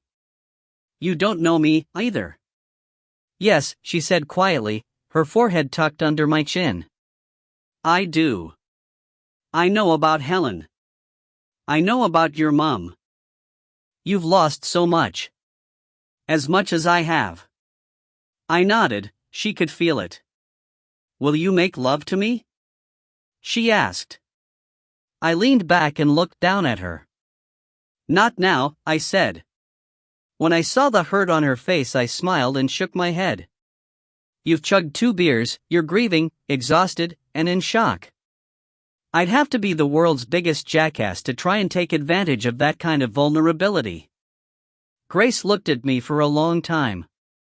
"You're a strange man, Joe Ledger." She pushed one of her hands up between us and touched my face. "I never thought you'd be kind. Not to me. You're an actual gentleman. We're a dying breed, they're hunting us down one by one." She laughed and then laid her head against me. "Thanks for listening, Joe. After another long time of silence she said, "Back at the plant I asked you a question about whether we've stopped this. Was that the last cell? Did we stop the terrorist movement here in the States, or did we just burn up our last lead?" "Bad questions to ask in the dark," I said, stroking her hair. "Mr. Church spoke with the president and the head of the FDA. The gears are already turning to get the pharmaceutical companies involved. The president will address a closed session of Congress in 2 days. The full resources of the United States, England, and the other allies will be thrown against this now." "Yes. So why am I still so afraid?" she asked. The silence swirled around us. "Same reason I am," I said. She said nothing more, and after a long while her breathing changed to the slow, steady rhythm. I kissed her hair and she wriggled more tightly against me, and after a while, she slept. After a much longer time I, too, drifted off. Chapter 91. The DMS Warehouse, Baltimore/Saturday, July 4th, 6:01 a.m. Grace and I had a quiet breakfast in the mess hall before first light, then she headed off to muster her teen while I made a call. I was hoping I'd wake Church up and get to hear him when he was off balance, but he answered on the first ring. Fricking robot. Instead of hello he asked, "Is there a problem?" No. I wanted to touch base about the Liberty Bell thing. "You still cool with me taking Echo Team to Philly?" Of course, he said, and it implied that I'd have heard different if he'd changed his mind. The communication flow with him was going to take some getting used to. I'm used to a lot more bureaucracy. I advised the president of our concerns with safety during the holiday, and he approved all of my recommendations. The gears are already turning to get the pharmaceutical companies involved. The president will address a closed emergency session of Congress tomorrow. The full resources of the United States, England, and the other allies will be thrown against this now. Church briefly outlined the steps he was taking to bulk up security at the top 24th of July events scheduled across the country.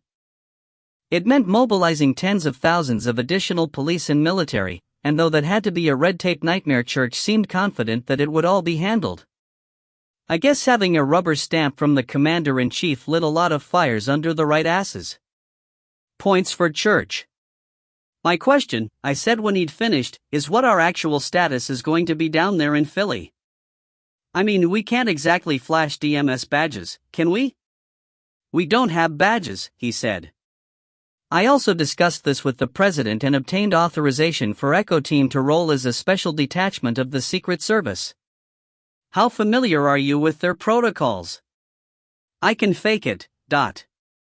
Last night I called a friend in the garment industry and appropriate clothes should be arriving by 6:30. IDs were already sent by courier and Sergeant Dietrich has them. You don't like wasting time, do you? No, he said, and hung up. I smiled and shook my head. So this is what it felt like to be in the Major League. I found Dietrich and got the material Church had sent. IDs for everyone plus a detailed set of notes from Church that included the names and numbers of the people we planned to interview. I found Grace in the computer trailer. I told her about my call to Church. How is it that he has this much power over the president? I mean, who is Church? Grace shook her head. I've heard some bits and pieces of things over the last couple of years that add up to his having the goods on a lot of people in Washington. The goods? As in the blackmail? I think he quite literally knows where all of the bodies are buried, as the saying goes. He has leverage on a lot of power players and he uses it to get what he wants. Good thing he's on our side. I paused. He is on our side, isn't he? God, I hope so. How'd he get all this dirt? I can make a guess, she said, arching an eyebrow, and then she tilted her head in the direction of the complex array of computer terminals that filled the room. Mind reader? She shrugged. It makes sense. It's brilliant at digging into everyone else's business without leaving a trace that it was there. That's one of its unique and most dangerous features. With MindReader he can sneak into the Pentagon, read whatever files he wants, and then exit without leaving the usual signature. I've seen him do it. Holy smoke. I stared at the computer as if it was Aladdin's lamp.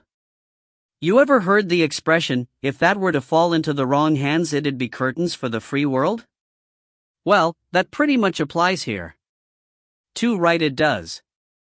There are only a handful of people in the world who have access, and Church has to personally grant us access through his mainframe router to allow us to log on each day. It's no joke, and even though MindReader doesn't leave a trace in other computers, all searches and operations are logged on his hard drive. So Big Brother really is watching, I mused. All the time. Does the man ever sleep? God, I've never seen him so much as yawn. I think he's a cyborg. At this point, it wouldn't surprise me. Maybe there's something in those vanilla wafers. She picked up a printout. These are the names of the agency directors who have sent staff to the DMS. Nearly half of them will be in Philadelphia today for the Liberty Bell event, either as guests or on the job. Because the First Lady, the Vice President's wife, the wives of 50 congressmen, and over 100 members of Congress are all attending the event, it's a security mishmash. Most of the chiefs will be there to make sure their individual Indians don't let anyone of importance get scalped. I know, I was originally assigned to the detail. How's this helping us? The president, at Mr. Church's urging, has contacted each of these directors to put themselves at our disposal. We can set up meetings, and we can interview them personally. During a major event? I goggled. Well, we'd have to pick our moments, she conceded. I was skeptical. All well and good, but how can we interview them with all of the speeches and rallies going on? The rededication only lasts 2 hours. Good point, I said. Okay, let's mount up and ride. Chapter 92. El Mujahid / the Motorways Motel / July 4th. The fighter sat on the edge of the motel bed in cotton trousers and a tank top that showed off his huge shoulders, bull neck, and the corded muscles of his arms.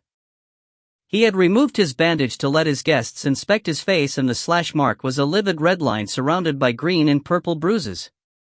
The two men seated on the couch stared at him. Ahmed, Amira's brother, was on the left, his face showing concern for his brother-in-law. Next to him was a young black man with wire-framed glasses and a knit kufi on his close-cropped hair. His name was Salim Muhammad but was born as John Norman 26 years ago in West Philadelphia. He was a graduate of Temple University's MFA theater program where he specialized in stage makeup and costume design.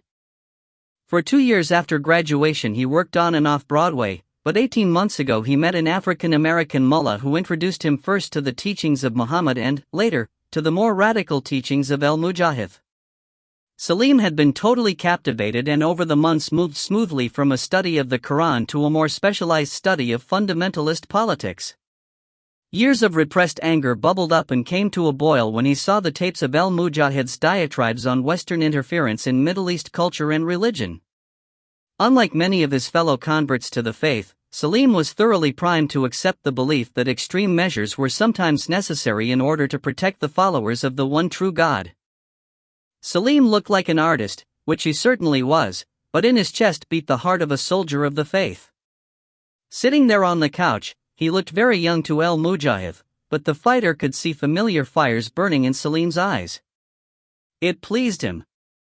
The fighter was amused by the young man, but he also felt proud of him, of his depth of conviction.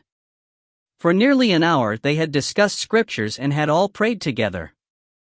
Now, their prayer mats rolled up, they sat and talked. Al-Mujahid had taken off his shirt and bandages to let Salim take a close look. "Can you do it?" the fighter asked. "Yes.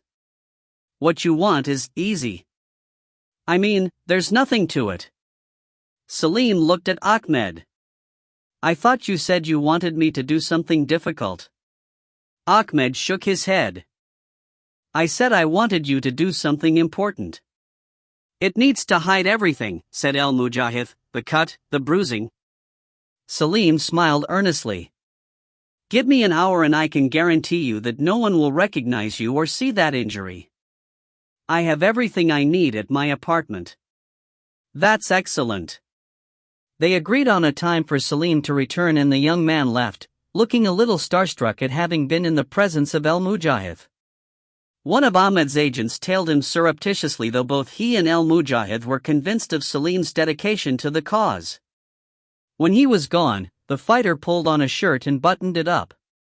"By now Galt knows that I've eluded his assassins and that we have the trigger device," al-Mujahid said. "If he was man enough to grow a beard, Galt would be pulling it out by now. He must be very confused over what has happened." He paused.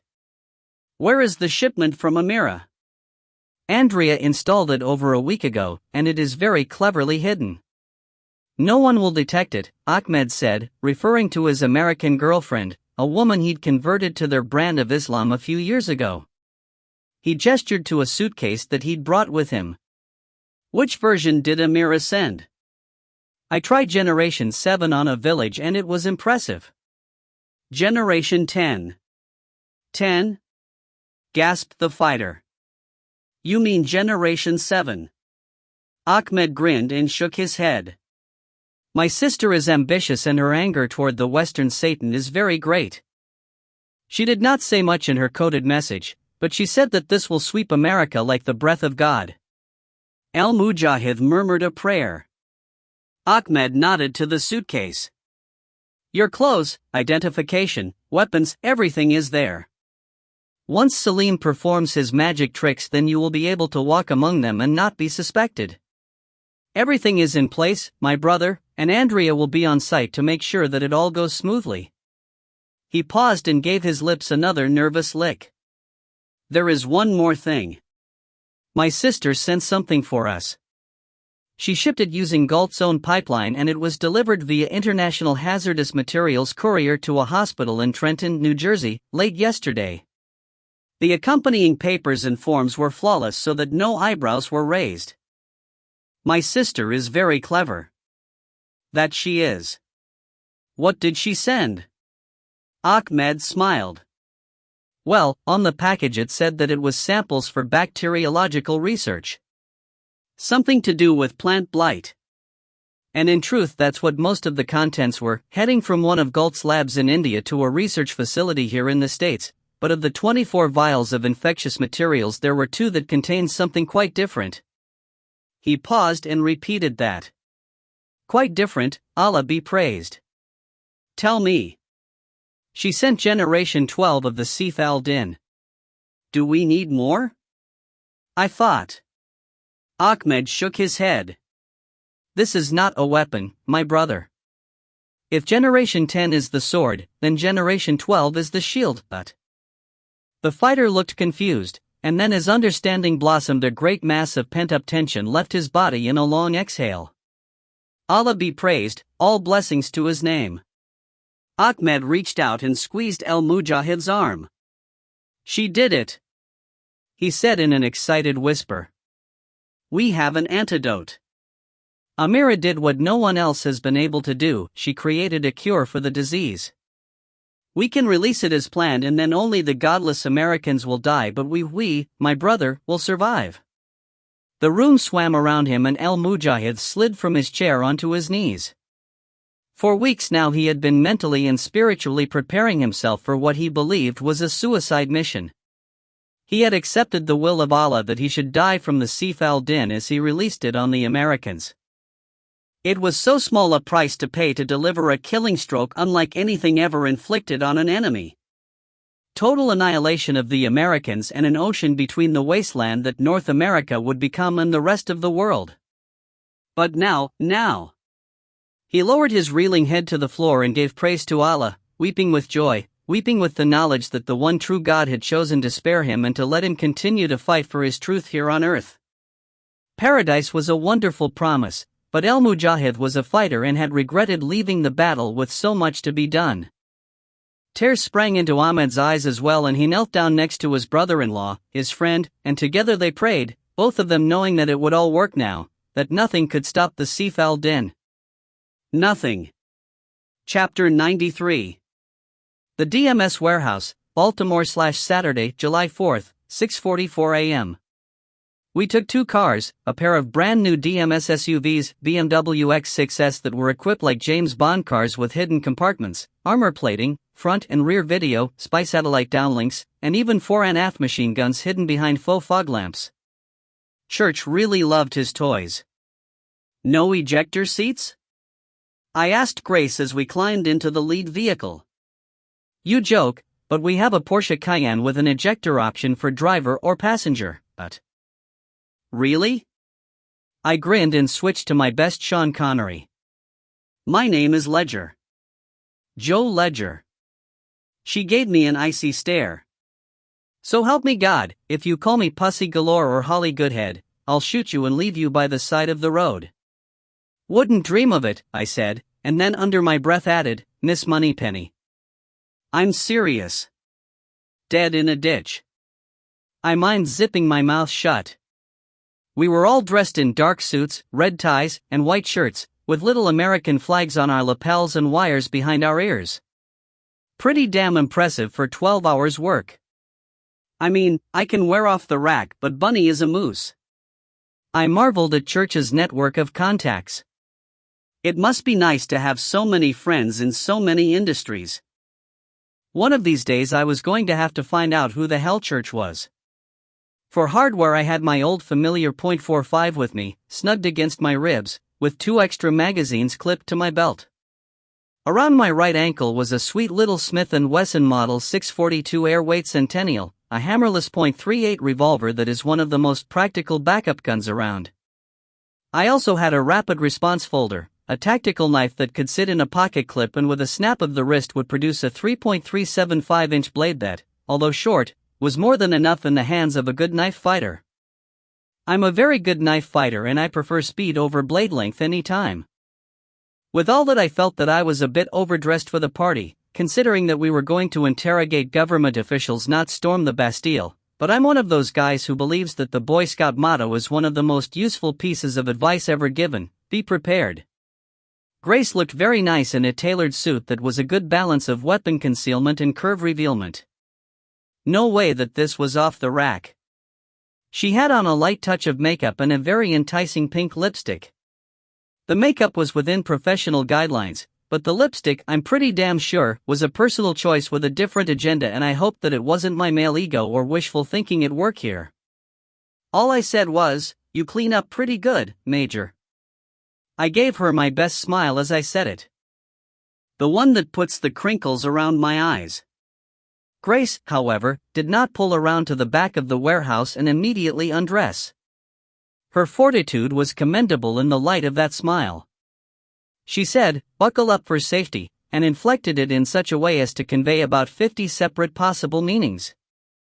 Just as we were heading toward the main warehouse doors, I saw a figure step into our path, Rudy, and he was also dressed like a Secret Service agent. Grace slowed, and when she stopped, Rudy opened the back door and climbed in. I turned around to look at him.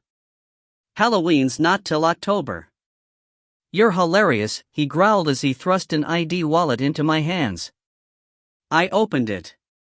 "Rodolfo Ernesto Sanchez y Martinez, MD, a Special Agent, United States Secret Service," I read.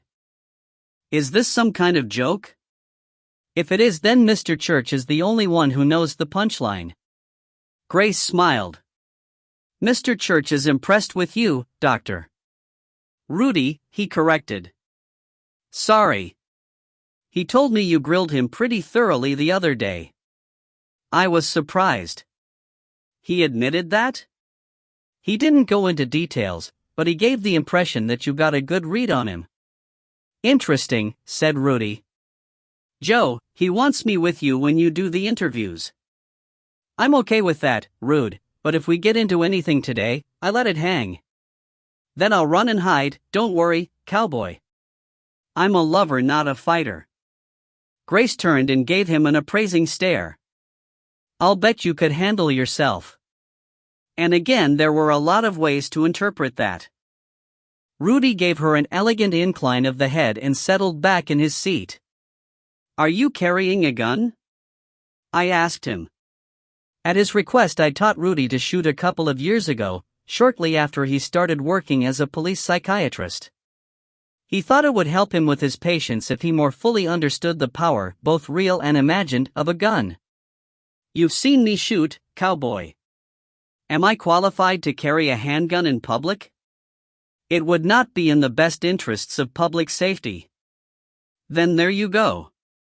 Grace put the car in gear and we rolled out of the warehouse with Echo Team behind us. When we were on I-95 heading north toward Philly, Rudy asked, "Won't the real Secret Service know that we're fakes?" Grace shrugged. "Only if we tell them, and it will be need to know.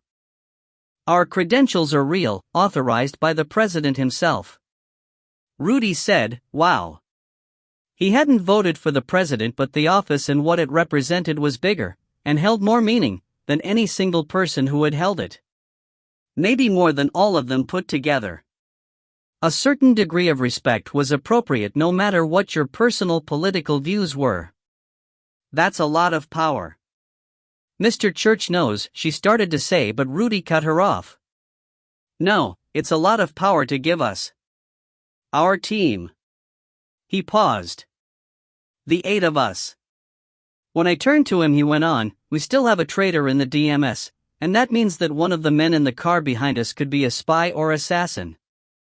Or worse, a terrorist sympathizer." He waggled the ID case. "And this is an all-access pass to the president's wife and half of Congress. Is that wise?" Grace smiled at him in the rear view. "Mr. Church has confidence that we'll stay in control of the situation." All Rudy said in reply was, "Room 12. Chapter 94. Sebastian Galt / Helmand Province, Afghanistan / July 4th. Galt's helicopter touched down 200 kilometers from the bunker, landing near a WHO outpost. The outpost supervisor, a wizened old epidemiologist named Nashif, was willing to lend Galt a car but cautioned him about the dangers of traveling in the Afghani desert without military escort. "We'll be fine," Galt assured him. "We have our Red Cross and WHO credentials. Even out here, that often gives us safe passage." But Nashif insisted on providing a driver, his burly nephew who had fought guerrilla actions against the Soviets. No amount of argument would dissuade Nashif, and to make too strong a protest would raise suspicions, so they reluctantly agreed. An hour later they were rolling out of the camp and heading west. Galt had reclaimed his position as the de facto alpha dog in his relationship with toys, though every now and then he could feel the ghost of a memory of the slap toys had given him back in Baghdad. "Go with God," Nashif called after them. It made both of them smile for all the wrong reasons. Chapter 95. Philadelphia, Pennsylvania /July 4, 9:39 a.m. Traffic was heavy as we approached Philly. The Phillies were playing a doubleheader, and a bunch of rock stars had put together a Freedom Rocks concert at the Wachovia Center down near the airport. Plus an estimated 500,000 people were descending on Center City and the Liberty Center. Overall, it was supposed to be the biggest, loudest, busiest day in Philadelphia history. "Great day for travel," Rudy grumped from the back seat. "Almost there," Grace said as she turned off I-95 near Penn's Landing. "I'd called ahead and arranged for a pair of motorcycle cops to meet us and help us through the traffic snarls." Grace filled us in on the people we would try and interview. There were 6 agencies involved in various aspects of security. The 2 who interested us most were Robert Howell Lee, the Director of Special Operations for an FBI/Homeland Joint Command, and Lyndon Brearley, who was the Regional Director of the Secret Service and the direct link between the Secret Service and its parent Department of Homeland Security. More current and proposed DMS personnel had been recommended by them than all of the other agencies put together. Both of them had extensive military connections and had sent candidates from every branch of the service. It seemed to be the best use of time to start with them first. They were also the men most closely involved with security at the Liberty Center event. Robert Howell Lee and his FBI team were in charge of the facility's security and had oversight for all interjurisdictional arrangements between local, state, and federal law enforcement. He was an indirect descendant of Richard Henry Lee, the man who had ridden from Virginia to the First Continental Congress with the resolution to declare independence from England. He was an ambitious man of 50 who was almost certainly going to be the next director of the Bureau or maybe ever the top dog in Homeland. The other man, Lyndon Brearley, was an equally career-centric man who had been involved in some key phases of the service's transition to Homeland after September 11th. It was Brearley who would be overseeing the personal safety of the First Lady and her party. They were both powerful men, patriots as well as seasoned field agents and politicians. Move the wrong way with them and we'd not only upset the security apple cart but we'd bring down so much heat that maybe even Church's clout would not save the DMS. This was dicey for a couple of big reasons: the careers of everyone involved with the DMS and the belief, which I now shared, that no other organization within the United States government was as equipped as the DMS to counter threats like the one we'd been facing during the last few days. The wrong word to either of these guys could spin everything out of control. But, no pressure, right? "We're here," Grace said. Chapter 96. Amira/the Bunker, Afghanistan. "He's coming, Amira turned away from the big glass cage in the central lab as Abdul hurried into the room. Her only reply to his outburst was a slow smile. "Did you hear me?" he demanded. He had a Kalashnikov hanging by a strap from his right shoulder and his face was dark with anger. "I heard you, Abdul," she said, her voice soft and dreamy. "Well, what are your orders? Should I have him killed?" Amira blinked very slowly, once, twice. "Kill Sebastian?" She abruptly laughed as if it were all a wonderfully funny joke. She covered her laughing mouth like a teenage girl. "Is he alone?" "He has his assistant with him, and a driver." "Good. Let them come."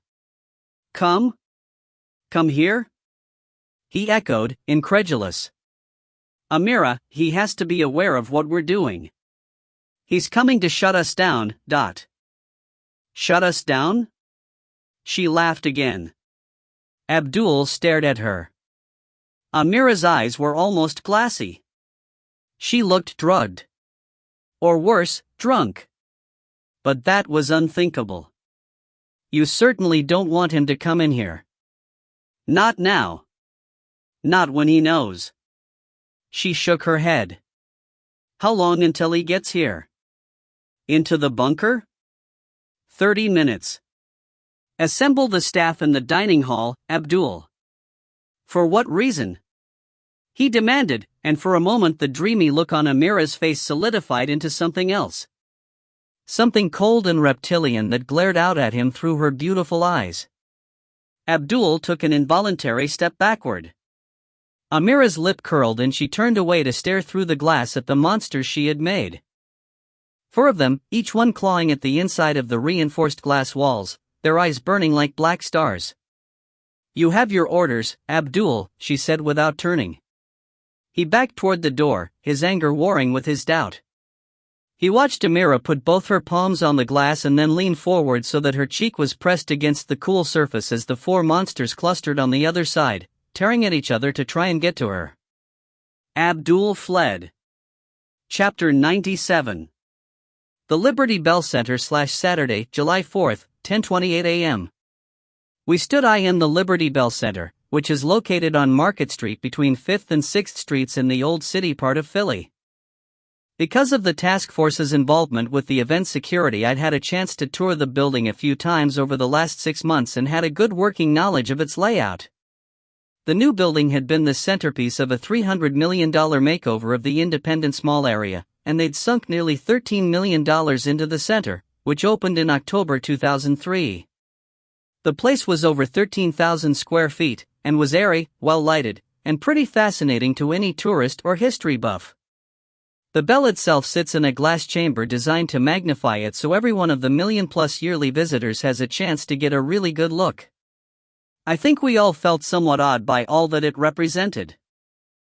I knew from having taken the tour that this was actually the second bell. The first one was made in the Whitechapel Foundry in England, but it cracked shortly after it was cast. A couple of pot and pan makers named Pass and Stowe recast it from a mixture of copper, tin, and traces of lead, zinc, arsenic, gold, and silver, but the second bell also cracked. That's the one that we were all looking at. The names Pass and Stowe were stamped into the front of the bell. Rudy leaned forward and read the rest of the inscription: "Proclaim liberty throughout all the land unto all the inhabitants thereof, Leviticus XXVVX. By order of the Assembly of the Province of Pennsylvania for the State House in Philada." "They spelled Pennsylvania wrong," Skip remarked. I shook my head. It was one of a couple of acceptable spellings at the time. "Darn thing's broken," Bunny said with a grin. Behind us was a second large display platform, but this one was draped with a Stars and Stripes tent, inside of which was the new Freedom Bell. Because this bell was intended to ring on special events, it hadn't been encased in magnifying glass. Time would tell if this one would be crack-proof. These bells symbolized everything for which the DMS had fought, suffered, and died. They were emblematic of the unsullied ideals of freedom, democracy, and fairness. Despite their many flaws, the Founding Fathers had been mostly well-intentioned. Freedom of speech, freedom of religion. The right to live. Even though those same founders had been unable to unite to abolish slavery and extend equal rights to all people of both sexes, they had at least started the ball rolling. Freedom had rung out across the land, and across the oceans, until its promise, at least, was heard in every country around the world. Without that bravery and optimism, we wouldn't be standing together here. Men and women, black and white, foreign and homegrown, united in a single cause, to take a stand against hate and destruction. Despite my years of practiced cynicism, I felt a real stirring of good old red, white, and blue patriotism. From beside me, Rudy said, "It's a genuine perspective check, isn't it?" "Hoa," Top said softly. "Major Cortland." We turned to see a big man in a beautifully tailored lightweight charcoal suit come striding across the floor, hand out, a smile on his tanned face. I recognized him at once from Grace's description. Lyndon Brearley, Regional Director of the Secret Service. We stepped up to meet him by the podium that had been erected between the display cases. It was a 3-step affair heavy with red, white, and blue bunting and bristling with microphones, none of which were currently turned on. I checked. Grace made introductions and offered her hand. Brearley gave it a firm single pump. "Sorry for borrowing the Secret Service as our cover, sir," she said. "The president thought it would be best under the circumstances." Brearley didn't miss a beat. Sure, I understand, he said, though he probably didn't like it. I wouldn't if I were in his shoes, but he hadn't gotten this far in his career by letting sour grapes show on his face. He looked around to confirm that there was no one else in the room except Brearley and Echo Team. I've met your boss, Mr. Deacon. He paused and his smile became a bit rueful. Or is it Church?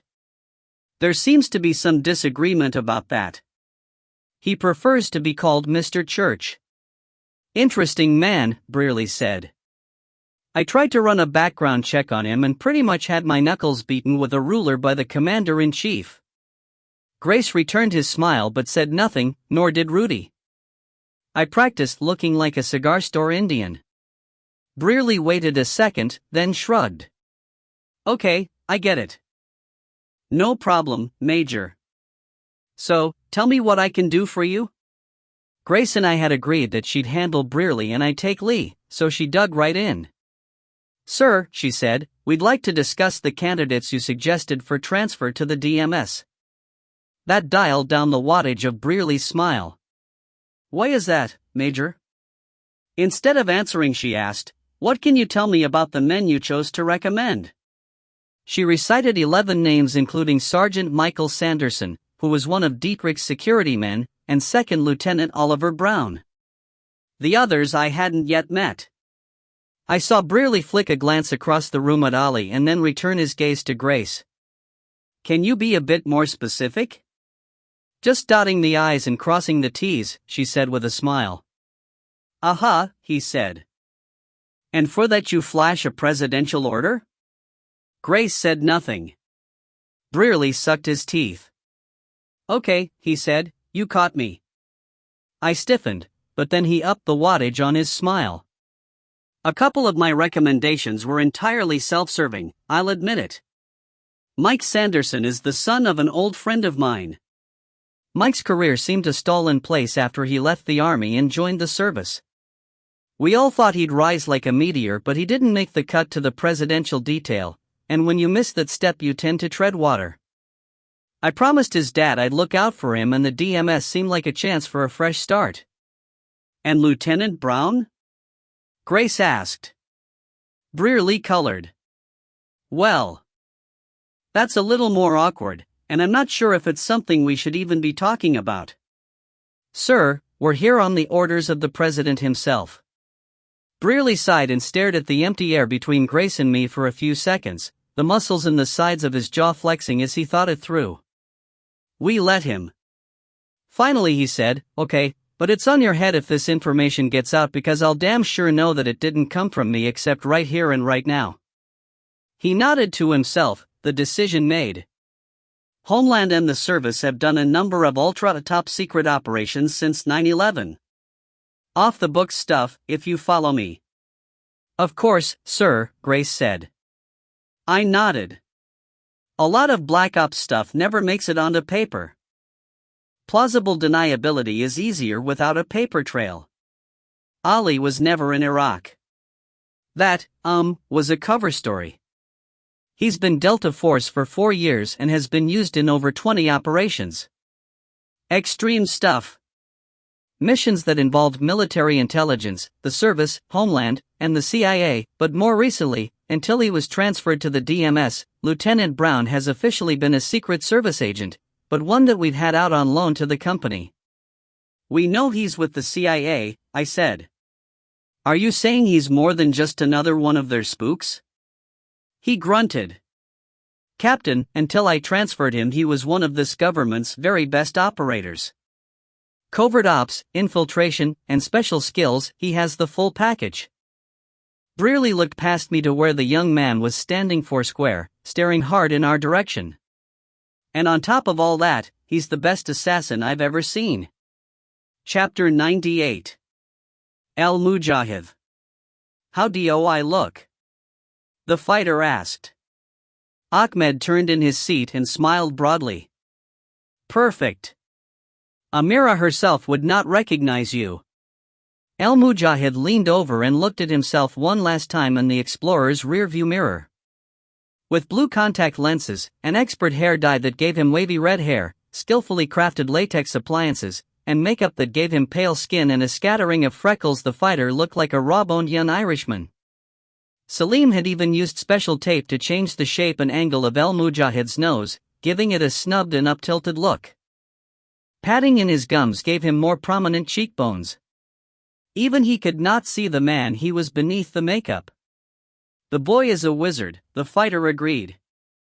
"Now, there's one last thing to do before we go," said Ahmed as he took a small case from the glove compartment, unzipped it and removed a pre-filled syringe. The liquid was a luminous green gold that sparkled in the sunlight. "Roll up your sleeve." El Mujahid did so and held out his arm. He didn't even wince when Ahmed plunged the needle into his flesh and injected the entire contents into him. "Amira said that the antidote will be at its strongest in 40 minutes, Ahmed said, and advises that you release the plague at that point. She said that you should be completely protected, but also said that once you activate the device you should get away as quickly as possible." He drew a breath. "Besides, things will be getting very violent very quickly." El Mujahid looked at his wristwatch. "Then we had better move." Ahmed nodded and removed a second syringe from the case and injected himself. He was wearing a Hawaiian shirt with toucans on it and gave himself the shot high on his shoulder where it wouldn't be seen. He put the syringe case back in the glove compartment. He hung a lanyard around his neck to which was clipped a plastic ID holder. It read, "Press." "You have only 2 doses?" the fighter asked. "What about your woman, Andrea?" "She's a woman." Ahmed spread his hands in a man-of-the-world gesture. "We all make sacrifices." El Mujahid nodded. He had made his own sacrifices to the cause where women were concerned. "There is no God but Allah," Ahmed whispered. "And Muhammad is his prophet," agreed El Mujahid. Ahmed put the car in gear and drove off. Chapter 99. The Liberty Bell Center /Saturday, July 4, 11:26 a.m. Brearley told US that he stood behind his decision to send Ollie to us and that he'd stake his reputation on the fact that Ollie was every inch a true American. A phrase he used 3 times. "Look, I have an event to run. The First Lady will be here in a couple of minutes. Mind if we loiter about, sir?" asked Grace. He frowned at her. "Am I going to have some trouble here today?" I cut in on that. "Wouldn't you agree that since 9/11 there's been a potential for threat at every major national holiday and political event?" Brearley studied me for a 3 count and then his voice dropped to a less friendly whisper. "Don't fuck with me, Captain. I got a pretty damned cryptic keep your eyes open sort of memo this morning from Washington, but it had 0 details and I really don't like being kept in the dark. If your team is here because of a specific threat, then I need to know about it and right goddamn now." I opened my mouth to reply in kind, but Grace stepped between us and took Brearley by the elbow and led him out of earshot of everyone in the room. They stood with heads bowed together for 3 minutes and I could see his body becoming more rigid with each passing second. Then he gave a nod and moved toward the door, walking as if his boxers were filled with jagged glass. "What did you tell him?" I asked when she rejoined me. "The truth," she said. "Or at least as much of it as he needs to know." He didn't look happy about it. "Are you?" "Point taken. He said he'll quietly increase the circle of protection around the First Lady. He has a number of agents in plainclothes who can be seated into the crowd at the ceremony." "Good. The more the merrier." Another agent entered the chamber a minute later and hurried over to us, introducing himself as Colby, Brearley's number 2. "I've been asked to brief you on the on-site security." He led us to a staff-only door hidden behind a screen on which the Declaration of Independence was printed. "If we need to remove the First Lady in the event of a crisis, agents will escort her through here and then lock the door behind them. There are offices and other rooms back there and we have a designated secure spot as well as escape routes." After he left I dialed the cell number for Robert Howley and, after verifying that the line was secure, identified myself and read the note from the president that ordered everyone to offer complete and immediate assistance to my investigation. He answered that with a long silence, and I could imagine him trying to figure out what the hell was going on. I hadn't told him. I broke into the silence and asked him if he could meet us in the bell chamber. "What do you mean now?" he demanded. "Are you out of your mind, Captain? Do you have any idea what is going on?" "We have." "We can grab a few minutes after the speeches," I interrupted. "This won't take long. Can you at least tell me what the hell this is about?" Grace had returned and she and Rudy were leaning close to eavesdrop on the call. She mouthed the words, "Play the card, Joe." So I did. "Yes, sir, we are here representing the Department of Military Sciences." I let him digest that. Whether he was guilty or innocent, it was a hell of a bomb to drop and he had to react. "Jesus Christ," he said. There was another pause. "All right, give me a few minutes. I'm on the other side of Independence Mall in the communications center and I have to get someone to cover for me." He disconnected. I turned to Rudy. "Well, did he sound spooked to you?" He shrugged. "He sounded harried." Grace nodded. "Let's face it, we picked a bloody stupid time to come up here." "Can't catch someone off guard if they have time to prepare," Rudy said. She shrugged and I looked over at my team.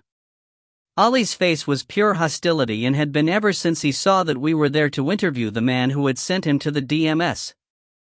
He eyed me with that cold shooter squint and I gave it right back to him. Skip saw the look passing between us and frowned, and he took a half step back from Ollie as if afraid to get in the way of something. I noticed that Top, Bunny, and Gus were casually looking from them to me, but nobody said anything. The door behind us opened and a big man entered. He was dressed in the standard navy blue and red tie of the service. He was every bit as big as Bunny, with thick shoulders, flaming red hair, and an Irish snub nose. "Who are you?" Dietrich asked sharply, moving to intercept him. "Special Agent Michael O'Brien," the man said in surprise, holding out his ID. He held a metal case in the other hand. "I was detailed to check the room before the First Lady's party moves in here for the speeches." Gus checked the ID and called it in while he inspected the metal case. It held the standard electronic scanners and nitrate sniffers that would show if anyone had planted bugs or bombs in the room. Dietrich nodded his approval and handed back the ID. Dietrich closed his phone and sketched a salute to the agent. "Okay, O'Brien. The room's yours." Chapter 100. Outside the bunker July 4th. The rover sat in the lee of a stand of palm trees about 100 yards from the tent that hid the entrance to Amira's bunker. "Now what, sir?" asked the driver. "Is your contact meeting you here?" "In a way," Galt said. "Toys? Would you oblige?" Without a word, Toys drew his pistol and shot the driver in the back of the head. The impact knocked the man against the steering wheel and splashed the window with bright blood. "Sorry, old chap," Galt said distractedly. Toys's face was stone as he removed the clip and replaced the round. He didn't want to come up a bullet short at some crucial moment. He looked at his watch. "Zeller's team is still 20 minutes out. Where do you want to wait for him? I don't like being this exposed." Before Galt could answer, the sat phone rang and Toys put it on speaker. For a moment Galt's heart lifted, hoping that it was Amira, but then the American's voice barked at them. "Line? Clear, my friend. How are things going?" The American's voice was shaky. "God, they're on to me." "What are you talking about?" "The DMS, they've sent agents here to interview me." "Christ. How did that happen?" "I don't know." "Sebastian, you have to do something." Galt almost laughed. "What is it exactly you expect me to do?" "I'm half a world away. I have to get out. We haven't been able to find El Mujahid." He could be anywhere. And these agents are right here and now, but. You haven't found him? Galt was stunned. Listen to me, we're paying you too much money for you to let something this important slip through your hands. Fix this. How? The only way I can bring more assets to bear on this would be to go to my own superiors, and that would land me in federal prison for the rest of my life. Well, I dare say that getting arrested is going to be the least of your problems, wouldn't you think? Galt's voice was cold. What should I do? Make whatever calls you have to make to let the proper authorities know about the threat. Call the DMS. Tell them that you received an anonymous tip, something like that. Tell them that there is a biological threat. Just for God's sake, don't mention me, and try not to implicate yourself. Maybe they can stop the fighter before he can open the bloody gates of hell. Then get as far away as you can. An island somewhere. If this thing is released, then an island is the only chance you'll have. God. I'm about to clear up my end of things. I suggest you do the same. Be a hero. Save the day. The American mumbled something that Galt thought was a Hail Mary, and then the line went dead. Bloody hell, he said, staring out through the blood-stained windshield. The man's a coward and a fool. You get what you pay for, Toy said with an irritated sigh. He looked at his watch. There's still 16 minutes before Zeller's team reaches the bunker. We can't just sit here. No, agreed Galt. They got out of the vehicle and drew their pistols. Nothing moved, so they moved quickly and quietly toward the line of tents by the mountain wall. The camp appeared to be deserted, but as they darted from the shelter of one tent to another, they found 4 corpses lying in a row, their hands and ankles bound, their throats cut. Their blood had soaked into the desert sand and flies buzzed around them. They were all men on Galt's payroll. Toy snorted. So much for the element of surprise. Chapter 101. The Liberty Bell Center / Saturday, July 4th, 11:47 a.m. Special Agent O'Brien completed his sweep of the center, packed his gear back into the metal case and stowed it under the podium.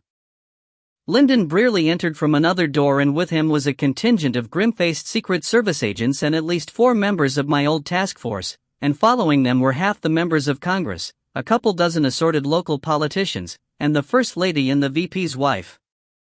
We faded back against the wall and tried to blend into the woodwork the way the Secret Service are supposed to do. I got some strange looks from my former task force teammates, but no one broke protocol to catch up on old times. Robert Howell Lee had not yet arrived. I looked at Grace, who shrugged. Give him time, she said, but there was no time. Brearley, looking stressed and flushed, was trying to guide the ladies to their spots between the 2 bells, but the women were not cooperating. They were pausing to glad hand everyone and engage in chit-chat, while outside the press photographers were snapping pictures through the big glass windows, and beyond the press a veritable sea of people waited for the festivities to commence. Eventually they let about 200 civilians into the room, which meant that everyone was packed like sardines. I glanced around. Top and Ollie were directly across from where we stood, Bunny and Skip were on my 3 o'clock and Gus on our 9. This is going to be a bloody circus, Grace said under her breath. Brace yourself. I think everyone in a suit is about to make a long-winded speech. Swell, Dot. The First Lady, looking very stylish in a pretty dress and an absurd hat, mounted the steps to the podium and tapped a microphone, making the usual "is this on" remark which, strangely, got a laugh. I saw Special Agent O'Brien standing by the far door, slowly scanning the crowd. Our eyes met and he gave me a single, curt nod, and then his eyes shifted away. Weird thing was, he was smiling. I don't think I've ever seen a Secret Service agent smile. Not on the job. As the First Lady launched into her speech, I scanned the crowd looking for Robert Howell Lee, but my eyes kept flicking back to O'Brien. That smile bothered me. Chapter 102. Galt / the bunker. Galt radioed his assault team to let them know he and Toys were proceeding inside. If you don't hear from us in 10 minutes, come in hard and fast. We'll be there, assured Captain Zeller. Then Galt and Toys entered the shallow cave that led to the bunker's hatch. They encountered no one, but they weren't fooled, and both men kept their pistols ready. Toys stood guard while Galt accessed the entry keypad that was hidden in the wall. He didn't use the standard code. Amira was too clever for that. Instead, he entered a number sequence that bypassed the security using a backdoor he'd written into the security software. The new code disabled all external video scanners, including the ones in the cave and the monitors that watched the back door. Zeller's team would now be able to approach unseen. Galt punched in a second code and a door swung open.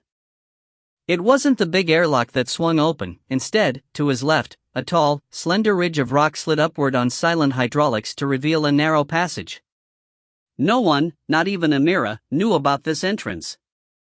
As the door opened to his command, Galt felt another fragment of his confidence return. There were a number of things Amira didn't know about the bunker. After all, it wasn't really her facility. It belonged to Galt. Chapter 103. The Liberty Bell Center / Saturday, July 4th, 11:59 a.m. I leaned close to Grace. Call me paranoid, but I'm getting a weird vibe from that agent over there.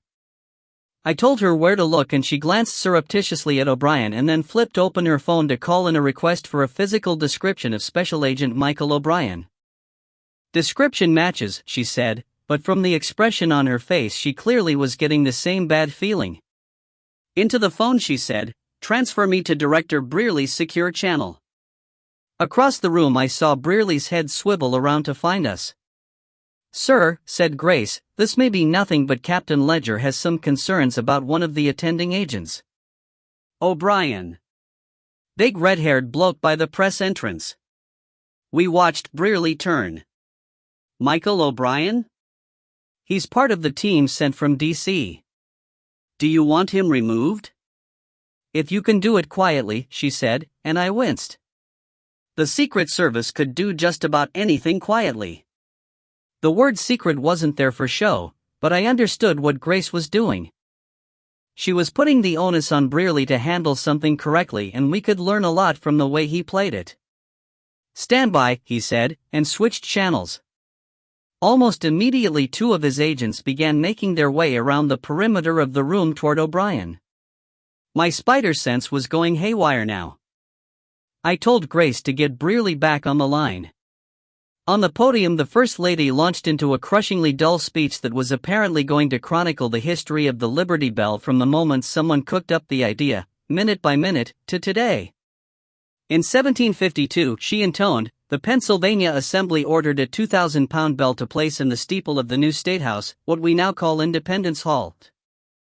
One of the approaching agents reached O'Brien and bent to whisper in the man's ear.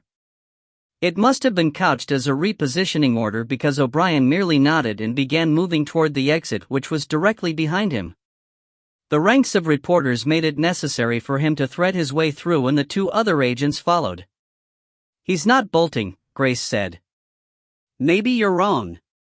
If I am, I'll apologize, but I was still watching O'Brien." "The order for the bell was sent to the Whitechapel Foundry in England," continued the First Lady, "and noted metalsmith Thomas Lester was contracted to cast the first Liberty Bell and to inscribe it with these historic words, 'Proclaim liberty throughout all the land unto all the inhabitants thereof.'"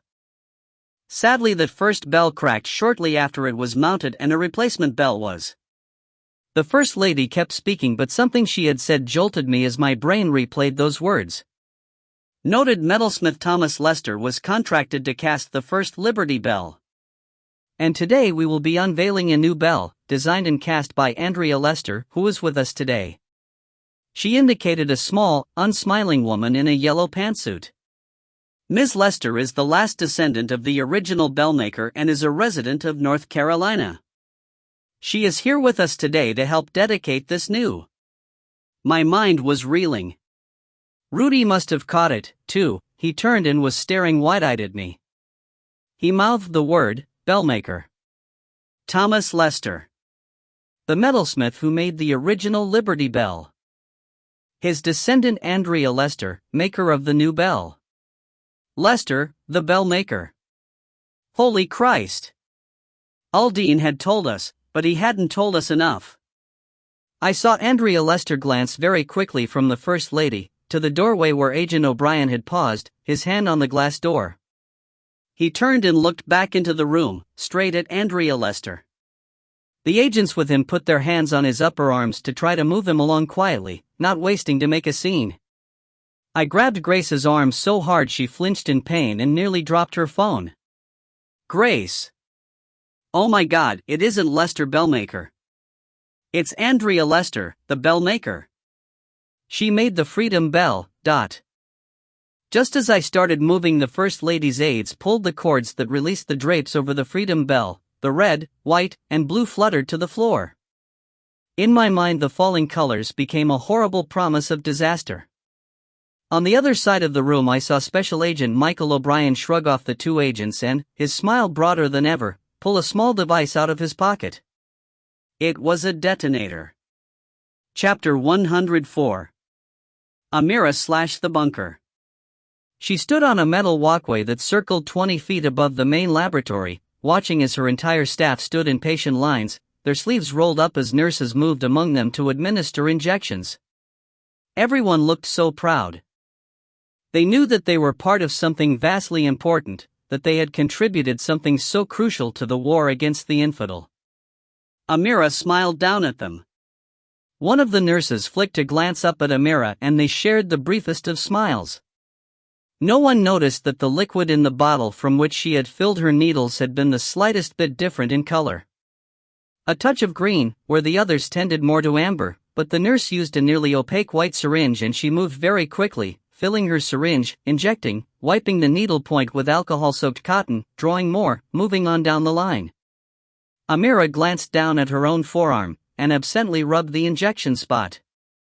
Black lines had begun radiating out from the needle mark. She was perspiring heavily now, her robes far too hot, sweat ran down her back and pooled at her waist. She gripped the metal rail to steady herself as the whole room took a sickening sideways lurch. "Where are you, Sebastian?" she whispered. On the wall the clock ticked away the seconds. Chapter 105. The Liberty Bell Center / Saturday, July 4th, noon. Everything froze down to a single white-hot fragment of a second that moved in bizarrely slow motion. The First Lady was leading the applause for the unveiling of the Freedom Bell. Beside her on the podium, Andrea Lester was reaching in her pocket. Grace's phone was falling from her hand as she pulled back the flap of her coat to reach for her gun. Agent O'Brien was starting to raise the detonator. My gun was in my hand. I could hear myself screaming, but I had no idea what I was saying. Every eye in the room was turning toward me. Agents were clawing at their guns. I had no shot at O'Brien, the First Lady was between me and him. On the podium, Andrea Lester was reaching for the President's wife. Something flashed in her hand and I realized that she had a blade. Not steel, the Secret Service would have caught that, but probably one of the many polymer knives that were nearly as hard as steel and would never trip a metal detector. With a scream of Allah Akbar, she lunged at the First Lady. I shot Andrea Lester twice in the chest. The bullet spun her away from her intended victim, but the polymer knife tore a long gash in the First Lady's sleeve. Everyone started screaming. Panic was immediate and total. I ran forward, grabbing people and hurling them out of my way as I fought to get to the podium where I could get a shot at O'Brien, who had bolted for the podium. The two agents flanking him were already moving. One of them tried to tackle him while the other stepped back and drew his sidearm. Then the crowd surged between us and I lost sight of them. A shattering volley of gunfire erupted from the far side of the podium, and as I pushed Rudy and the Secretary of the Interior out of my way, I saw that the agent who had drawn his weapon on O'Brien was falling backward, a bullet hole in his temple. The shot hadn't come from O'Brien, it had come to my left. I turned and saw a gun in Ollie Brown's hands, and as I watched he swung a pistol around and fired 2 shots, and then the throng hid him from view. Had he shot the agent? It seemed like everyone in the room had a gun and bullets burned past me. There was too much commotion to tell who was who, and I didn't know how many people in this crowd were Brearley's agents or members of some terrorist hit cell. It was total chaos. I pivoted and started toward O'Brien, but as I located him in the screaming crowd, I saw the second agent go down, blood jutting from a slashed throat. O'Brien moved back toward the podium, the detonator still clutched in his big hand. And suddenly I understood. It was the bell. Seal the room. I bellowed as I raised my gun once more. Then I saw out of the corner of my eye that the First Lady was still on the podium. Andrea Lester was down, and one of the First Lady's bodyguards was down. Other agents were rushing the podium, guns drawn, racing to protect the president's wife. Gunfire was coming from every point in the room, and I saw agents in blue blazers shooting at civilians. I saw a man dressed in carnival pattern shorts standing guard over a pair of congressmen, while nearby a Secret Service agent was trying to wrestle a plastic handgun from the hand of what looked like a news reporter. I needed to get to the top of the podium so I could see the room and try to see O'Brien so I could stop him before he pushed that button. Grace split off to my left and vanished into the press. I saw a swarm of agents pull the First Lady down and hustle her toward the staff-only door, but in the confusion the wife of the vice president was still there, nearly lost in the press of congressmen fighting to get away from the gunshots, her agents down and bleeding. Several people were firing now, and I couldn't tell if it was a pitched gun battle or panic shooting. Then I saw an agent mount the steps to protect the VP's wife, but a split second later he staggered and went down, his white shirt front blooming with red. A second agent leaped up, but he also took two in the chest and pirouetted into the crowd. I saw a hand holding a gun pulling back into the crowd. It was bare, no coat sleeve, just a flash of a Hawaiian shirt. One of the tourists? A reporter? Shit, how many of these bastards were in the crowd? Top. I yelled when I saw him fight his way out of a knot of panicking people. It's O'Brien. He nodded and plunged into the crowd again, but there was so much resistance he made no headway. Some of the guests were trying to drop down to the floor to avoid the gunfire, but the storming crowds trampled them. I saw Rudy pushing a group of Girl Scouts into a corner to keep them from getting crushed by the rush of people. There were screams of pain interspersed with the din of the terrified crowd and the constant barrage of gunshots. I heard the distinctive commanding yells of Secret Service agents, but no one was heeding their orders to drop and remain down. I had no idea where Grace or the rest of Echo Team was, and I continued to fight my way toward the podium. The VP's wife was huddled down, arms wrapped around her head, flanked on both sides by dead agents. There were hundreds of people yelling and screaming and fighting to try and get out of the Liberty Bell Center. I caught another flash glimpse of O'Brien. He was still smiling as he raised his hand to bring the detonator up above the level of the crowd. I had no time to think. I launched myself into the air and my shoulder caught the vice president's wife in the side. I wrapped my arms around her and my momentum carried us off the podium just as Michael O'Brien depressed the button. The freedom bell exploded. Chapter 106. Galt/the bunker. They crouched together in the gloom of a narrow corridor that ran inside the walls of the bunker. LEDs set into the floor cast just enough light so they could pick their way through the darkness. Let's split up, Galt suggested. Go to the rear hatch and make sure Captain Zeller's team can get in. Kill anyone who gets in your way. And what are you going to do? I'm going to the lab. To do what? Toys asked, his tone brimming with unspoken accusation. Remember that we came here to kill her. Not to snog and make up. Anger flared in Galt's chest. Don't tell me my business, he snapped. I'm tired of. Tired of what, Sebastian? Toys cut him off. Don't try to assert your authority over me at this late date. The time for that passed when you let your girlfriend develop a doomsday weapon. Galt's pistol was in his hand, the barrel almost but not quite pointed in Toys' direction. His assistant looked down at it, then with a smile he reached down and pushed the barrel toward him so that it pointed right at Toys' heart. Toys leaned close, forcing contact with the gun. Either kill her or kill me, Toys said calmly. They stared at each other over the gulf that was opening between them.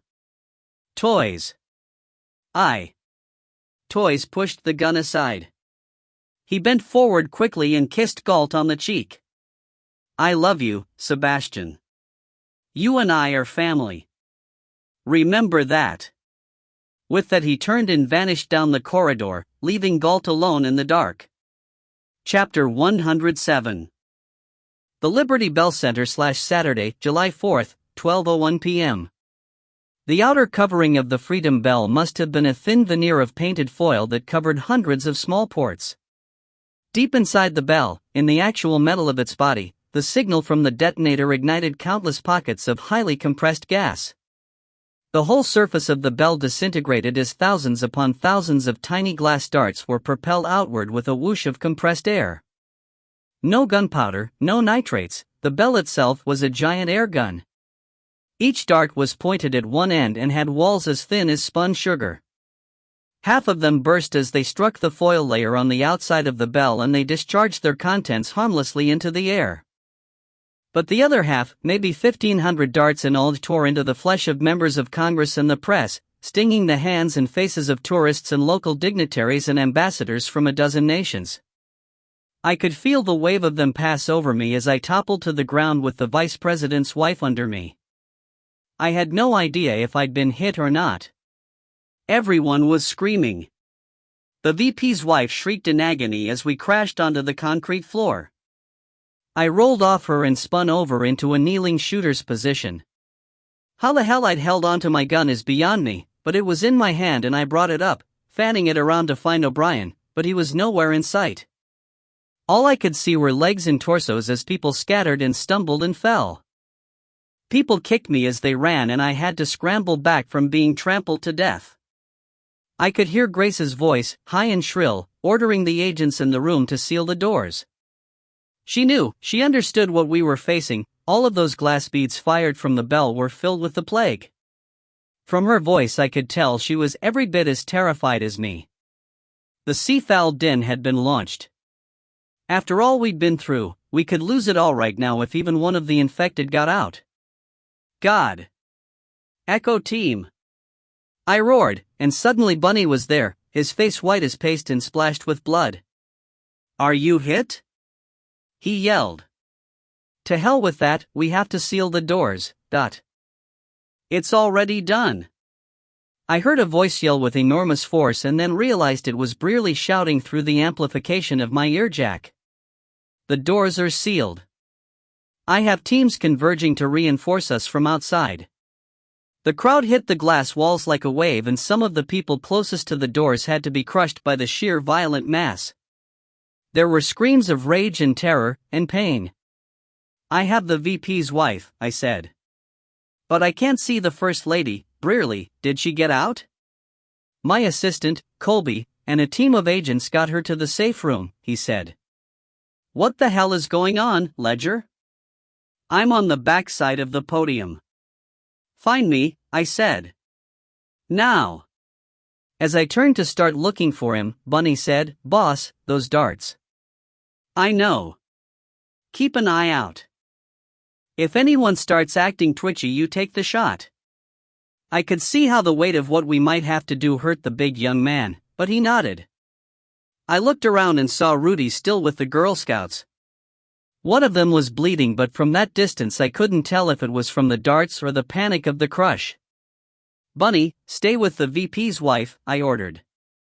And keep your eyes open for Agent O'Brien. He's our hostile. If you see him, kill him. I gripped his sleeve. Bunny, did you see who Ollie was shooting at? Negative. Everybody's shooting, he said, and as if to punctuate his comment, a couple of rounds whined over his head and he flinched. The wild gunfire erupted again and the screams rose to a higher pitch. Just in case, don't stand in front of him if he has a gun. Bunny turned to me and his eyes searched my face. Copy that, boss. He dropped down into a crouch over the vice president's wife, who was curled into a fetal ball, her face knotted with pain. 3 Secret Service agents converged on him and together they formed a protective ring. I got to my feet and saw Top and Ollie racing toward one of the doors. They were working together to prevent the crowds from getting out. Grace was already blocking the other door, her pistol out. I saw Gus Dietrich bent over the governor of Pennsylvania, who was covered with blood. Dietrich was sheltering him with his own body and he had a smoking pistol in his hand.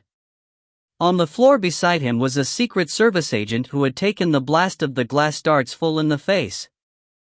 I met Dietrich's eyes for a second and we exchanged the briefest of nods. I was conscious of the fact that several of the TV cameramen were still on their feet, their cameras mounted on their shoulders. How the hell they had kept their heads was beyond me, and I could only imagine how half the country was reacting to this. I hoped the networks had blacked it out. I saw Brearley and grabbed him by the shoulder and pulled him against the podium. There were no more gunshots, but the air was still torn by screams and yells. We had to bend close and shout in each other's ear. "Why the hell did you shoot that woman?" he demanded, and I was conscious of the fact that his pistol was half turned toward me. I batted it aside. Andrea Lester was a traitor and a terrorist sympathizer. She rigged her own bell to fire those darts. I pulled him closer. "She's working with El Mujahid, and your agent, O'Brien, is one of them." He set off the device. That hit him hard. My God! We screened her, she was cleared to be here. These guys must have had inside help. Trust no one right now. Inside? No time for that. Listen to me and listen close. The darts from the bell, they contain the infectious agent Grace told you about. You know Ebola? This is 100 times worse. I pulled his ear to within an inch of my mouth. If one single person gets out of this room, we'll have a worldwide plague on our hands. There is no cure. I said that slowly, punctuating each word. Believe it. Brearley's face twisted into a mask of such utter horror that I thought he was going to scream. Then he ducked as bullets struck the plastic walls around the Liberty Bell. I turned and saw someone dressed like a Philly cop pointing his pistol at us. He fired again and I pushed Brearley out of the way and returned fire. The fake cop pitched back. I said, "Contact your men outside. Nobody leaves this building. Nobody. We're going to need troops and a Class A biohazard team." He licked his lips, blinking several times as the devastating news sank in, and then I saw the man behind the bureaucrat take over. "Christ, I hope you're wrong about this, Ledger." "I wish I was," I said. "But I'm not." Brearley tapped his mic and began rapping out a series of curt commands. He ordered that all teams seal and defend every exit in the building, and he reinforced that to include exits that led off from the offices and rooms beyond the staff only. Hummingbird is to be located and secured. Hummingbird was the code name for the First Lady. Junebug was the VP's wife. When he got confirmations, he turned to me. "Okay, the First Lady is in the safe room. The VP's wife is being guarded by one of your men and 3 of my agents. We'll move her to the safe room in a bit." He looked marginally relieved. "Brearley, you need to make sure everyone understands that we can't let anyone out of here. Not even the president's wife." He stared at me, torn by his responsibility to protect his charges and the greater reality of the plague. Finally he nodded and keyed his mic. "This is Director Lyndon Brearley. This is an all-stations alert. On presidential orders, no one is to leave this building. No exceptions. Repeat and confirm." All posts confirmed, but I could imagine a lot of them were either scratching their heads or getting really spooked. "You'd better be right about this." I left him to his job and went to try and find O'Brien, but I couldn't see him anywhere. The gunfire was dwindling now, just sporadic shots interspersed with yells and screams. Movement to my right made me turn and Grace was there, with Top right behind her, both with guns drawn. Grace had blood on her clothes, but when she saw my expression she glanced down at her clothes, then met my eyes. She shook her head. "There was a young woman standing right in front of me," she said, and left it there. The gunfire stopped, but the crowd was still surging back and forth like frightened animals in a pen. "Grace, we have to calm these people down." "I'm on it," she said and spun off, calling to Top and Dietrich, and soon they were moving like bulls through the crowd, shoving people back, yelling orders to everyone, grabbing Secret Service agents and putting them to work. Skip Tyler was near the back wall, reloading his gun. "Skip," I said as I rushed over, "help me find O'Brien." "The red-haired guy? He went through there a second ago." He pointed to the staff-only door that was tucked into a corner. We raced over, but the door was locked from the other side. "You sure he went this way, Dot?" "Yeah, him and Ollie followed a whole bunch of Secret Service agents who were hustling the First Lady into the safe room." He looked confused.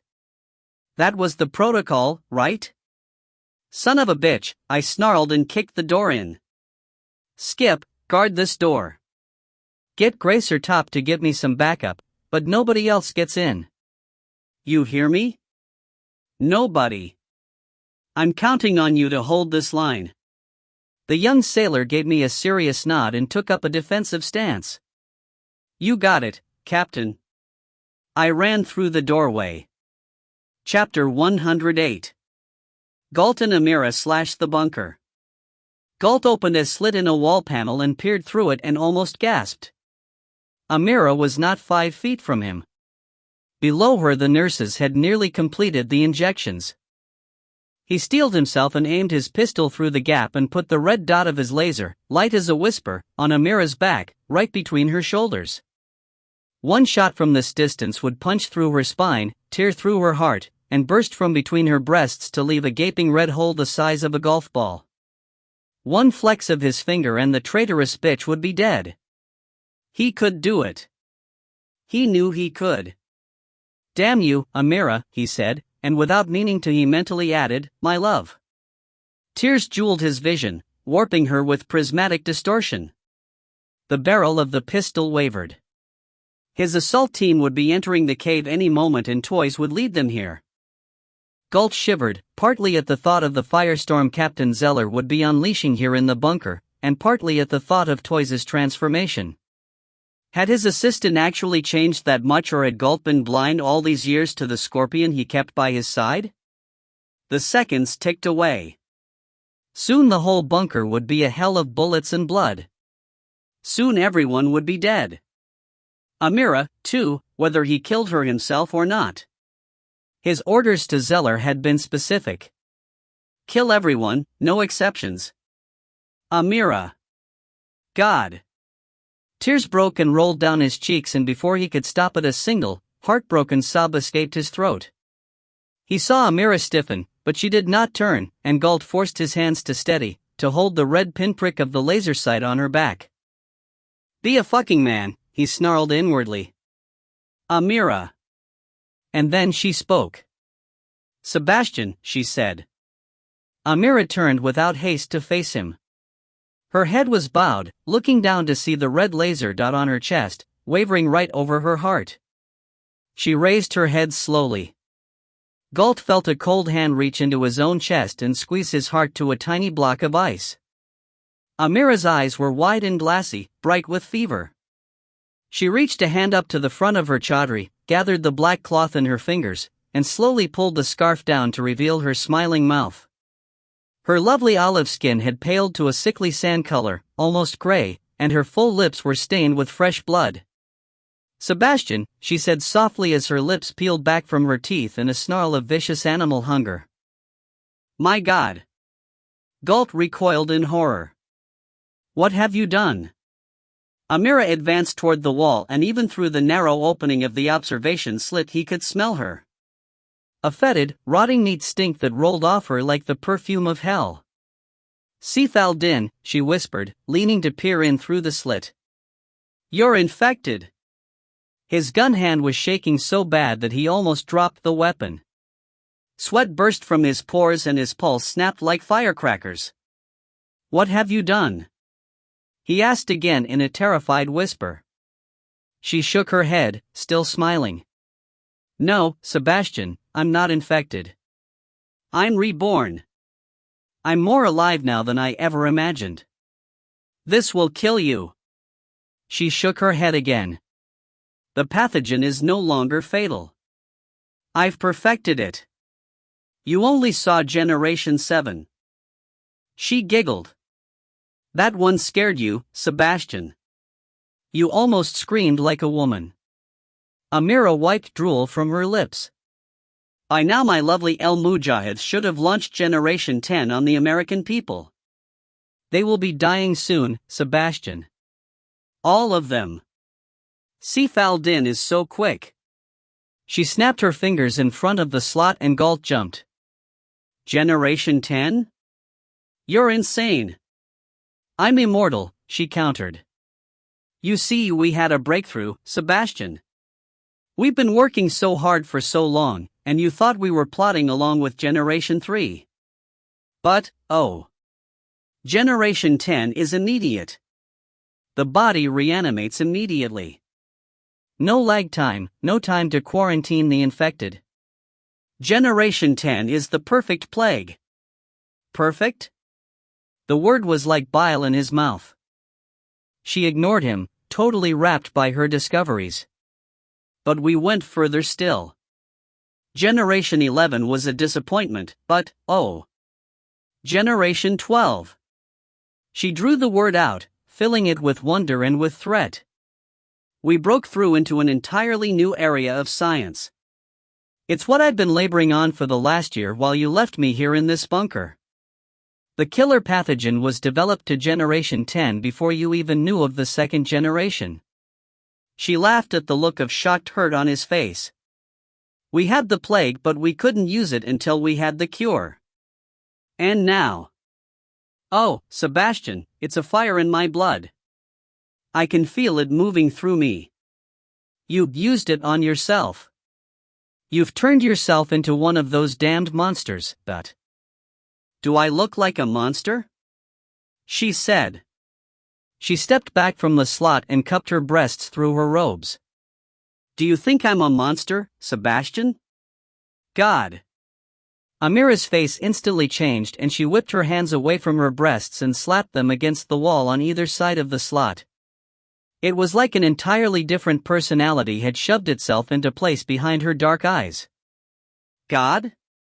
How dare you even mention him? Your God is money, you worthless piece of shit. Galt recoiled and raised the pistol. You don't even understand what it means to worship God. You couldn't know, Sebastian, what it feels like to feel him in every thought, every breath, to hear his words flowing over the desert sands. You pretended to read the writings of the prophet to fool El Mujahid, but you lacked even the depth of understanding to let those words enter your soul. You think you made me into your whore? Do you think that I would truly betray my husband, my people, my faith, for you? She spat at him and he dodged away, terrified of what might be in that sputum. He swung the pistol up and put the dot of the laser sight on her forehead where it glowed like an Indian bindi. I loved you, he said weakly. And then his mind replayed those words and he realized that he had said loved, not love. It nearly broke him. In his mind's eye he saw himself turning away from her and bringing the barrel of his pistol up to his own temple. Better to snuff out that loss than endure its absence. But although his hands trembled, the gun did not move. Amira ignored it. Have you figured it out yet? You must have, or why else would you be here, Sebastian?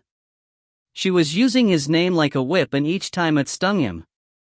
You think you found us, but we had been looking for you for years. Not specifically you, you're just not that important, no, we were looking for any faithless greedy dog who had the resources you have. It was so easy. She laughed and shook her head, delighting in the pain she caused him. It was so easy to lure you with covert hints through your network of spies, to draw you to a step-by-step, to stage things so that you always felt that you were in control when all the time this was a plan my husband and I had made. Yes, my husband. El Mujahid, the greatest of God's warriors on earth. A true soldier of the faith, a man who lives the words of the prophet every minute of every day. But you, oh we. She spat again, but this time on the floor. What? We made love? Is that what you were going to say? Her voice made the words intensely ugly. I'm not a man, Sebastian. I can't go into battle with guns and knives like my husband and his soldiers. I'm a woman and I am forced to use other weapons, no matter how utterly disgusting and humiliating it has been to open my body to you. No, Galt snapped back, anger flaring. I know you loved me. I know. He saw the mad look in her eyes flicker, and for a second that other personality, the dreamy one, seemed to drift back. And Galt knew for sure that he saw the fires of love still there. Or maybe it was only the embers, for in the next moment the hard and murderous personality re-emerged. Each day I get down on my knees to beg forgiveness from Allah for what I have done, even though it is His will and serves His ends. You made me a whore in the eyes of God, Sebastian. How many deaths does that earn you? Behind Amira there was a strange sound. The gathered scientists and technicians were all jabbering loudly, some in shocked protest, others in fury. Amira stepped back to allow Galt to see what was happening. They think we have an antidote, she said softly as below more than 2/3 of the crowd were sinking down to their knees or collapsing onto tables. They think we are all safe from Sif al-Din. What have you done? She turned to him. I gave my best people, a few fighters, a few scientists, Generation 12. Like me. She raised her arm and pulled back her sleeve to show the needle mark on her arm. From the dark pinprick black lines of infection radiated out like a dark spider web. You've killed your own people. Oh no, not all. The rest of them were given Generation 10, and soon I'll open the bunker doors and they'll spread out across Arabia like the plague they are. The great Satan does not have enough bullets to stop the waves of them that will come. You're insane. You've doomed us all. But Amira shook her head. No. Generation 12 is different. We don't die like they do. We ascend. I've already ascended. I died without dying, Sebastian, but I suffered no brain death, no loss of brain or motor function, no loss of intellect. I am me, Amira, scientist, wife of El-Mujahid, loyal handmaiden to Allah, a servant of the word of the Prophet, but now I cannot ever die. I've been reborn, you see. Sif al-Din has cut through me like a purifying scythe. My sins, my earthly attachments have been carved away by the sword of the faithful. What remains is pure. What remains is the instrument of God on earth. Oh. Amira, my princess, Galt murmured, tears cascading down his cheeks. What have you done? What have you done? Beginning today, thousands of doses of Generation 12 will be sent from here to those fighters who have proven their faith. Once they have ascended, they will share the gift with their families and their most trusted friends, and then we will sit back and watch the rest of the godless world devour itself. I won't let you. Amira reached out to grasp the lip of the observation slit. She pulled herself close and whispered like a child conveying a great secret. I know everything about the bunker, Sebastian. Everything. I know all your secrets. Galt stared at her, puzzled, and then he heard the slow scuff of shambling feet in the darkness of the corridor behind him. Chapter 109. The Liberty Bell Center /Saturday, July 4th, 12:04 p.m. As soon as I was inside, the sound of chaos diminished and I crept into a long, darkened corridor that led, I knew, into a maze of offices and workrooms. The center wasn't that big, but there were still 100 places someone could hide. I moved forward through several rooms, encountering one locked door after another. It would be suicide to kick each door, but these were interior locks and I could trip most of them with a stiff piece of plastic. I used my Barnes & Noble member card. It was slow going, searching and clearing every room without backup. I wondered what was taking Skip so damn long to send someone after me.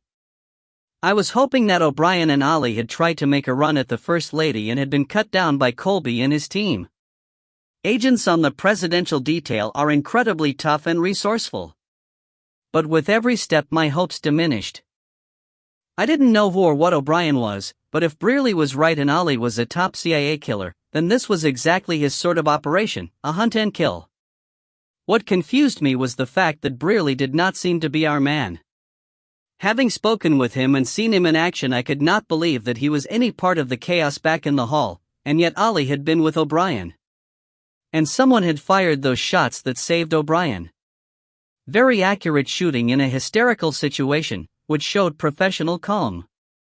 I stopped when I saw a splash of blood on the floor. Very fresh. Creeping forward, I found more, and then a place where feet had scuffed in the blood. 2 sets of shoes. A scuffle? Had someone else come in following O'Brien and Ollie and been ambushed by them, or had the 2 traitors had a falling out? Then it occurred to me that one of them might have become infected. What if the Walker plague had turned one of them into a monster? Was I chasing 2 armed men, or 1 man and a zombie? Or 2 zombies? The thought chilled me. Joe? Grace's voice in my earjack made me jump, and I faded to one side and crouched down behind the open door of a mop closet, pistol aimed into the darkness. Joe, where are you? I'm inside the center, I whispered. O'Brien came in here with Ollie Brown. I'm following a blood trail, but no sign of them yet. I could use some backup. Top Sims is on his way in with Skip. I have 2 other agents on the door. Good. What's the situation outside? It's bad.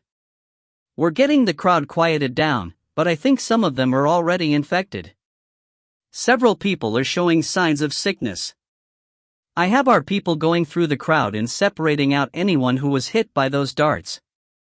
Grace, if they start to turn. I know, Joe, she said in a voice that was hard but scared. We were both thinking about St. Michael's, but this was much worse.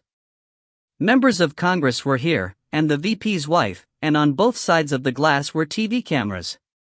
I called Church and he had the president order an immediate media blackout.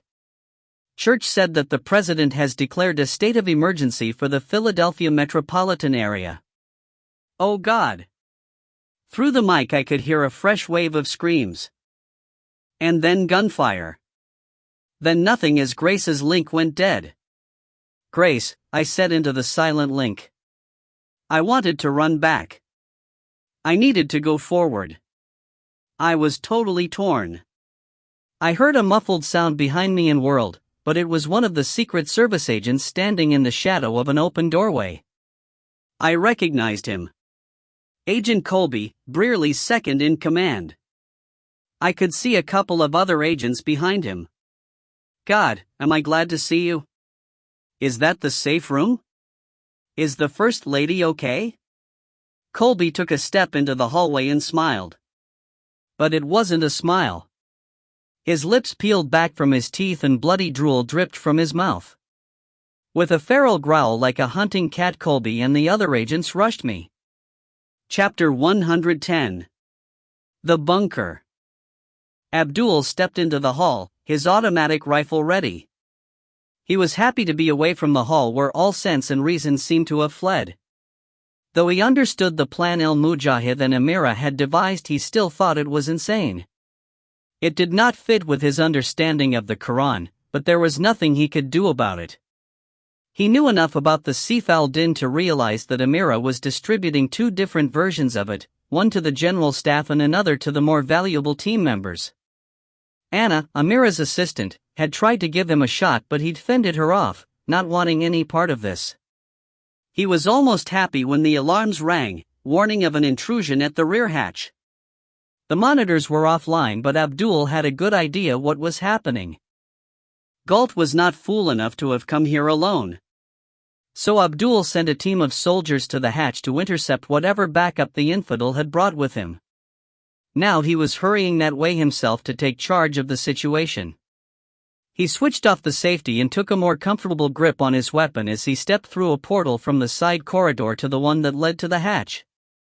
Toy stepped out from behind a stack of crates and put the barrel of his pistol against the back of Abdul's head. "Ashish," Toy said with a smile. Chapter 111. The Liberty Bell Center / Saturday, July 4th, 12:05 p.m. Colby came at me with incredible speed, reaching with hooked fingers, teeth snapping at me while he was still 2 yards away. Even with everything that had happened, everything that was still happening, it took me totally off guard. I brought my gun up but not in time as he leaped in and drove me back against the wall. The other agents were 3 steps behind him. My back slammed into the wall and for a fragment of a second the thought "I'm dead" flashed through my mind, but even as I was thinking that, my body was moving. Years of conditioning make the limbs move at the reflexive level, and it was all of those years of drills, of repetitive movements, that saved me. But it was so close. As I hit the wall, my hips turned to the left and I slammed the butt of my pistol into Colby's temple. It made his mass turn with mine and we rolled down the wall together, turn after vertical turn, putting distance between us and the other walkers. When we hit the doorway, we jolted to a stop and I rammed the barrel of the .45 into Colby's mouth, and even as he bit down on it I pulled the trigger. The big hollow point blew out the back of his head and punched a hole the size of a nickel through the forehead of the agent right behind him. Both of them were instantly dead, but the sudden drop of Colby's body coupled with the locked teeth around the pistol jerked the weapon out of my hand. I pushed myself away and dodged instantly to my left as a third walker lunged over the corpses of his fellows. His arms closed around empty space. There were 3 more of them, 4 in all. The one who had jumped at me had fallen forward. He made a grab for my ankle, but I rushed forward to meet the attack of the next closest walker. Even as I closed the short 6-foot distance, I whipped the folding RRF knife from its pocket holster and with a flick snapped the blade into place. The motion took a fraction of a second, and as the lead walker hit me I spun away like a ballet dancer, but at the end of the pirouette I ducked low and slashed him across the back of the knee. The RRF was wickedly sharp and the creature's tendons parted like old string. As he staggered and went down, I shoved him toward the second walker and lunged past their colliding bodies and slammed into the third, using a hard palm at the end of a stiffened arm to drive him back. Then I ducked under his outstretched arms, avoiding his snapping teeth, and came up behind him. I grabbed his hair with my left hand and slammed the point of the knife up into the sweet spot, the arched opening at the base of the skull. The blade pierced the spinal cord and the walker shuddered to a stop and instantly fell forward. The walker who'd tried to grab me after I'd killed Colby was scuttling forward now, running at me low and fast. I used my knife arm to parry his reaching arms and sidestep like a bullfighter, then brought the RRF up and over and down and buried the entire blade in the wingate, the soft spot at the top of the skull. I gave the blade a brutal half turn and yanked it up, sidestepping to avoid the arching spray of blood and brain tissue. That left 2. The one I'd crippled was crawling along the floor toward me, but the other was up and running at me. When he was 2 paces out, I stepped in and to the side so that his mass missed me by half an inch. Again I changed my step into a pivot and came up behind him and tried for the sweet spot again, but the hair was greasy with gel and he slipped away with my blade stuck into the solid bone of his skull. His twist wrenched the handle out of my hand and it wasn't worth fighting for, so I let it go and wrapped my arm around his throat and gave him a reverse hip throw. When you're facing forward, it's a hard fall but not fatal. When the thrower is back to back with the person he's trying to throw, then all of the hundreds of pounds of force are trapped in the weakest body point. His neck snapped like a bundle of wet sticks. The last walker was crawling forward, but I jumped over his arms and came down on the small of his back. The vertebrae cracked audibly. He flopped down, dead from the waist down. I couldn't leave him like that, so I recovered the RRF. This time there was no way for the walker to twist away as my blade found its target and shut him off. Chapter 112. Grace / the Bellchamber / Saturday, July 4th, 12:05 p.m. One moment Grace was speaking to Joe via comlink and then next the air around her was whining with bullets. A reporter was blasted backward as a bullet punched through his chest and he knocked Grace back and down. As she fell, she saw 3 men separate themselves from the crowd. Each of them had guns and she recognized the weapons as the high-density plastic handguns that terrorists used to sneak through airport metal detectors. Probably firing ceramic rounds. No metal at all, she thought as she pushed the dead reporter off her and drew her weapon. The foremost of the 3 gunmen saw her and raised his weapon, but Grace gave him a double tap chest and head and flung him back against the wall. She swung her gun to the second killer just as two figures came suddenly in from the killer's blind side. Gus Dietrich took the left-hand gunman out with 3 quick shots, 2 to the middle of his back and 1 to the back of his head.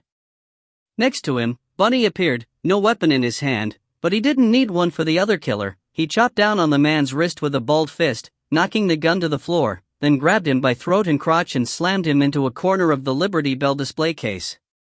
He stepped back to let the broken body drop. Then a fourth man stepped out of the crowd of tourists and pointed a polymer pistol at the back of Bunny's head. Grace didn't bother to call a warning. She put 2 rounds in the man and he spun away trailing blood. Bunny threw her a grim nod and scooped up the man's plastic pistol. Then the rest of the Secret Service agents were there. "There are still hostiles in the crowd," Grace yelled. "Search everyone." The agents moved very fast, and they plowed into the crowd, gruffly shoving congressmen and tourists alike. They found one final hostile, a trembling young man dressed like a Japanese tourist. He managed to get his pistol into his mouth before the agents could tackle him. The blast took off the top of his head. Rudy pushed his way through the crowd toward Grace. "Are you all right?" she began, but he interrupted. "Grace, some of these people are getting sick. It's happening already faster than before. We have to do something. We have to separate them before this becomes another St. Michael's." As he spoke, one of the reporters staggered forward and dropped to his knees and vomited. He looked up at them with a fevered face and eyes that were already becoming glassy. The man reached out a desperate claw of a hand toward them. "Help or me." Chapter 113. The Liberty Bell Center /Saturday, July 4th, 12:07 p.m. I wiped my knife and slid it back into its pocket clip, then retrieved my gun and cleaned it quickly on Colby's tie. I had no idea how many agents had gone with the First Lady. Was there a chance she was safe somewhere? Would we get that much of a break? I tapped my ear mic, but there was nothing, not even static. It must have been damaged when I'd hit the wall. I was alone. I was also furious with myself for not having brought a stronger force here to Philly, or maybe for not pressuring Church into canceling the event. We'd both looked at this as a likely scenario and we'd still allowed it go forward. I realized as I thought these things that this was one of the aftershocks of 9/11.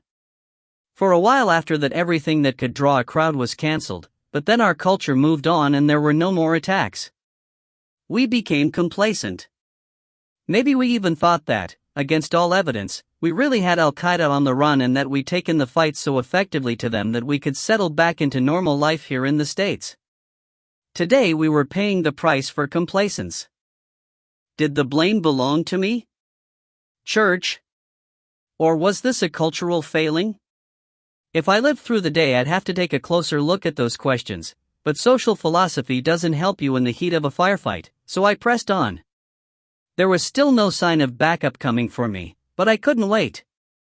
I crept forward, going room by darkened room. I tried light switches in the hallway and in several rooms but got nothing. Someone must have thrown the circuit breakers. The only light was the dim red glow of emergency lamps. I had to check every locked room, every closet to see if I could locate the First Lady, or Agent O'Brien, and throughout I could feel a hot spot between my eyes as if Ollie Brown was laying his laser sight on me and waiting for the right moment to punch my ticket. 5 rooms in, I heard wet sounds coming from the far side of a row of desks. I knew what those sounds would be and I really didn't want to look, but I had no choice. Taking a fresh grip on my .45, I rounded the desks on the balls of my feet. There were 3 of them on their knees, heads bent forward, like lions around a zebra carcass. Only the carcass was that of a Secret Service agent and the lions were office workers, 2 women and a man wearing business casual and sporting Liberty Bell Center IDs around their necks. Their hands and mouths were black with blood. Bile rose in my throat and I gagged. Just a tiny sound, just enough so that their heads snapped up like the wary predators they were. The closest of them, a woman, hissed at me. I shot her in the head. The impact flung her back and she toppled over the dead agent in a perverse imitation of intimacy. The other two rose up and lunged, but I was ready. 2 shots, 2 kills. I stared at the bodies, and then at the dead agent. His throat had been savaged. Would he reanimate, or was this beyond the pathogen's wound repair mechanism? I pointed my gun at his head, and just as my finger was tightening around the trigger, I heard 3 separate sounds at the same moment. From far behind me, I heard Topsims calling my name. At my feet, I heard the first feeble twitch as some new and monstrous force fired the engines that would raise this fallen hero up as an undead killer. And up ahead, I heard the First Lady scream. Chapter 114. Galt and Amira slash the bunker. Galt whirled and pointed his pistol into the shadows. 5 figures crowded the narrow corridor, their bare feet scuffing the floor. In the pale glow of the LED panels, their faces were a ghostly white, but their eyes and mouths were as black as sin. He recognized one of the monsters, Khalid, the soldier who had been the first of El Mujahid's men to take Galt's money for personal services. Galt had liked him. The man had always been tough and crafty, but now he merely looked dead. His skin hung slack on his skull and his mouth sagged open to utter a moan of mindless need. "I'm sorry," Galt whispered. His first shot took Khalid in the shoulder and spun him around so that his outstretched hand slapped the second zombie across the face. If Galt had watched the scene in a movie, it would have been comical, a dark slapstick, but this was no zombie comedy, no BBC pantomime. This was death. This was horror. The creatures behind Khalid pushed him forward so that he kept moving toward Galt even though he was facing the wrong direction, like flotsam on a current that flowed from the bowels of hell. Galt gagged and fired again. Khalid's face disintegrated and he collapsed. 2 others stumbled over him, falling down to crack bones on the hard concrete. Galt shot them each in the head, but the final 2 were already climbing over them, their mouths working as the scent of blood filled the air. He fired and fired and fired. Behind him, through the narrow observation slit in the wall, he heard Amira's mad laughter. Chapter 115. Grace slash the Bell Chamber slash Saturday, July 4th, 12:11 p.m. For God's sake, help me. The junior senator from the state of Alabama raised his head and stared pleadingly at Grace Cortland. His skin had already turned from a healthy tan to the color of old parchment. There were 2 puncture marks on his cheek from where a pair of the glass darts had struck him. Grace raised her pistol and pointed it at him. "Get against the wall, sir," she said tightly. "I don't feel," he shook his head as if trying to clear muddy thoughts. "I'm sick." "Sir, for the love of God, please get against the wall with the others." Behind her a woman's voice slashed the air. "Agent. What the hell do you think you're doing? Lower your weapon immediately." It was not the first time the vice president's wife had yelled at her in the last few minutes. Grace stood her ground. The room was silent except for sobs from the wounded. Grace, Bunny, Dietrich, and Brearley had worked through the crowd, separating out anyone who had been stung by the darts. Over 60 people, all of them sick and shivering with fever, were huddled together in a cluster by the wall farthest from the staff-only door. Rudy moved among them, making quick and purely visual assessments of them. His face was rigid with shock. A line of Secret Service agents, 15 of them, stood with their pistols pointed at the sick and wounded, but even the toughest agents among them looked confused and frightened. Outside, on the other side of the thick glass walls, the National Guard were setting up machine gun emplacements, and the sky above Independence Mall was filled with Army gunships. Things had started brewing to a panic, and so Grace had climbed to the top of the podium and fired a shot into the ceiling to get them to listen. "Listen to me," she shouted. Bunny and Dietrich took up positions around the base of the podium, their guns at the ready. The 15 remaining Secret Service agents stood in a line between the infected and the rest, their faces showing the terrible doubt and conflict they each felt. In a few short sentences, Grace told everyone that the Freedom Bell had been rigged by terrorists and that anyone who had been struck by the darts was likely to become infected with a highly contagious disease. That helped with the separation as the uninjured moved quickly away from them.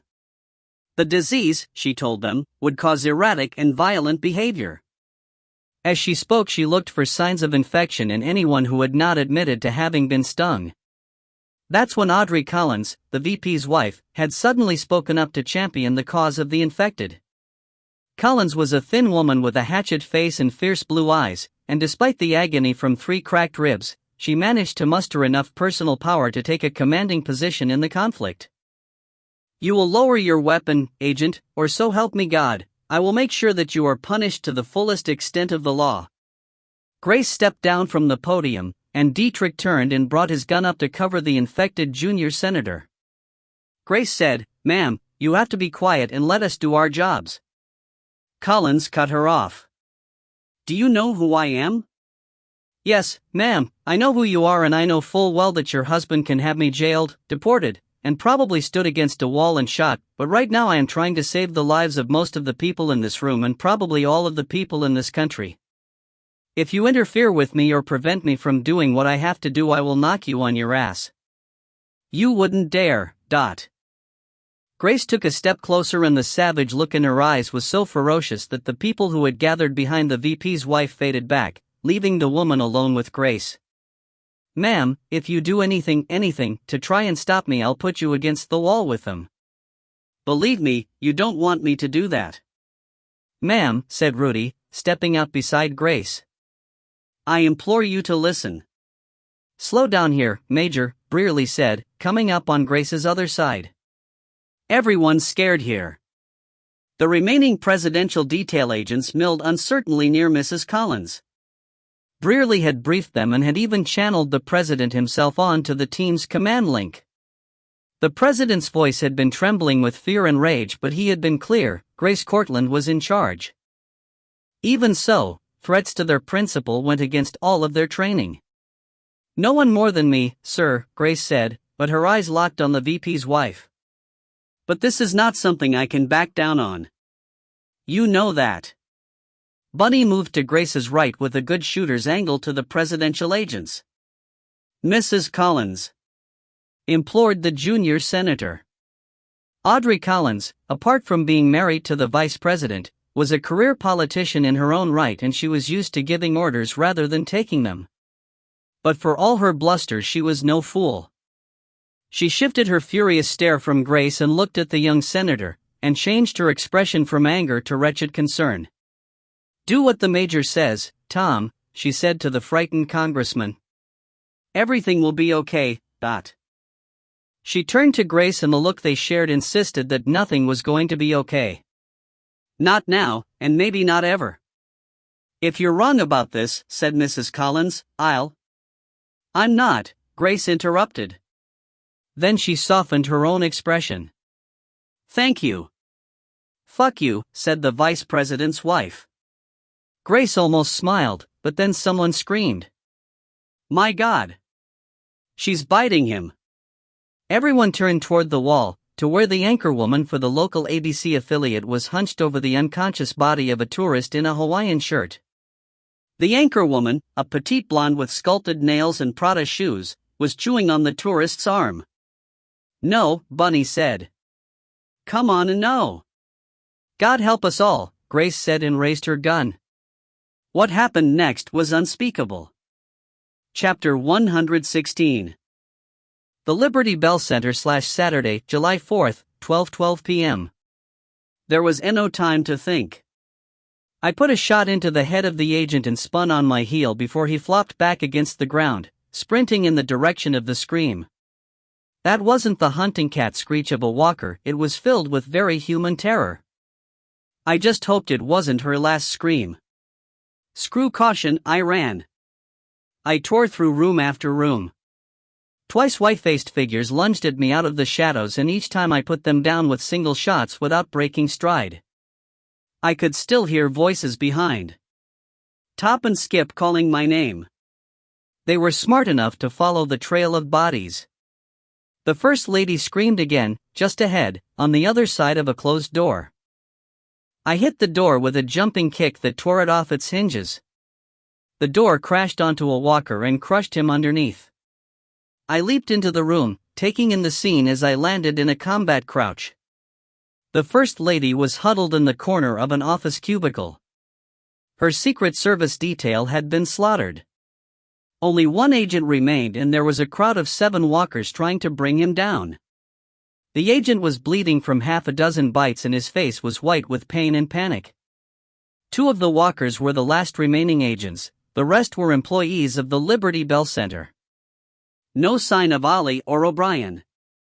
I opened fire and took one of the walkers in the back of the neck. He crashed forward and dragged down 2 others as he fell. "Help!"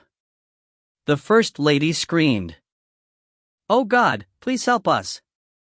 The nearest walkers had turned toward me at the sound of my shot and they rushed me. I shot one, but then there was a blast from behind me and the walker to my right pitched back with a gaping hole in his temple. "On your 6." I heard Top growl, and then he and Skip were rushing the group of walkers from either flank. Top used double taps each time, stalling them with a chest shot and then putting one through the brain. Skip's shots were more random and he hit walkers over and over again in the body, wasting shots. "Headshots, goddammit!" Top yelled at him and blew away a walker that was rushing at Skip from his left.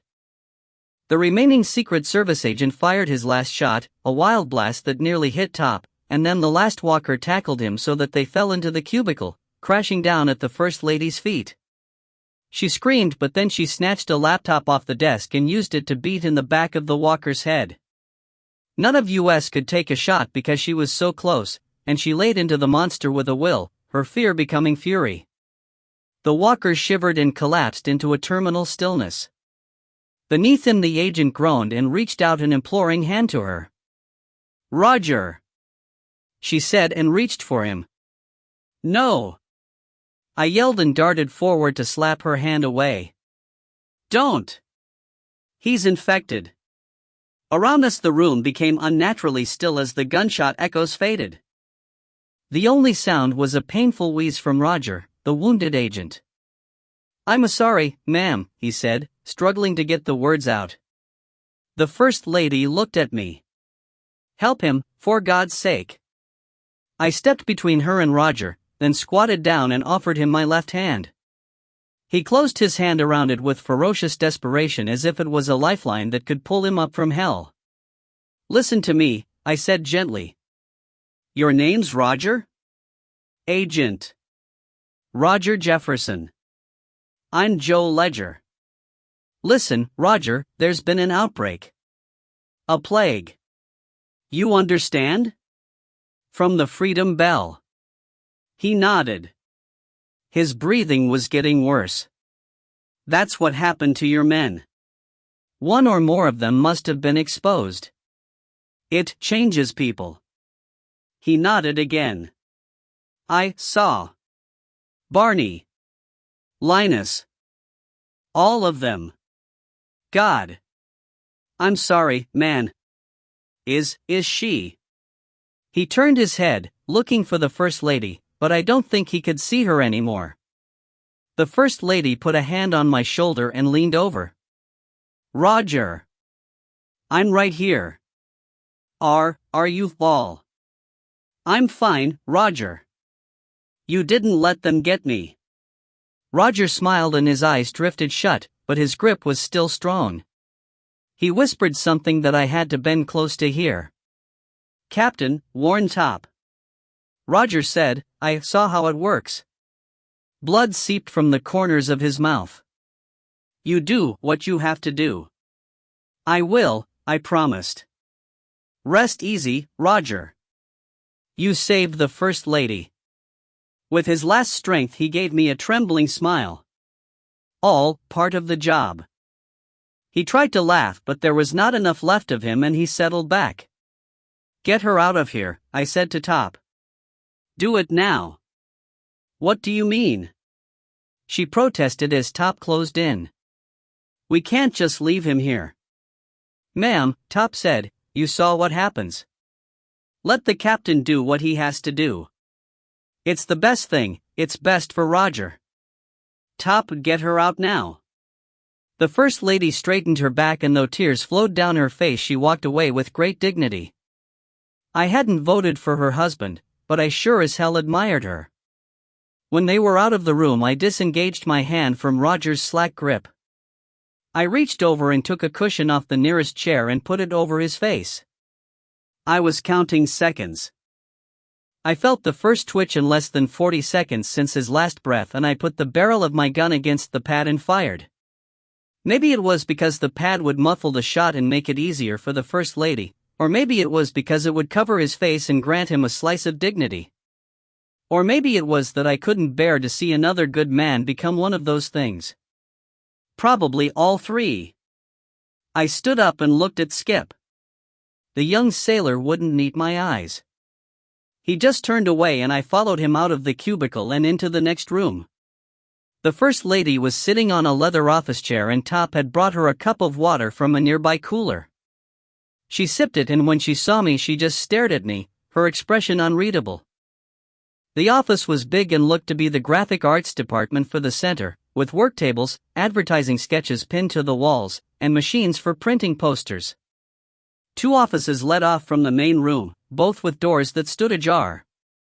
I had just opened my mouth to order Skip to check them out when 2 figures stepped out of the shadows of the left-hand office. They came in quick and they had guns in their hands. Ollie Brown and Special Agent Michael O'Brien. Chapter 117. Grace / the Bellchamber / Saturday, July 4th, 12:13 p.m. Major. Watch! Bunny yelled, and Grace whirled just as the anchorwoman for Channel 6 News leaped at her from the podium. The anchor's skin was wax white and her eyes as round and empty as silver dollars, but she growled with hunger as she lunged for Grace's throat. Bloody hell! Grace shot the woman twice in the face. Blood splattered the faces of the 3 snarling figures that were mounting the steps behind her. What the hell are you doing? Screamed Mrs. Collins, and she made a grab for Grace's gun arm and succeeded in pulling it down so that the next round chopped a divot out of the marble floor and ricocheted up to punch a red hole through the thigh of the Canadian ambassador. The ambassador dropped with a shriek of pain, and instantly 2 of the walkers leaped from the podium and pounced on him. Grace wrestled with the vice president's wife, who had a surprising amount of wiry strength, and in the end she had to let go with her left hand and chop Mrs. Collins on the side of the neck. It dropped the woman to her knees, and Grace tore her gun arm free just as the 3rd walker dove at her. Grace put 2 rounds in him and the corpse skidded to a stop inches from Mrs. Collins. It was complete pandemonium in the Bellchamber as the infected who had lapsed into comas instantly snapped awake as walkers and attacked the crowd. Even with the warnings Grace, Brearley, and Rudy had given them about the nature of the infection, the 15 remaining Secret Service agents faltered, hesitating, unable to open fire on citizens, congressmen, and dignitaries. Bunny muscled one dazed agent out of the way just as a journalist from the Daily News was about to grab him. The hulking sergeant snaked out a hand and caught the walker by the throat, buried his borrowed polymer pistol against the creature's head and fired. He flung the corpse into the path of a second walker and killed that one, but then 6 of them came at him in a bunch and he fell back, dragging the startled agent with him. Fire, goddammit! Bunny yelled, and the agent seemed to snap out of his stupor. They found a clear patch of floor and the pair of them made their stand, opening up with both guns. Bunny had 4 shots left and used them all. The agent wasted an entire clip to bring down just 1 walker. That left 2 from the pack still on their feet. Bunny stepped in and kicked the lead one in the stomach, and when it doubled over he arched up and then brought his balled fist down as hard as he could on the back of the exposed skull. The walker immediately went into a boneless sprawl, but his companion just kept coming. He was 3 steps out when a shot snapped his head back. Bunny turned to see the agent, reloaded now, holding his smoking pistol in a 2-hand grip. Behind them Rudy, holding a flagpole, stood his ground between a huddled group of Girl Scouts and a walker in a Hawaiian shirt with toucans on it. The walker took a step forward but then ducked back away from the swing of the pole. Rudy frowned. He'd seen all of the tapes of the DMS encounters with the walkers, and he'd noted that they never flinched, never dodged. They lacked the cognitive powers to do it, and even their unnatural reflexes did not include any defensive reactions. And yet this one dodged once, twice. And he smiled. He pointed a crooked finger at the little girls behind Rudy, and then he did something else walkers can't do. He spoke. Mine. Dios mío! Breathed Rudy, and the idea of a walker still capable of thought and deliberate action nearly took the heart out of him. But the whimpers of the girls behind him put strength in his hands. He held his ground. Ahmed, brother of Amira, lover of Andrea Lester and El Mujahid's chief agent in the United States, leered at Rudy and the girls. He felt amazing, immensely powerful, and more completely alive than ever. The Generation 12 pathogen burned like wildfire in his veins, and when he had come awake moments ago he was overwhelmed by the clarity of focus it bestowed. Even after a life lived in dedication to the teachings of the Prophet, he had never before understood so completely. The will of Allah was a white-hot light in his brain. Consumed by his purpose and bursting with immortal power, he rushed forward to do the will of God. As the flagpole swung at him, he caught it with one palm and with the other he grabbed Rudy Sanchez by the throat. Chapter 118. The Liberty Bell Center /Saturday, July 4, 12:14 p.m. I raised my pistol and put the laser sight on Ollie Brown, who had a Glock in his hand though the barrel was pointed down at the floor. "You fucking bastard," I said, and slipped my finger inside the trigger guard, but before I could fire a gunshot shattered the air. Ollie gave me a crooked smile, and when he opened his mouth blood gushed over his chin. Ollie dropped his pistol and staggered forward, and I realized that O'Brien had shot him. The CIA assassin stumbled, dropped to hands and knees, fighting to keep his head raised. He looked up at me, his eyes glazing. Sorry," he said, though his voice was a gurgle. I. And then he collapsed onto the floor. O'Brien began to raise his gun toward me. "Drop the weapon," I snarled. "Do it now." "Or what?"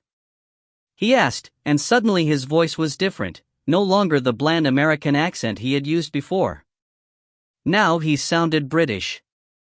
"What will you do? Shoot me?" He laughed. "What do I care?" "Say the word," Top murmured from behind me, "and we'll waste this shitbag." "Drop it," I warned. "Last chance." O'Brien closed his eyes for a moment. He was bathed in sweat and his color was bad. He lowered his pistol and then took a sagging sideways step, but his hand snaked out fast as a cobra and caught the doorframe to keep him from falling. I took a cautious forward step, my pistol rock steady, the laser sight tattooed on the front of his muscular chest. The agent shook his head as if trying to clear his thoughts. The pistol hung from his hand, but he had not dropped it. On the floor I could see Ollie's fingers open and close slowly. There was a bullet hole in the back of his sports coat from which blood still bubbled sluggishly. I couldn't have cared less, though. If he was dying, then let him die. Saying that he was sorry didn't hold much weight for me. "Drop the gun," I commanded. Behind me I could hear Top and Skip moving closer. O'Brien was outnumbered and outgunned. And still the son of a bitch made a try for it. He raised his head and smiled at me, and I could see that there was something odd about his face. The heavy sweat that soaked his face seemed to be washing the color out of him. His freckles looked like they were melting, and I could see a faint jagged line beneath his skin as if he had a thick scar running diagonally across his face. Was he wearing makeup? O'Brien looked at me, his eyes going in and out of focus. Then I saw the muscles around his eyes tighten as he suddenly whipped his gun up and screamed, "Allah Akbar." I shot him twice in the chest. The impact slammed him back through the doorway and he collapsed into the darkness of the office beyond. He went down hard and I could hear the crunch of elbows, skull, and heels as he struck the linoleum floor. The moment stretched as a haze of gun smoke washed the air with a faint gray. All I could see was the soles of his shoes, but after a single twitch he stopped moving. I didn't trust it, though, and I kept my pistol on him as I moved into the room, crouched and pressed fingers to his throat. Nothing. Absolutely nothing. I felt some of the tension leave me and I rose and went back into the main room, but I was frowning. The tips of the fingers I'd used to check his pulse were smeared with color and I sniffed it. I was right, stage makeup. "Nice shot, boss," Top said. He lowered his piece but didn't put it away. He knelt down to check on Ali, but his face showed his distaste for the effort wasted. He's alive. Maybe he'll live long enough to hang. Traitorous prick. Skip was standing behind him, staring past me. He bent and picked up Ali's pistol and then retreated to stand beside the First Lady, who was staring in renewed horror. Jesus, Skip breathed, his eyes fixed on O'Brien. You actually killed him. Yeah, I said, that sometimes happens when you shoot someone, but. Shame you can't collect the reward, Skip said. What reward? He gave me a quirky grin. For bagging El Mujahid, boss. Last I heard there was $1 million reward for him. I frowned, puzzled. The hell are you talking about? Skip nodded past me. O'Brien. He's El Mujahid. You didn't figure that out? I turned and glanced down at the big corpse, then looked back at Skip.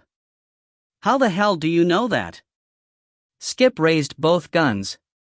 He put the barrel of one against the First Lady's temple and pointed the other at my face. A little bird told me, he said with a twinkle in his eye. Son of a bitch. Chapter 119. Galt and Amira slash the bunker. Galt turned back to face Amira. Her hunger and hate were so strong that the metal wall between them felt paper thin. He glanced down at his watch and felt his heart skip a beat. The team from Global Security should have been here by now. Are you expecting someone, Sebastian? Amira purred. You can't win this, he retorted. I won't let you destroy everything. Her face darkened. Won't let me? What does it matter what you want? It is the will of Allah that matters. That is the only thing that matters. Fury was beginning to burn away his grief. You know, I'm getting so bloody tired of religious tirades, my dear. Why don't I shoot you and then you can go and see your God? She ignored the threat. There's someone out here who wants to talk to you, Sebastian. He took a cautious half-step forward as she moved back to allow him a better view. Down below, the moans and screams had intensified. There was blood splashed on the walls as the infected who had transitioned first had now turned on those who had not yet succumbed. What he saw was a picture out of a nightmare, a Hieronymus Bosch painting come to terrible life, but that wasn't what Amira wanted to show him. Instead, a second figure stepped into view.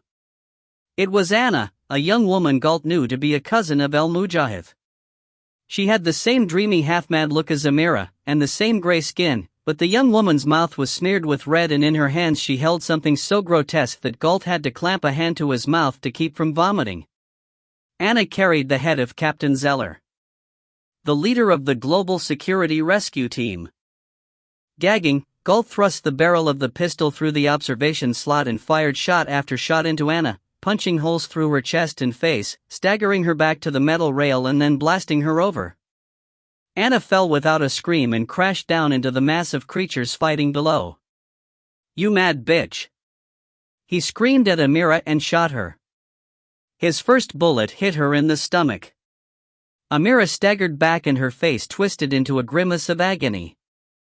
No. Not pain. Amira was laughing. She whirled and ran along the corridor as Galt fired after her, trying to hit her, needing to kill her, wanting her death. He hit her at least 3 more times until she was so far down the corridor that he could no longer get an angle for a useful shot. He knew that he'd hit her, he'd seen her robes fluff out with the impacts, had seen blood splash the walls. But Amira hadn't even slowed down, and as she ran she called his name in a mocking laugh. The slide on Galt's pistol locked back and he reeled away from the slot, gasping, blood roaring in his ears.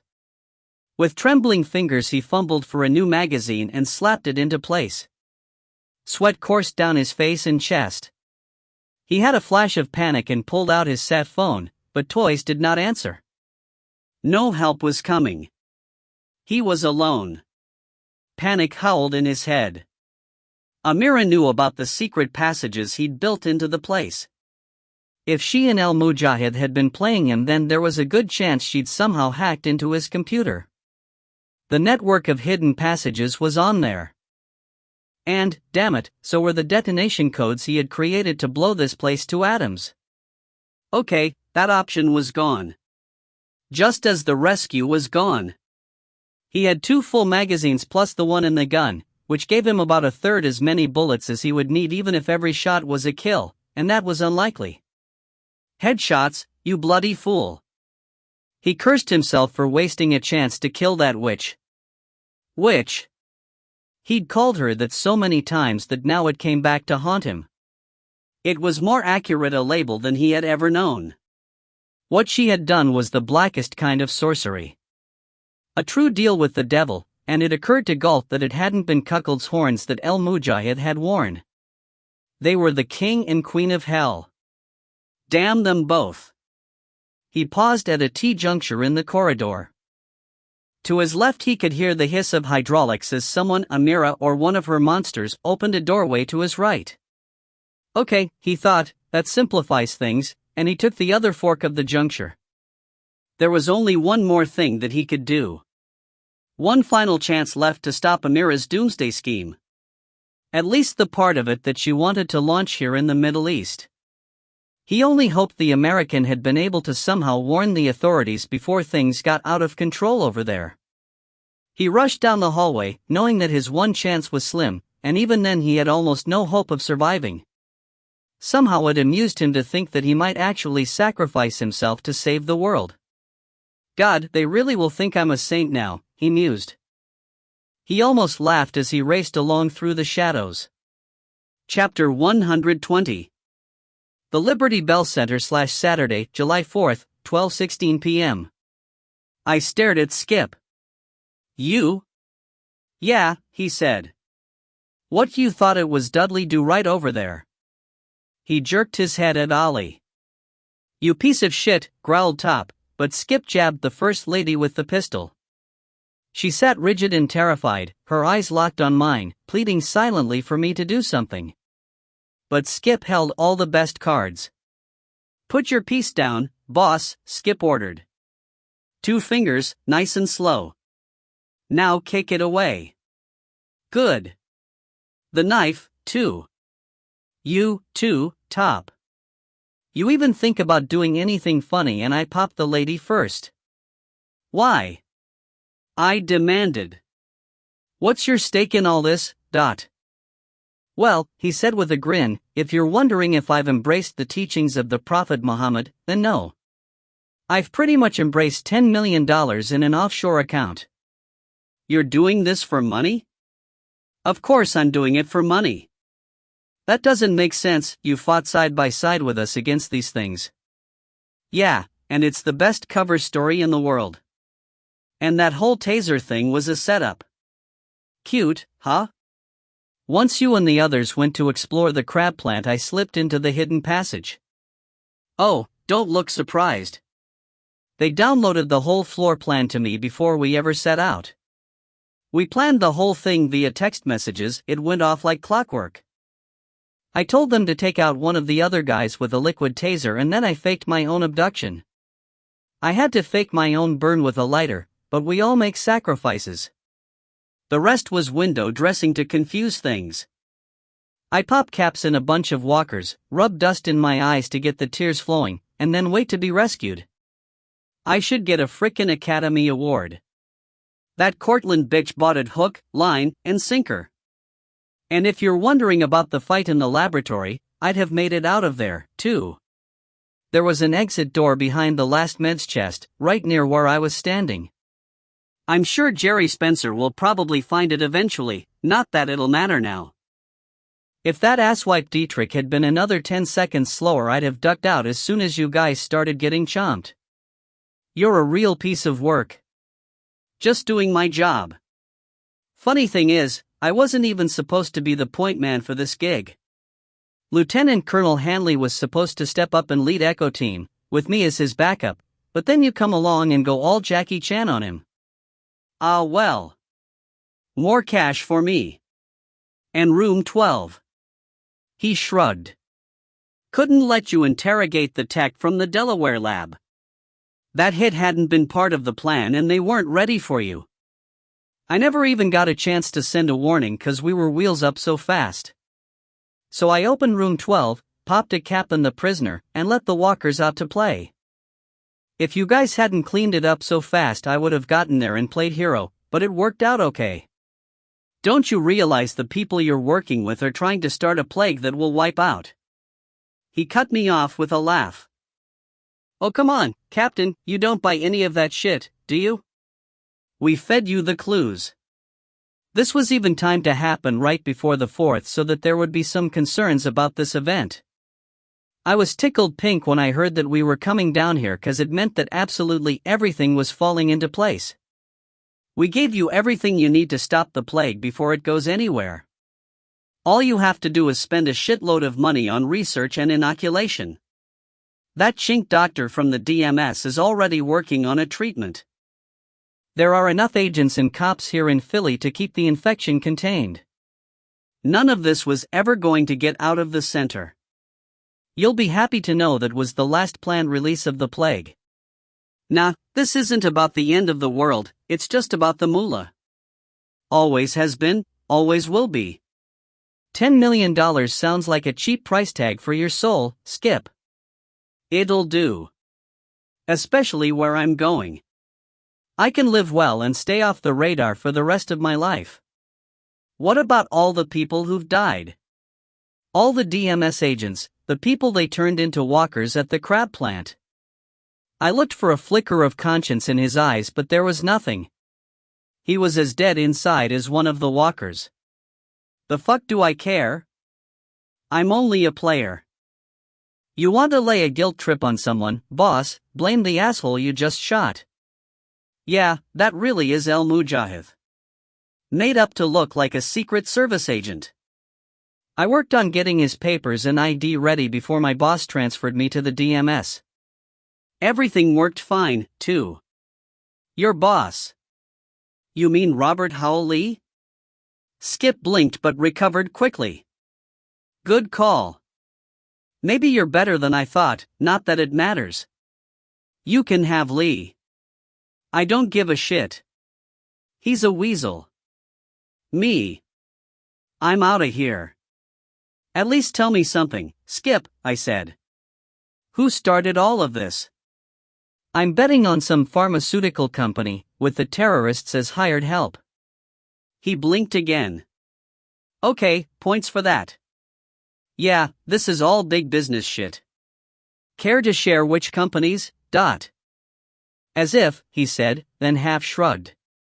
He kept one gun on me but lowered the other and moved forward a couple of paces and put the barrel of his second piece against the back of Top's head. Actually, I don't know much more than you do. All I was told is that some big pharmacy company is footing the bill. Again he nodded past me to where El Mujahid lay in a pool of blood. Somebody's going to make a lot of money. Maybe, but they won't be able to spend much of it. We'll catch them. He snorted. The DMS might, Captain, but you won't. And even if they do, what's it to me? I'm a contract player here. I got no personal stake in this no matter how it turns out, and when the shit really hits the fan I'll be far, far away and happily ever after land. I'll bet it won't even make the papers where I'll be.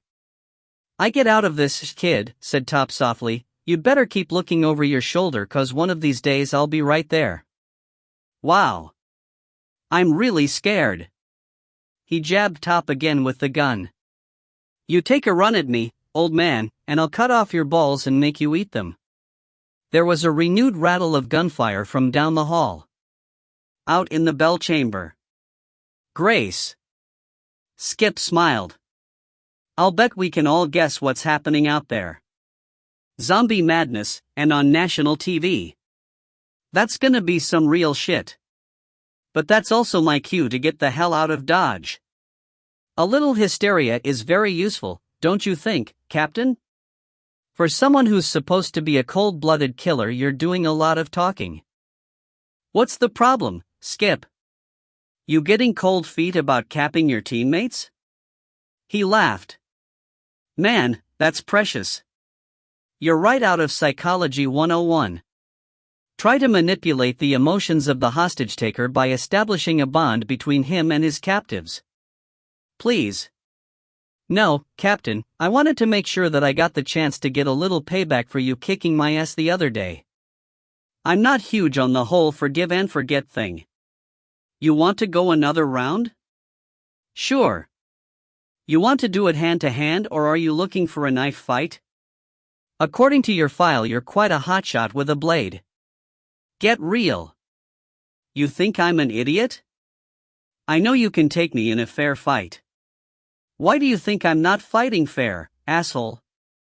Okay, then you have me confused here, kid.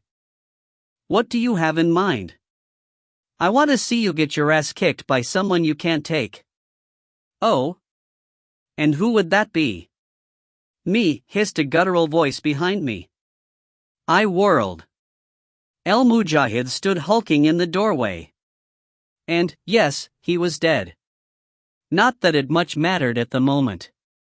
He smiled at me and bared his teeth. From behind me, in a mocking voice, Skip said, "Now ain't that a bitch?" Chapter 121. Galt and Amira slash the bunker. Galt had T.O. crawl through 2 access tunnels and climb down 4 cold metal ladders to reach the very heart of the facility, far below the bunker. He was making for a set of controls that he had built into the bunker from the beginning, just in case all other options failed. He was careful not to make a sound in case Amira or some of her creatures, alive or dead, had followed him. It was nearly black down here, with security lights spaced out only every 100 feet, so he had to pick his way. It was also terribly hot down here. Below the bunker was a deep drill hole that had punched into a lava stream buried far beneath the desert.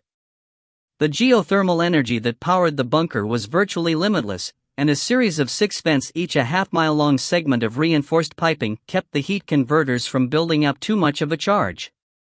If even half of them collapsed, the venting would still keep the station safe from a critical overload.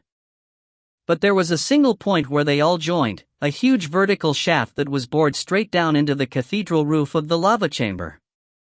Superheated gases rose up into the shaft and then dispersed through the 6 upward slanting vents.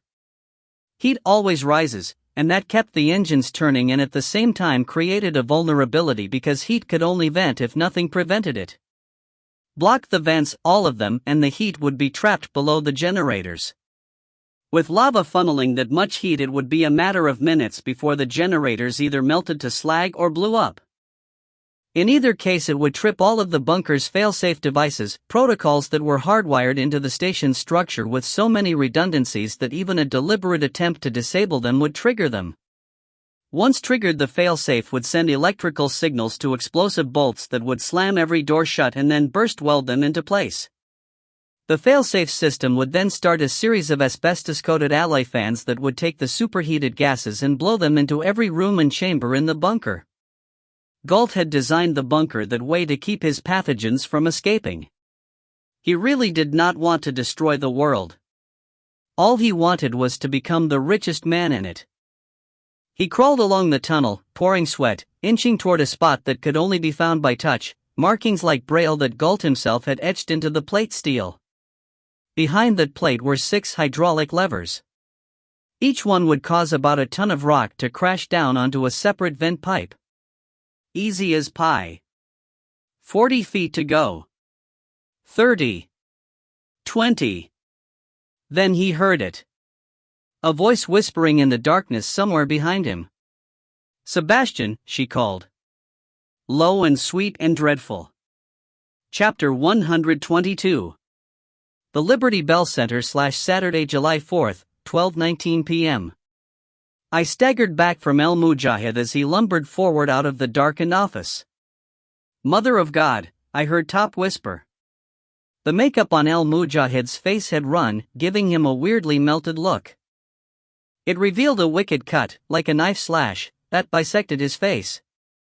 It was the first time I'd been this close to him. He had to be 6'5" and 250 if he was an ounce. He pulled off the jacket he'd worn as part of his Secret Service disguise, then jerked the tie loose and tore that off, dropping it on the floor. His white shirt was soaked with blood, and he touched the bullet holes. They were in the right place, they had to have clipped his heart. He smiled. "It worked," he said in wonder. "My princess has found the way." Skip said, "Here's an incentive for you, boss. My employers may not have been trying to bring about the end of the world, but this asshole? Shit, he's one of the horsemen of the apocalypse. He gets out of this place and it really will be game over." El Mujahid snarled at Skip, and out of the corner of my eye I could see Skip staring at the big terrorist with a mixture of admiration and disgust. Then I noticed that Top was looking straight at me, his dark eyes intense and unblinking. My hands were at my side, and as I turned my face toward El Mujahid I curled the thumb and pinky of my left hand so that I showed 3 fingers.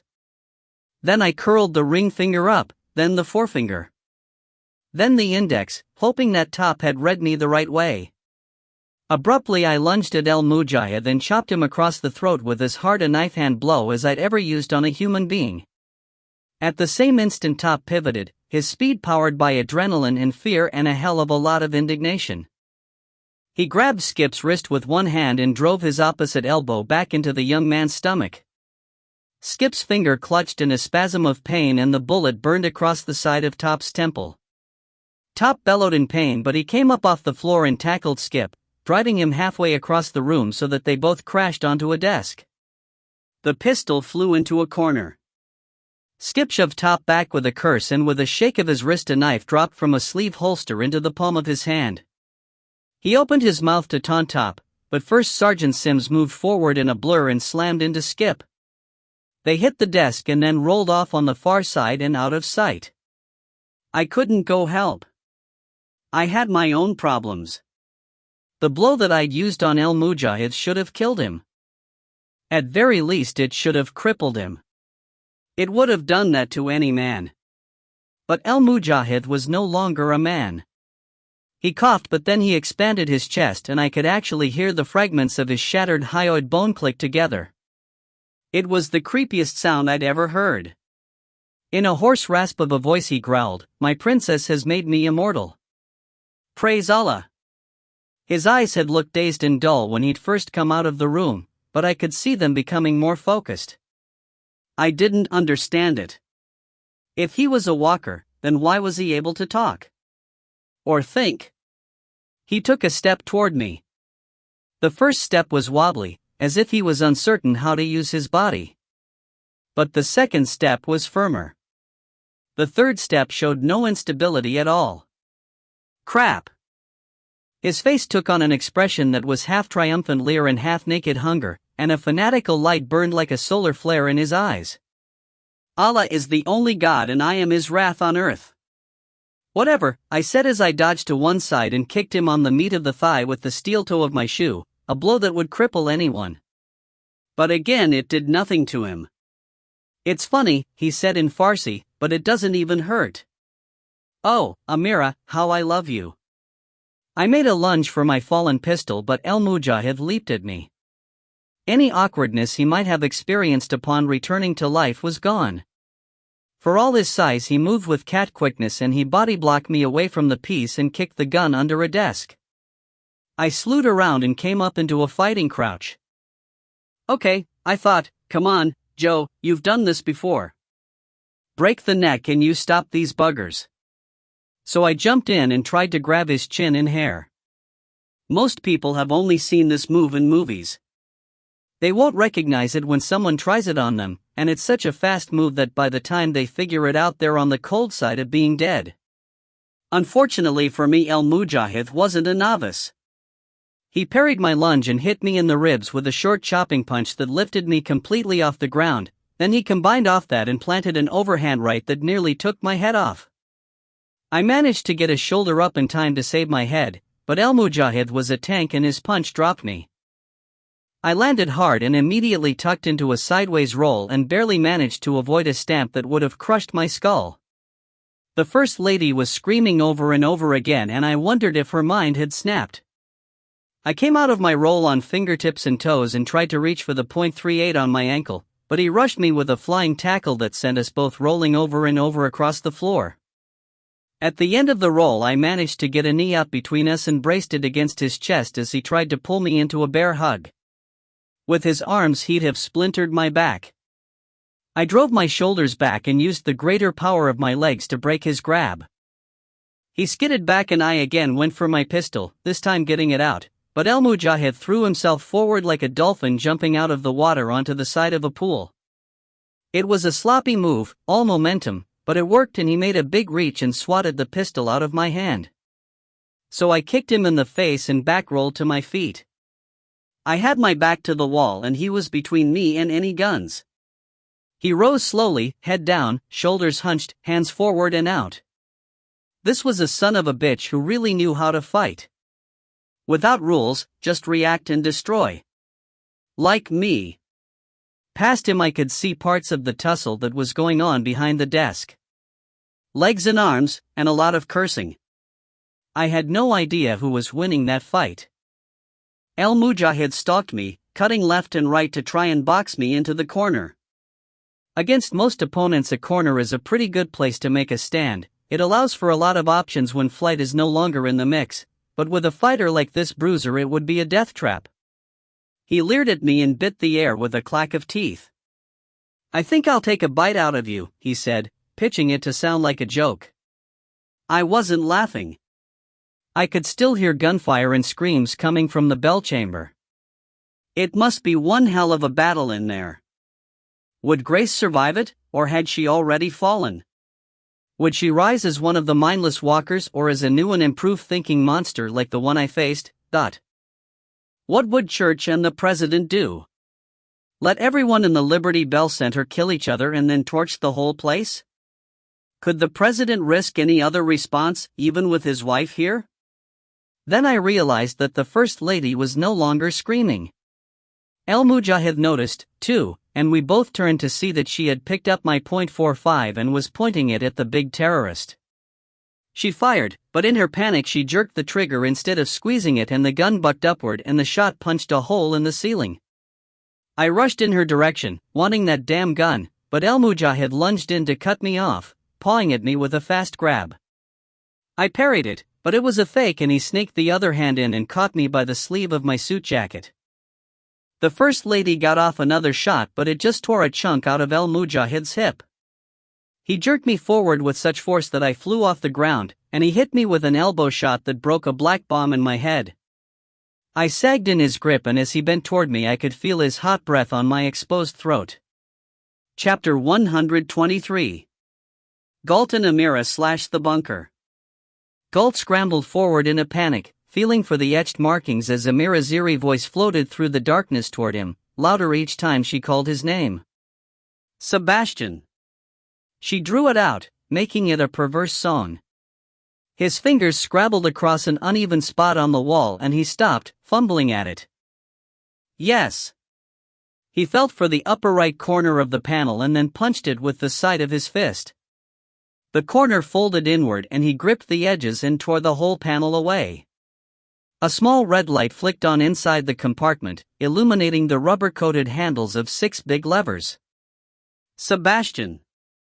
Which, he breathed and grabbed the first handle and pulled. It was much harder than he thought it would be, and the angle was bad. He had to stand hunched over and throw his entire weight backward to move the handle. On the first pull it only moved 5 inches. Bastard! He growled and tried again, screaming with effort. This time the handle tilted toward him and locked into place. There was an anticlimactic silence for a few seconds and then far away there was a heavy rumbling that he felt more than heard. He grabbed the second handle and again it took him 2 pulls to lock it down. Sebastian. Her voice was close. God, he thought. God. Even as the rumbling started for the second collapsing vent pipe he threw himself back with the third, and this one locked down on the first try. The rumbling started at once. Sebastian. Now there was a different tone in her voice. Perhaps a faint flicker of doubt. He grabbed the 4th lever and pulled. It was so hard, so stiff that it took him 5 tries to lock it down, but finally it clicked and the rumbling started. Sebastian.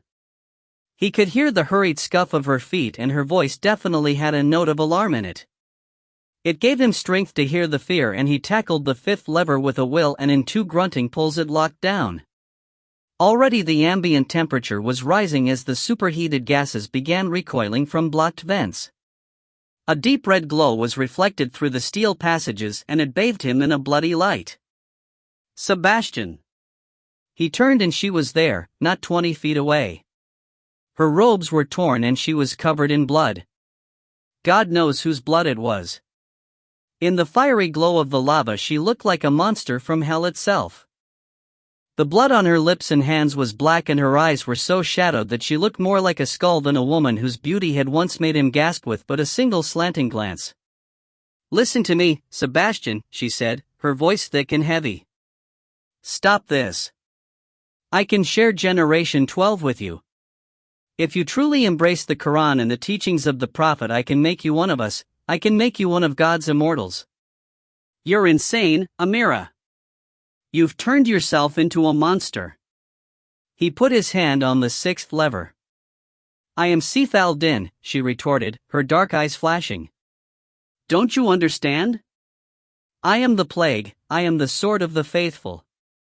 We don't need laboratories or test subjects anymore. I am the breath of God that will blow across the entire world. The faithless will die and the faithful will become immortals. Like me. Like al-Mujahid." She reached a hand toward him. "Like you, Sebastian, if you only accept." He shook his head and tears spilled down his cheeks.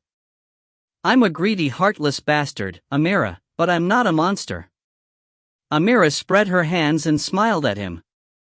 "Am I a monster, my love?" she said in that old familiar voice that turned a knife in his heart. It was so bizarrely at odds with the bloodstained thing she had become. "Yes, you effing well are." The answering voice came from the shadow behind her. "Toys." Amira turned to look behind her, and there was Toys, his clothes torn, his face streaked with blood, his eyes swimming with pain. He leaned one bloody hand against the wall, and with the other he held his pistol aimed at her. The barrel trembled. Amira hissed at him, and Toys managed a mean little smile and hissed back. He looked past her at Galt and at the lever he held in his hands. Toys took a ragged breath. "Do it," he said. Amira swung back toward Galt. "No." "God," he said softly as the mountains rumbled around him and the heat scorched the air between them. "I loved you, Amira." Sebastian, they both said it, Amira and Toys. Galt tightened his grip around the handle and tensed his muscles. "God help me," he murmured, "but I will always love you." She lunged at him as Toys fired the gun, and Galt threw his weight back and pulled the lever. Their screams were lost in the rumble as tons of rock collapsed onto the last pipe. In the bowels of the earth, in the furnace of hell, the hand of Satan clutched its fiery fingers into a fist and punched upward toward the bunker. Chapter 124. The Liberty Bell Center / Saturday, July 4, 12:21 p.m. His breath was as hot as the wind from hell, and I recoiled from it, twisting in his grip, turning my hips as hard and fast as I could. I drove my knee up into his crotch and at the same time drove the stiffened tips of my fingers up under his jaw, crushing tissue and cartilage above the Adam's apple. Another killing blow that I knew couldn't kill him, but it jolted him so that his head jerked back just enough for me to hit him right over his left ear. Once, twice, 3 times, rocking his whole body with each shot. I could hear his neck bones grind with the 3rd shot, and then El Mujahid suddenly flung me away from him. Maybe when he felt his vertebrae start to shift he realized his one vulnerability. I landed hard and tried a back roll, but I didn't have the room and crashed into a filing cabinet, so I ended up nearly standing on my head. My own neck sent a lance of pain through my shoulder and back, but I bit down on it, planted my palms on the floor, and hopped backward onto my feet. It wasn't gold medal gymnastics, but it got me right side up, and I pivoted fast as El Mujahid rushed at me again. The First Lady shot again and missed, and then the slide locked back on the gun. I knew I couldn't keep this up. I was getting tired and I was getting hurt, and this son of a bitch was immortal. He was a monster who couldn't feel pain. Sooner or later he was going to wear me down, and then he'd go to work on me with his teeth. Across the room I heard someone howl in pain and couldn't tell if it was Skip or Top, and I couldn't spare the second it would take to look. I crabbed sideways to circle him, but he lunged forward to cut the line.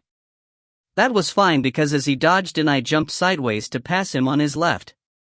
His sweeping grab clipped my ear, and though it rang my chimes it didn't stop me. I used the impact to spin into a sloppy pirouette that sent me halfway across the office toward one of the artists' tables.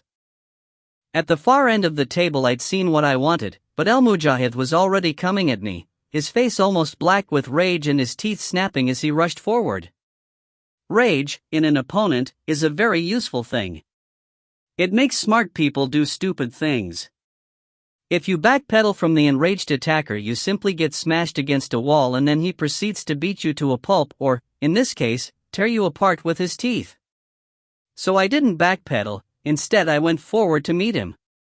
Not chest to chest like a pair of bulls. I lunged in and down and tucked myself into a cannonball and rolled hard at his lower legs, hitting him full onto his left shin and clipping his right.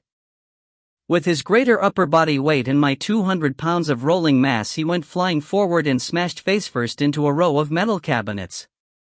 I came out of my roll, pivoted, and leaped back toward the artist's table, grabbing at the item I'd seen, a big paper cutter that was bolted to the metal tabletop. I yanked the cutter arm up, grabbed the handle with both hands, and surged my weight to my right. The bolt that hinged the big blade to the cutter board was not designed for sideways resistance, and the whole cutter arm tore off with a loud snap of broken fittings. I whirled and El Mujahid was already in motion, coming hard and fast, deadly and fearless, completely unhurt by the collision with the cabinets. Again I rushed to meet him in the middle of his lunge, but this time I swung the big cutter like a sword, the curved blade whistling through the air. I caught him square, right on the left side of his neck, and the edge of the blade bit deep. The impact jerked El Mujahid to an abrupt stop and he goggled at me, his eyes and mouth gaping in shock. His fingers reached up to feel the heavy blade buried into muscle and tendon.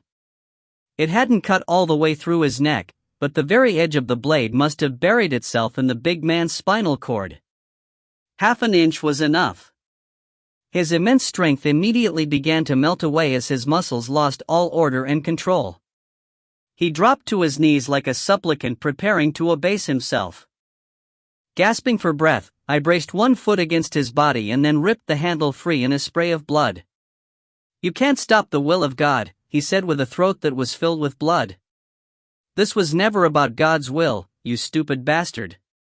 I growled as I raised it above my shoulder, and then with a scream of pure rage I swung the blade again. The blade sheared all the way through what was left of his neck, and the force of the swing tore the cutter from my hands. It buried itself point first in the linoleum floor and stood there, quivering. El Mujahid's head bounced and then rolled to a stop, his wild eyes staring with infinite shock up to the heavens. I staggered back and almost fell. The First Lady screamed. Then I heard another cry of pain and turned, my body tingling with nervous tension, my mind reeling from what I'd just done, and I saw Skip Tyler coming toward me, a bloody knife in one hand. He looked at me, and then down at the terrorist. He smiled with bloody teeth. "Well," he said hoarsely, "aren't you the goddamn hero?" And then his eyes rolled up in their sockets and he fell flat on his face. There were half a dozen pencils jammed into a tight grouping in his back, buried deep into the right kidney. A bloody, trembling shape climbed up from behind the desk. Top was covered with cuts and painted with blood. "Tough little son of a bitch," he said. He coughed and slumped down to his knees, catching himself with one arm on the desk. The First Lady and I both rushed to him. She got there first and she helped him down into a sloppy sitting position. Her face was as flushed as his.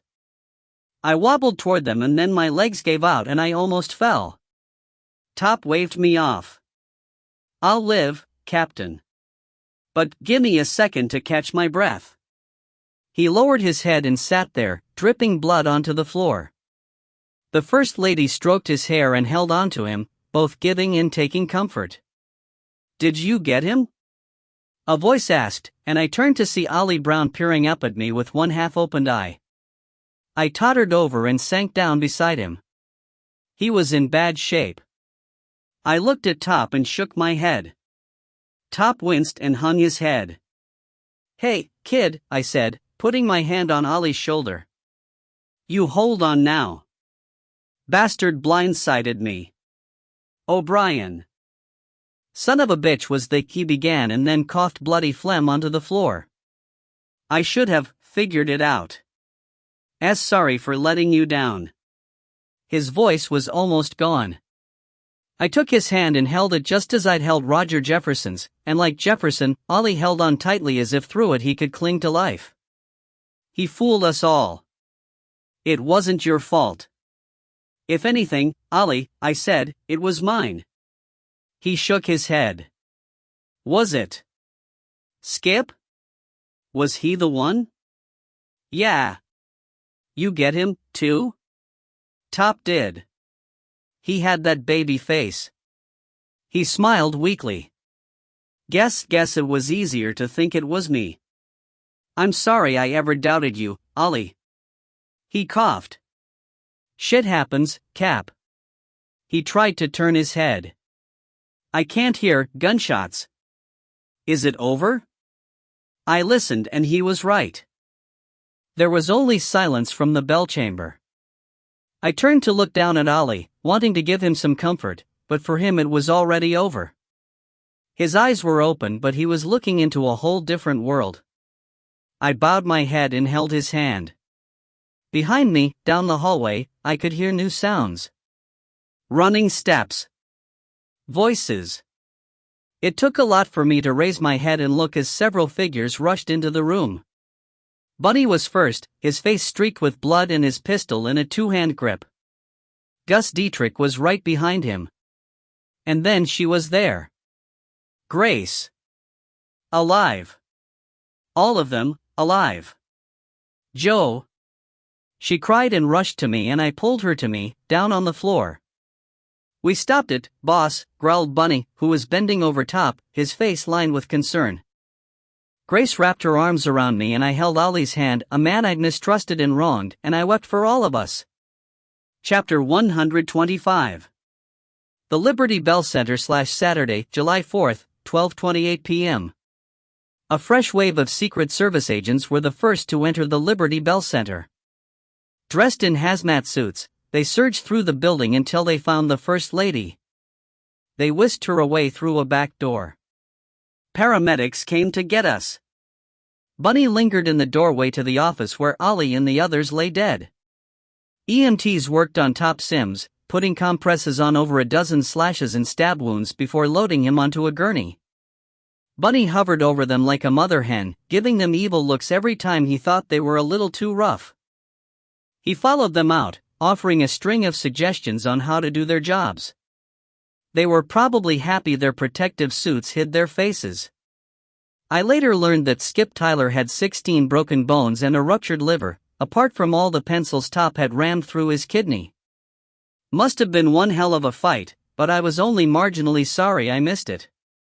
I'd had enough of violence. Maybe enough for the rest of my life. Even the warrior who lurked in the back of my soul was glutted for now. Ollie Brown and the fallen Secret Service agents were zippered into black rubber body bags. Skip and El Mujahid were left to lie where they were. Forensics teams would need to take pictures first. They could rot for all I cared. The EMTs all stopped and stared at the two pieces of El Mujahid. They gave me strange looks and didn't get too close. Grace sat beside me, her hand on my shoulder, as the EMTs plastered me with bandages and ice packs. When they were done, I said, "How bad was it?" She was a long time answering that. "Bad," was all she said. I took her hand and held it. Her fingers were cold as ice. "Rudy?" I asked, afraid of the answer. She nodded. "Safe." When I felt able to walk, she and I went back to the bell chamber. Brearley saw us and came over. "They tell me you and your man saved the First Lady." "Men," I corrected. "First Sergeant Bradley Sims and Lieutenant Oliver Brown. They both did their part and Ollie died in action." I paused. I wanted you to know that Ollie died serving his country. Brearley nodded. Thanks, Captain. He was a good man. Yes, I said. He was. We shook hands and he took Grace aside for a conference call with church. I'll be back, she said. I still owe you a drink. Yes, she said, giving me a sad little smile, you bloody well do. There were no more crowds. The victims lay in rows and men in white plastic suits were draping sheets over them and searching for identification. Someone had rigged blue Tyvek tarps over all of the windows, but the crowds were gone, all of Independence Mall had been cleared and the whole city was under martial law. The National Guard occupied Center City and dozens of choppers packed with federal agents, scientists, medical personnel, and a lot of other folks were descending on the town. Rudy sat on the edge of the podium, jacket off, sleeves rolled up, the ends of his tie hanging limply from either side of his throat. He looked up at me and started to offer his hand, but both of our hands were stained with blood. He withdrew his hand and sighed. Dios mio, cowboy. Yeah. Bunny told me that it was Skip after all. Not Ollie. We were wrong. Everyone was. Even church thought that it might be Ollie. Ollie looked best for it. These bastards probably picked Skip as much for his innocent face as for his greedy black heart. They fooled us and it almost cost everyone here their lives. I sat down next to him and for a long time neither of us said a word. His gaze was fixed on a point across the room and I followed his line of sight to where a man in a Hawaiian shirt lay sprawled. Someone had rammed the broken end of a wooden flagpole through his eye socket. I didn't know it could be like this, Rudy said at length. I mean, I've counseled hundreds of cops, but, he shook his head. I understood and I could hear the deep hurt in his voice. But what could I say? We'd all had to do our parts, and I knew there would be long summer nights to come where we'd sit out in his backyard and watch the stars wheel overhead and drink beer as we talked it through. But that time wasn't now and we both knew it. Across the room some of the Secret Service agents were standing like ghosts, their faces pale, their eyes haunted, as they tried not to look at the bodies lying under sheets. It must have been terrible for them, Rudy said. For you, too, man. He shook his head. I mostly watched. I'm not sure I could have done what they did. They had to shoot congressmen, civilians. You blame them for gunning down these people? God, no. They're heroes. Every one of them. I nodded. They don't think so. No, he agreed. They're marked, I said. This is what you were talking about. The look on their faces, in their eyes. It'll never go away. Violence always leaves a mark. You taught me that. He sighed. We ask so much of the people who protect us. Firemen, cops, soldiers. They sign up to do some good, to make a difference, but we sometimes ask too much. They're warriors, I said softly. Some of them will be stronger because of today. For some people battle is a clarifying experience. It forces all of the senses to come awake, it makes you become totally aware, totally alive. And some of them will be broken because of today, he said quietly. Not everyone has a warrior soul. You taught me that, Joe. Some people have only so much courage, only so much tolerance for violence, even when it's for the right cause. For some of these people this may be a breaking point. Today might kill some of those young folks. Not right away, maybe not for 20 years, but a few of them may never shake the memory of what they had to do today, what they were forced to do. They'll know all the logic about how it had to happen, how they had no choice, and for a while that will keep them steady, but some of them will never survive this. Not ultimately. I wanted to argue with him, but I knew that he was right. Being a hero doesn't mean that a person can become comfortable with being a killer, too. They're going to need you, Rudy. I can't help them all. They couldn't save all the people here, I said. Rudy closed his eyes for a moment, then he stood up and looked down at me. And what about you, cowboy? Have you reached your limit? When I didn't answer, he sighed and nodded. He patted my shoulder, then turned and walked over to the group of agents. I watched him go, saw the process of change that happens when he goes from being my friend Rudy to Dr. Sanchez. He always seems bigger, taller. A rock for those who need something to cling to. But I knew the truth. He, too, was marked, and like the rest of us he would carry this with him forever. So, what about me? I wondered. I could already feel the shock ebbing within me. As the adrenaline washed its way out of my bloodstream, my deep grief and horror was dipping lower and lower. In the reeds there in the back of my mind, the warrior was already beginning to sharpen his knife again. I knew it, I could feel it. I looked at the agents, and all of them looked so young and so hurt. Only one looked back at me and held my gaze. He was in his late 20s, not all that much younger than me, but his eyes were older than his face. His expression reflected less shock than the others.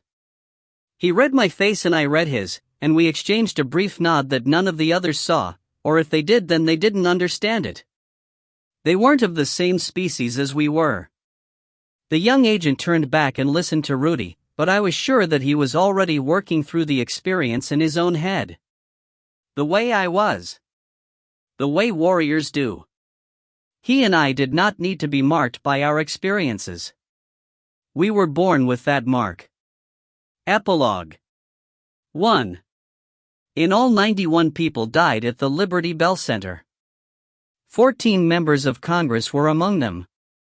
Terrorists were blamed, of course, but in the official version of the story there was no apocalyptic plague.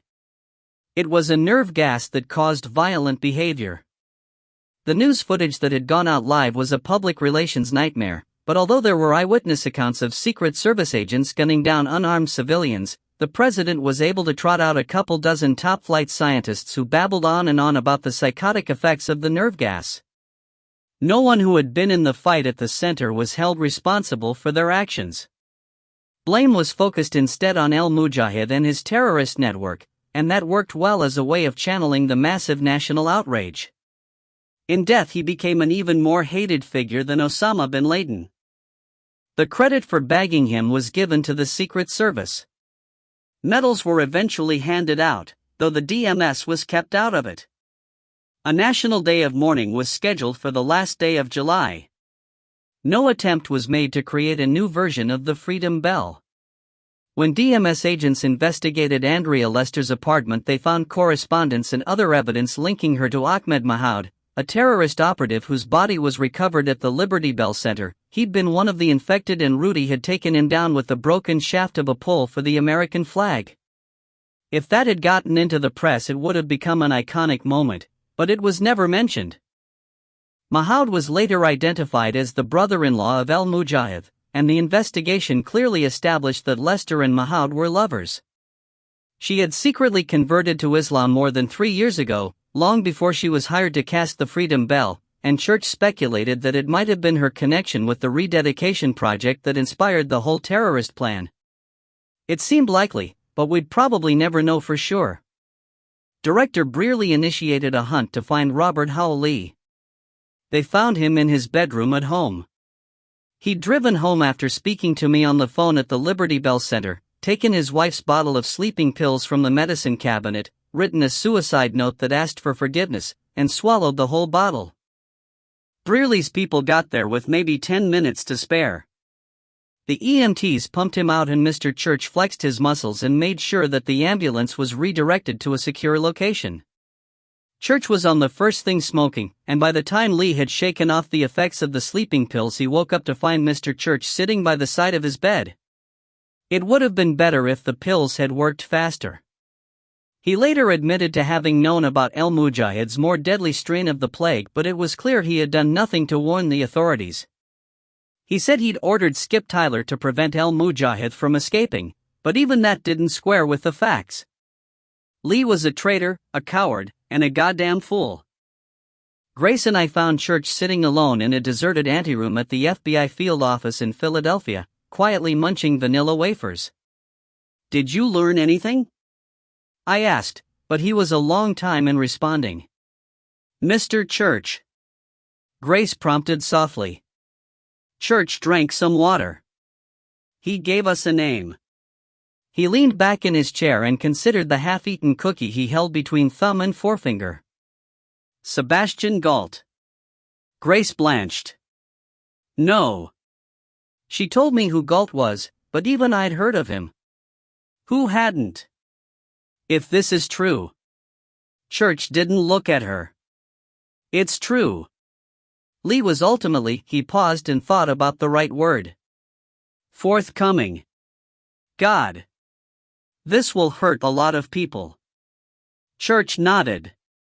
I called Aunt Sally. She's initiated a worldwide search for him. Very quiet, but very thorough.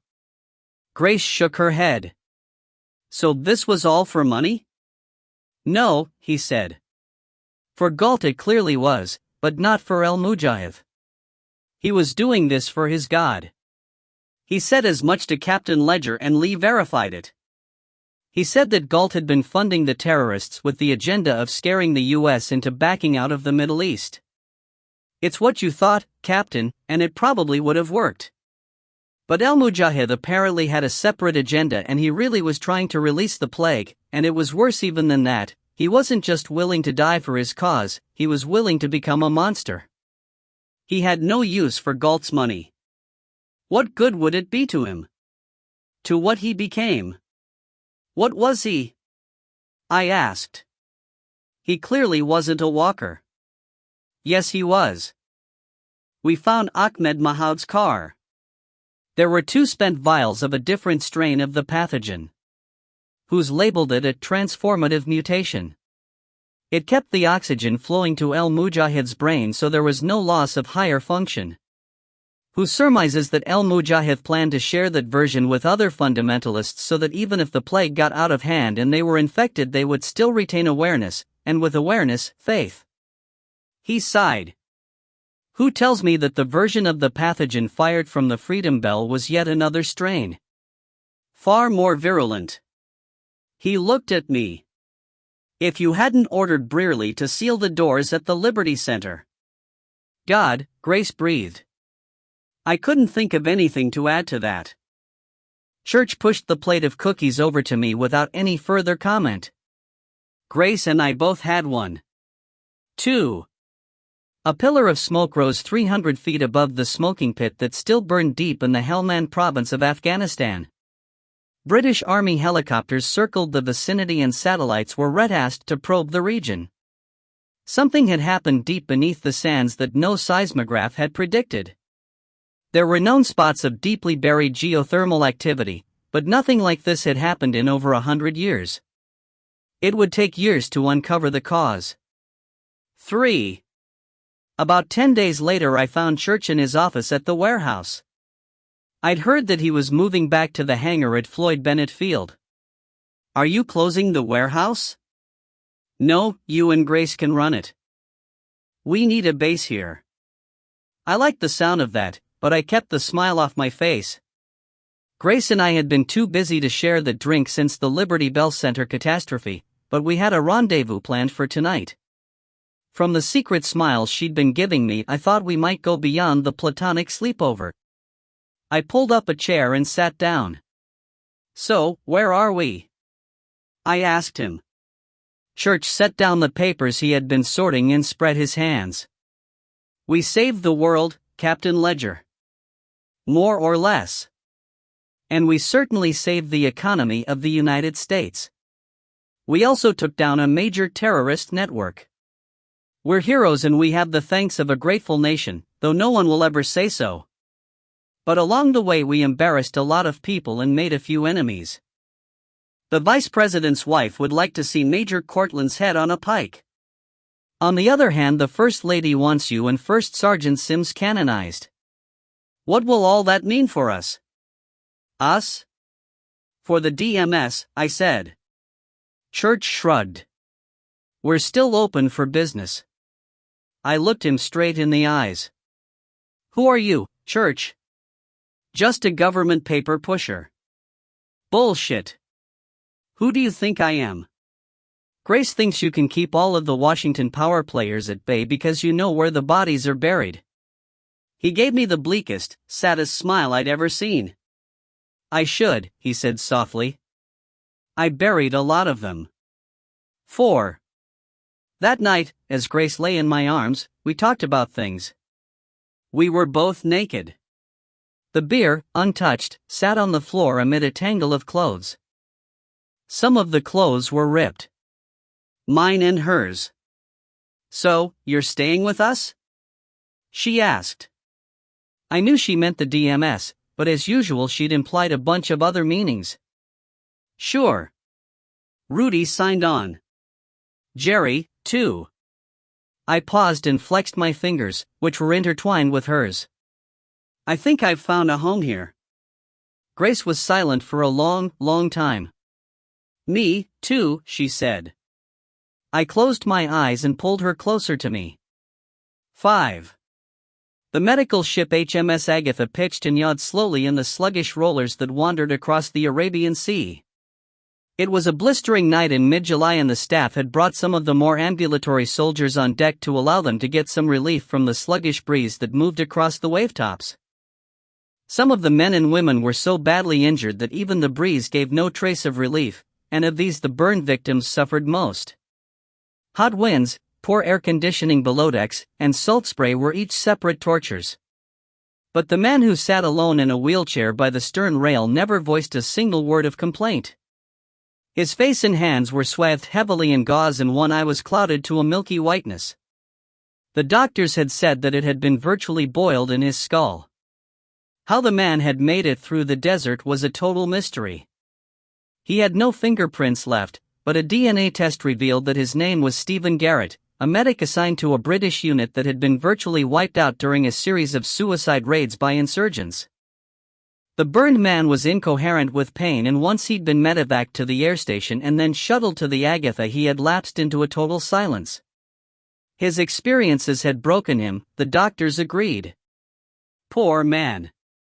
The ship steered west toward the Gulf of Aden and then turned northwest into the Red Sea. The burned man watched the sun set over the rocky hills. He closed his eyes and bowed his head. Next to him sat a slim young man with cat-green eyes and dark hair. He, too, was burned, but not badly. He wore a bandage on his face and one on his neck, and even though his hands were wrapped in gauze he held the other man's hand, like a father would. Or a brother. The badly burned man looked at him for a while and then stared back at the setting sun. Amira, he whispered. His companion patted his hand again and smiled. Shh, Toys whispered as the ship plowed on out of troubled waters.